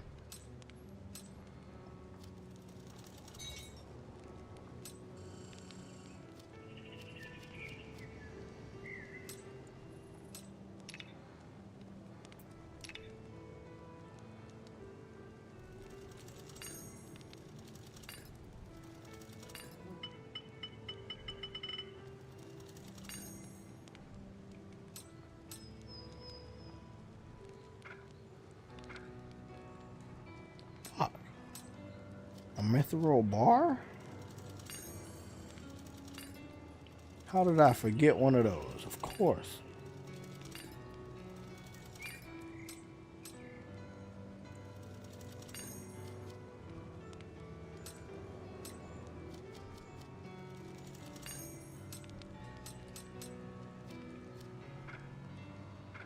Now I don't have enough money to buy it.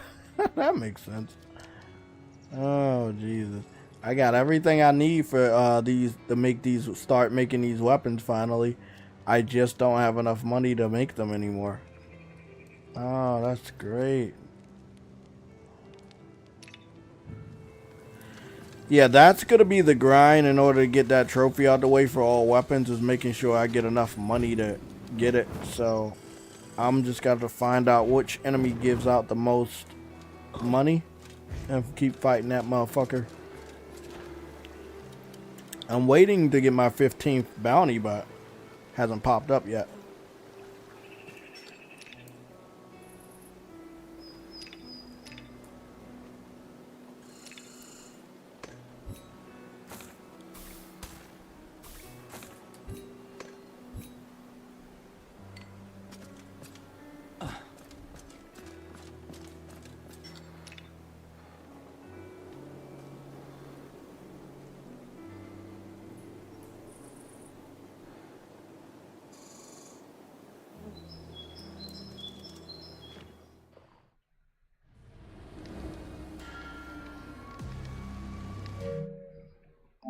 I got 30,000 souls, and it looks like I need another 30,000 to level up. What was I working on for the skill tree? I was working on getting over to the critical hits. So I need to level this up, which will be strength, and then I get over here. Skill trees are fucking crazy on this game. I think the max level is like 600 you can be.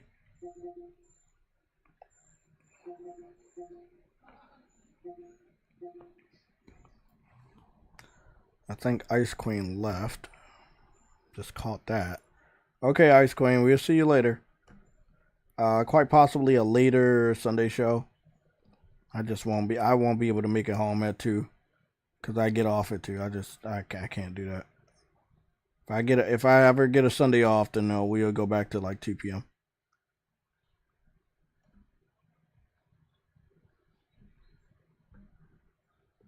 Yeah, I'm definitely trying to like get Mandragora out the way. And I think that, again, I just really want to find those cats. And I think those cats may be holding me up from a 100%. I think there might be a cat in one of these areas that I'm trying to get a 100%, but I can't find a way to get a 100%. Then again, I think I already met the fucking cat, so I don't know how that goes. Great game, though. Like, really great game. Story was good. I love the dialogue options.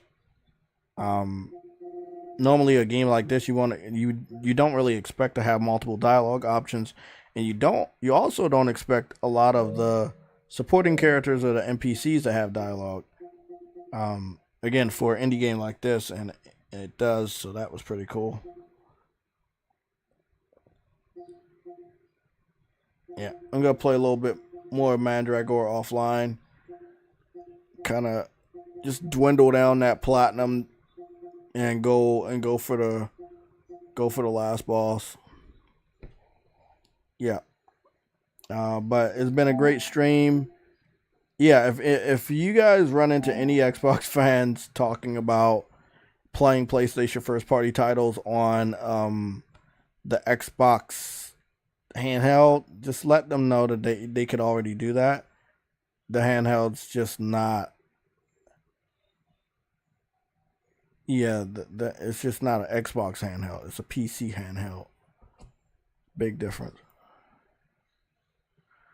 Dubsteps ZZZ.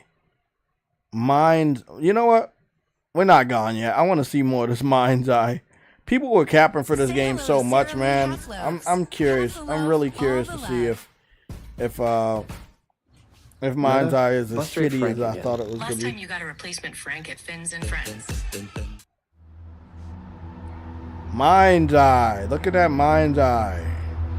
Okay, this is a cinematic gamer. He wants to show off how good it looks. He's running it on his RTX 5090. Now the game is still ass, but it looks good. But this is a huge cautionary measure to every gamer in the world. Just because a game looks good does not mean it will be good. I think a lot of gamers looked at this game, they saw the cars, they looked at this game, they saw the guns, they're like, oh my god, it's so good, and then they found out how shitty it was. But it does look good, and it's supposed to look good. It's a 2025 game. You know, you would expect the game to look good.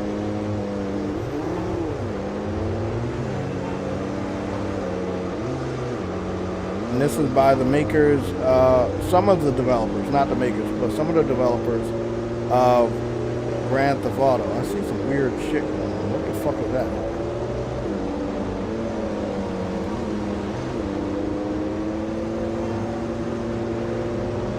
Does this game have ray tracing?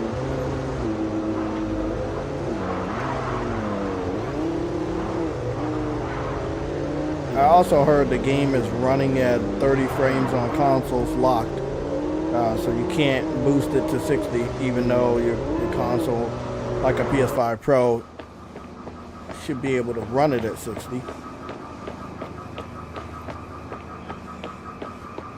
Can he steal cars?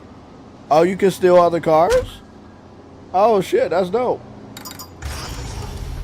I ain't gonna lie, I'll pick this game up when it's dirt cheap. It doesn't look bad, again, on his 5090.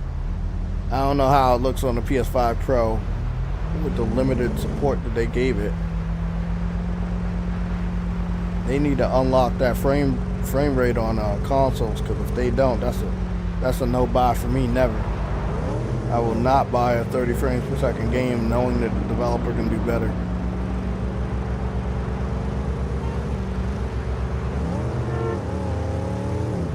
Did anybody in the chat pick this game up?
Now, I'm not sure if he modded the game or you're allowed to do that, but I heard that you're not allowed to take other people's cars. You can only use one car.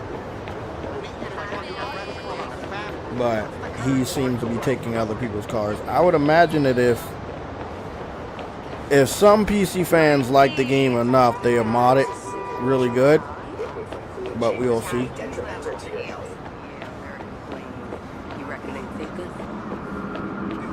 Why release a game that you didn't want everybody to know how bad it was? Like, if you knew how bad it was, why the fuck would you release it in that state? Like, what did you think was gonna happen?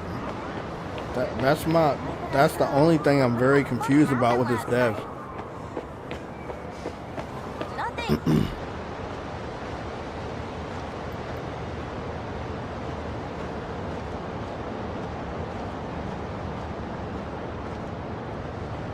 The way this person's showing it off, it looks good. Don't get me wrong. I think it always looked good, but besides it looking good, it needs to be able to play good, have good story.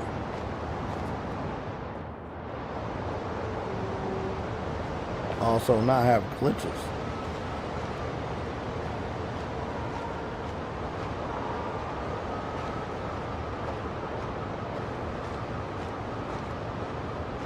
Damn, you said it has a 2.95 rating on PSN. That's really bad. That's really bad.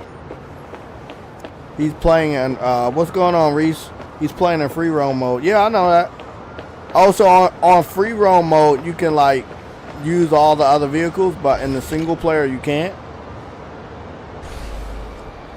Oh. I'm guessing you either get free roam mode after you beat the game, or did they, like, is it in the game? I don't know. I'm very confused. Because I heard that this mode wasn't coming for a while.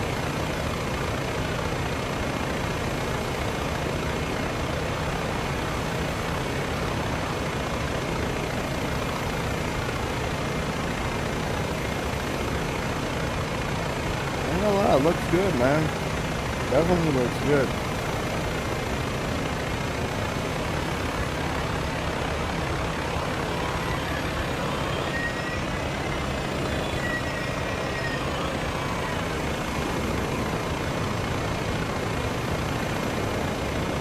Exactly. This guy has the right idea. He said, I'll check this game in December after all the patches are done.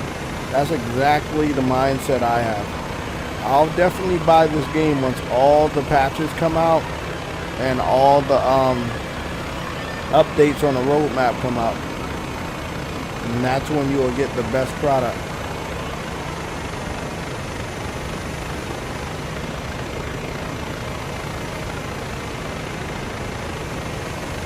This dude says this looks like a game to fill the gap between Grand Theft Auto 6 and Cyberpunk. I agree though. I agree.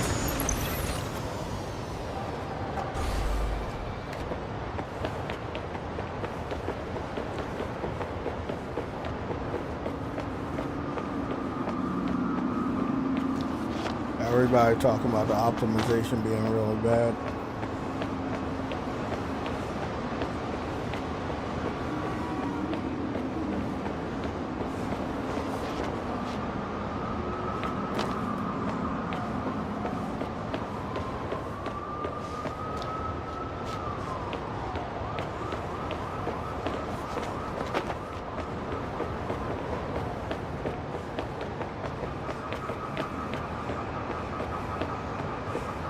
Somebody called it Mindseye 2077. Oh, that's disrespectful. Oh shit. That's a burn right there.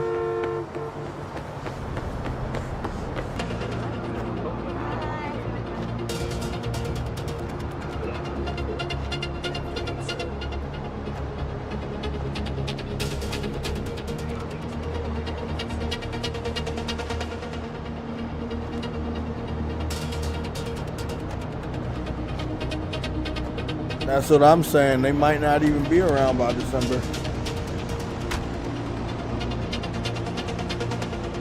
I mean, there's a heavy possibility that they announced that they're going out of business before December. Especially with Sony granting all these refunds.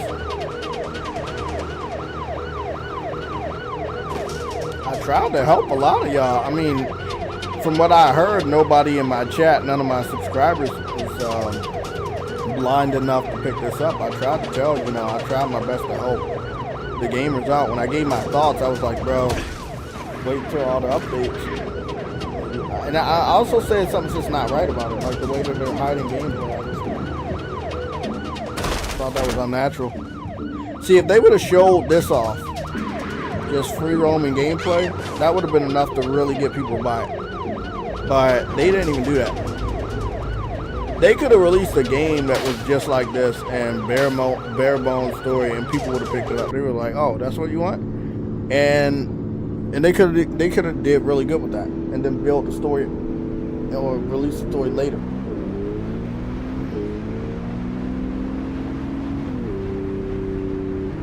I don't get it. I don't get it. And then they try to blame Rockstar on the negative reception of the game, even though the game deserved a negative reception. If anything, this game gonna make Grand Theft Auto 6 look even better. Cause from what I heard, everybody is saying that this proves that Rockstar is the only developer that can do these types of games properly. And I'm inclined to believe them.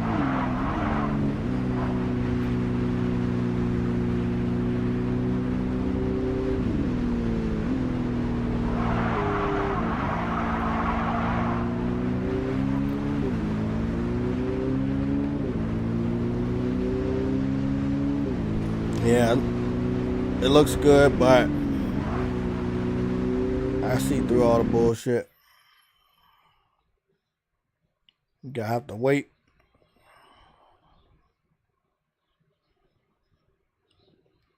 Wait until all the updates done, and like Reese said, let's hope that the studio still exists by December, which in most cases it might not even make it there. It's not doing so well. And Stellar Blade just released on PC, and that's blowing up to a degree.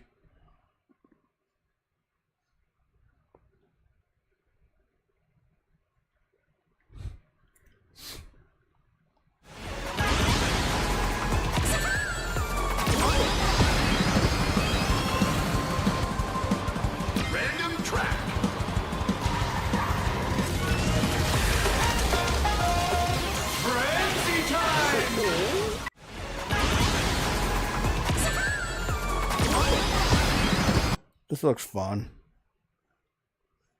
This Sonic crossover racing game, that looks fun. Damn, weren't we supposed to get like a Spyro the Dragon 4 shown off at the Xbox game showcase? There were so many rumors that never came true.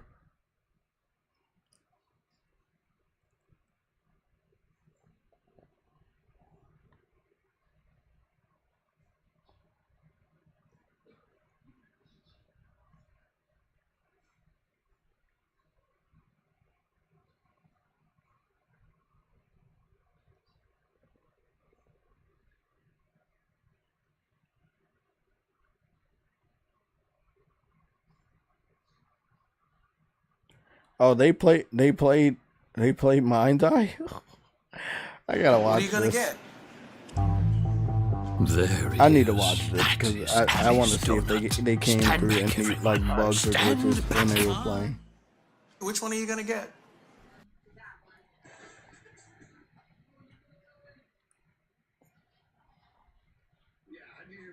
What? Not to get ahead of ourselves, but I will say Steam reviews are rolling in. There was no pre-reviews from press or media before this, but I need you to know that Steam reviews are rolling in since this did launch. Oh yeah, that's right. They didn't give any review codes to the journalists. Yeah, that was another red flag. They knew their game was gonna be ass.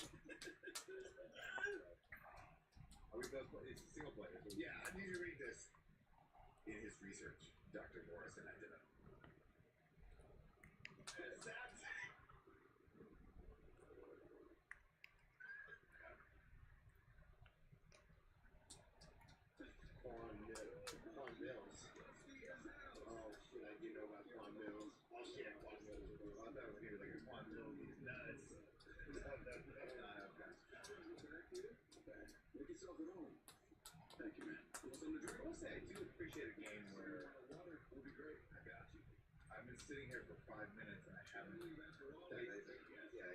This is like a Hideo Kojima game. Yeah.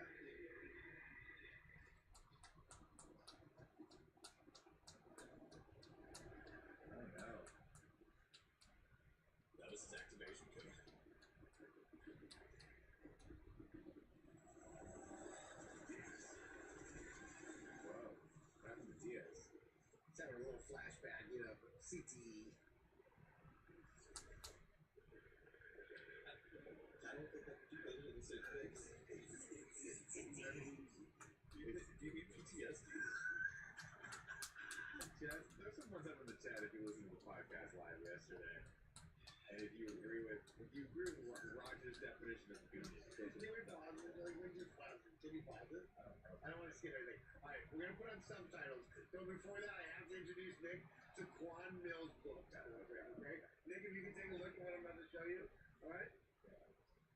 Pregnant. Wait.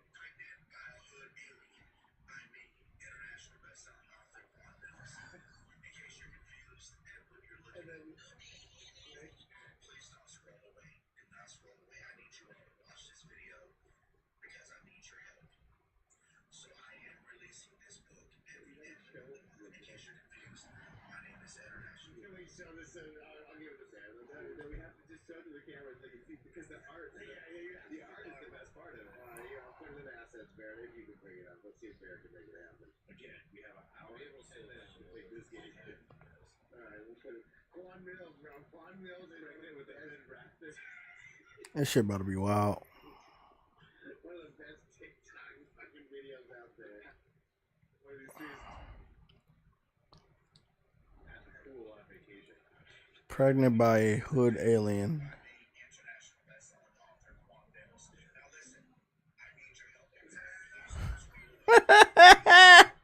My baby daddy is a bed bug.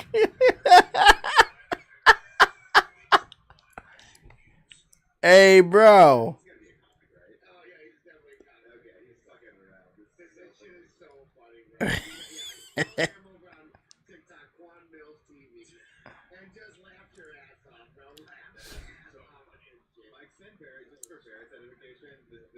It's fucking hilarious.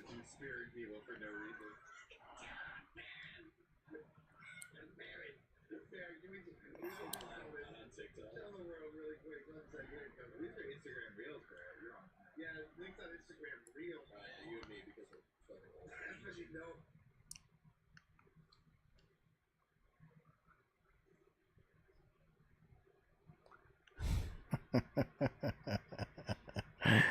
Oh, bro, it's funny when they start. They try to stay relevant. It's fucking awesome. Well, guys, I'm about to be up out of here. I'm about to go game and chill and enjoy the little bit of freedom I got until I go back to work tomorrow. But thank you guys for spending some time with me for this red alert. Again, I highly doubt that Xbox fans are going to commit to actually supporting the Rog Ally X by Xbox. I don't think they're going to support. I don't think that they understand how weak it's going to be.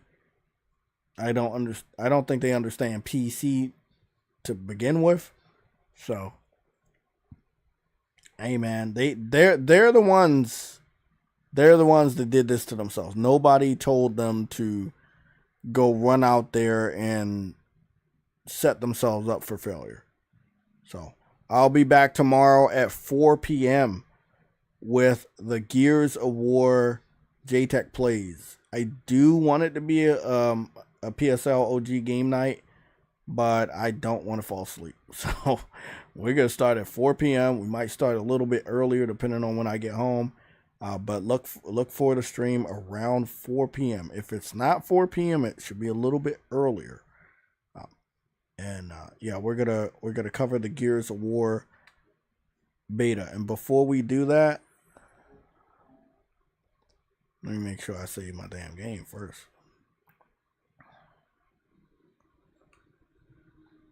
You know, you always gotta double check.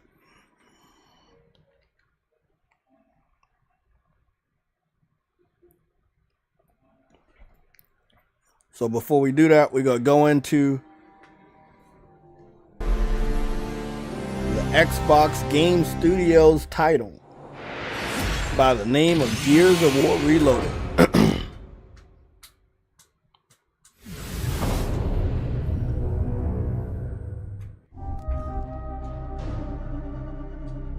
So we got 21 hours and 7 minutes until we can play Gears of War.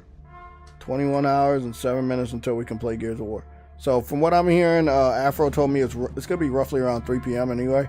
So by the time my stream starts, it should be already up.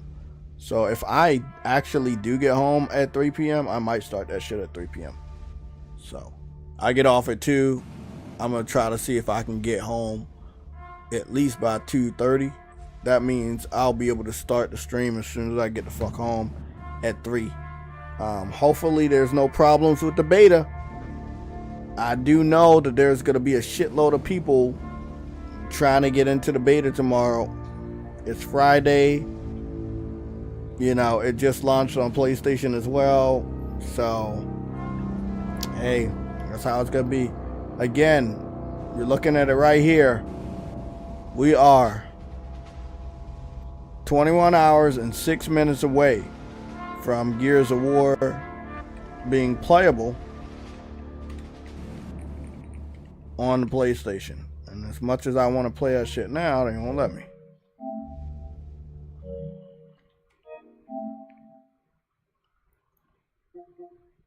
I think somebody had found a way to play it, but I don't know how.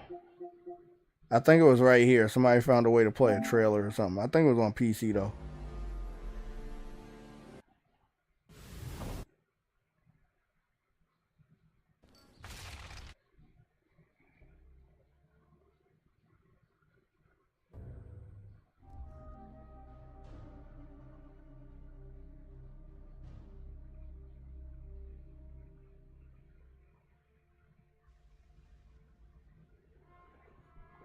Yeah, this person found a way to get to this menu without seeing the other menu, and he was able to trigger the trailer for Gears of War. Reload it. Let me just take a look at it real quick before we get up out of here. Emergence Day.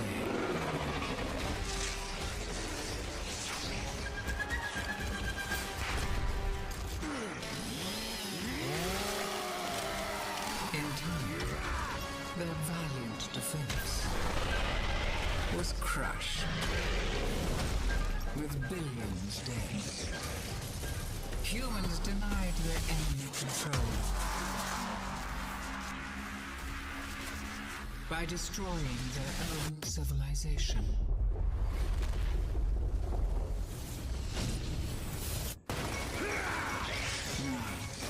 The long struggle against overwhelming odds approaches a final. Gears of War. Look at that.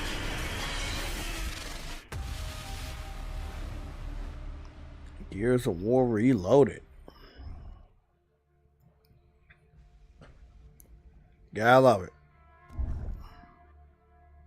Oh, he was actually able to get into the... How did he get into the game?